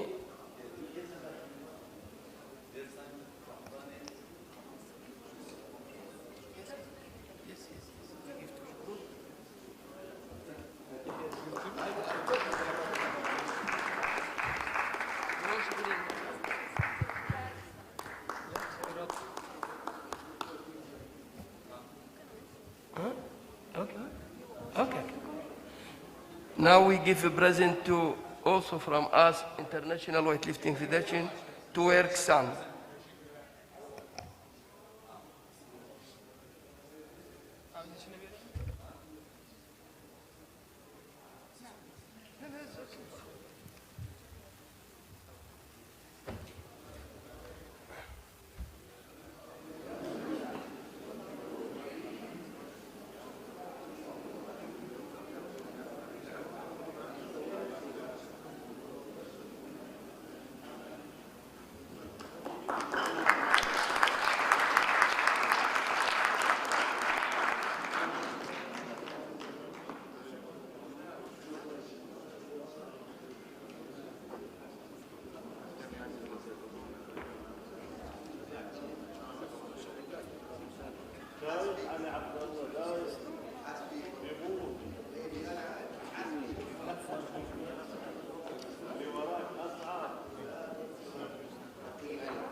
Well,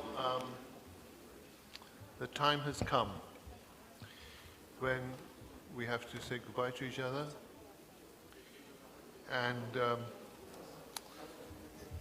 the important thing is that I have to say, dear presidents. Dr. Mike, please. Before you close, Mr. Khalid, he want to give. Oh, Mr. Khalid wants to give president. The president of Africa Weightlifting Federation, he want to present something. To whom? To you? I don't know. Come. You. Who's it to?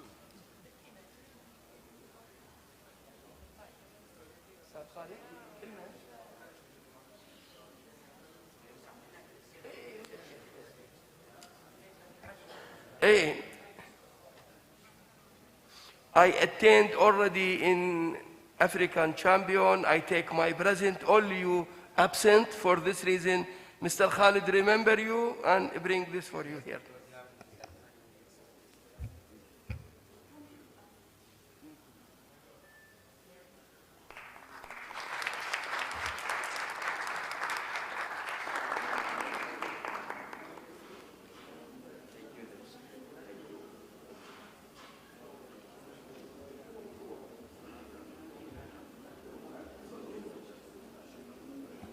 Also, this gift to organizing committee, Mr. Shukrullah, from African Weightlifting Federation.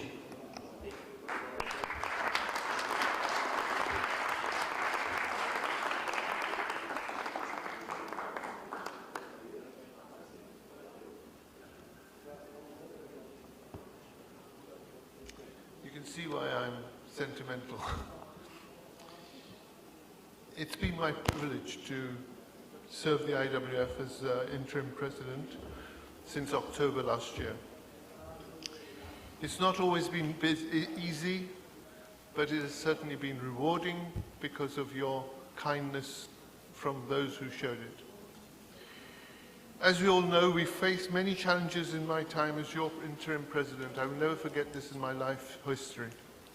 And some of those challenges are still waiting to be overcome. We haven't quite conquered them yet. In particular, this is not the Congress agenda we had planned. We were going to be voting for 2 days, and all our passports were late and so on. We were unable to hold the Congress and the elections that have been scheduled for today, and we must wait until the new year for them. And please, not just be patient with us, but be understanding and lenient with us. Help us, not write offensive letters in the press. This is not ideal, and not what any of us would have wanted. We didn't want this, but it was forced upon us. We must follow due process. We're a democratic, legal, binding organization that must do things properly. We have to be seen by everyone that we are clean, we are good, we are healthy, we are popular, especially the IOC. So we have to behave. We have to be clean and tidy and all this. In the course of the Congress, we have ratified the steps we need. We need to hold our elections properly, and this was at the very top of our list of priorities. We need to do things legally and properly. So I thank you all for putting aside any differences you might have had to make this happen. You know, if you want to take it out on me and say that I'm useless, please say I'm useless and I will do something about it. I don't know what I can do at my age, but I will try. It will be now my privilege to continue to act as your interim president until those elections are concluded. So I'm afraid you've got me for a few more months, and I will try my best, and I will continue to do my best for you, but help me to do it as well. I must thank you all wholeheartedly, really sincerely and wholeheartedly, for your continuing trust and confidence in my interim leadership. I told you that we've got now modules and we will work with them, but they must talk to each other as well. So the legal department will talk to the disciplinary and so on, all the way down the line. But while recognizing the challenges that still lie ahead, we should not forget the very real achievements and progress of the last year. We've made some real improvements. Please take that to heart. Don't just think, oh, you know, we're having the cancellation of the elections and things. We did that for a very good reason, for making it legal and for us to be seen to be democratic. Weightlifting will be at Paris 2024. We don't know about Los Angeles, but if we behave, if we do things properly, and you guys can do that, your presidents, your chief executives can do all that through your coaches and through your athletes. Please, try. Yes, there was a very real threat to our great sport, which might have been excluded from the Olympics. But even though our quota has been reduced, we will be there. And that is crucial. As you know, weightlifting featured at the very first modern Olympic Games in Athens in 1896. It was there at the beginning. This year we were, of course, at Tokyo 2020 when we held clean and successful competitions. That's a total of 26 Olympic Games featuring weightlifting. Not to be on the program was and is unthinkable. We can't have an Olympic Games without weightlifting. It says Citius, Altius, Fortius. What does Fortius mean? Strength. And we can sell strength through courses, etc., to other sports who need strength. Track and field, for example. Straight away, swimming. You can come up with 101 sports activities where they need to be strong And we are the people who make strong, do strong. Do it not only in body but in mind. Do it in spirit, do it together. You saw what it was. We'll do it together. We're family. Come on. We're really solid. You see somebody at a meeting or something like that and you know him from weightlifting, you'll go back, you'll go straight to him, I know. We know that we have to continue modernizing our governance, especially if we want to stay on the program for Los Angeles. So governance is very important. Look it up. Look it up. Look at the emphasis on what we mean by governance. As I said just a few days ago, we take careful note of the IOC's concerns, and we are confident these concerns will be overcome as we continue to implement our wide-ranging reforms. We are doing wide-ranging reforms. We've got people that have known weightlifting since they were babies. You know, their fathers did it, their older brothers did it, their uncles did it. They do it. And now girls as well, which is wonderful. Dear relatives, we all know there is no place for doping in our sport. With your help, we will beat it and show the IOC that we mean business. Come on, we mean business about this. From now on, we have all enjoyed the successful World Championships now and Commonwealth Championships here in Tashkent. We also have the Commonwealth. And I would like to extend once again the thanks of us all to our hosts here for the hospitality and making these championships possible in the face of the continuing pandemic. Thank you very much indeed. Shukriya.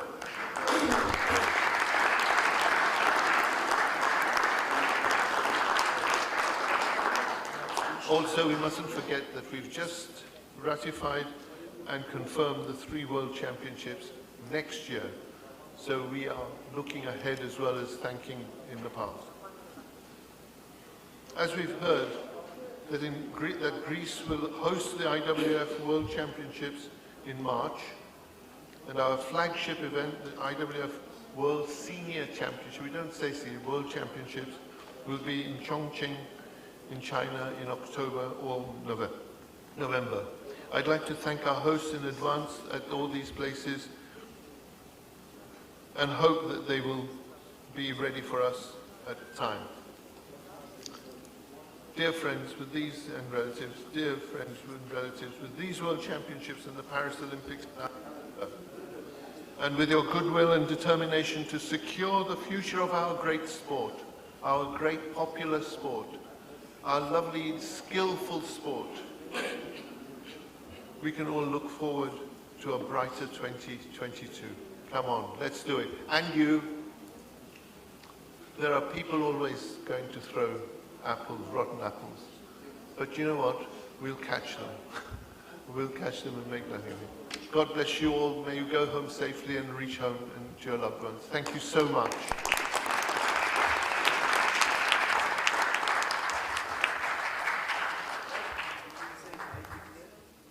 All right. Well, all that's left for me to say is I declare this Congress closed. Thank you all.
You're very, very fast.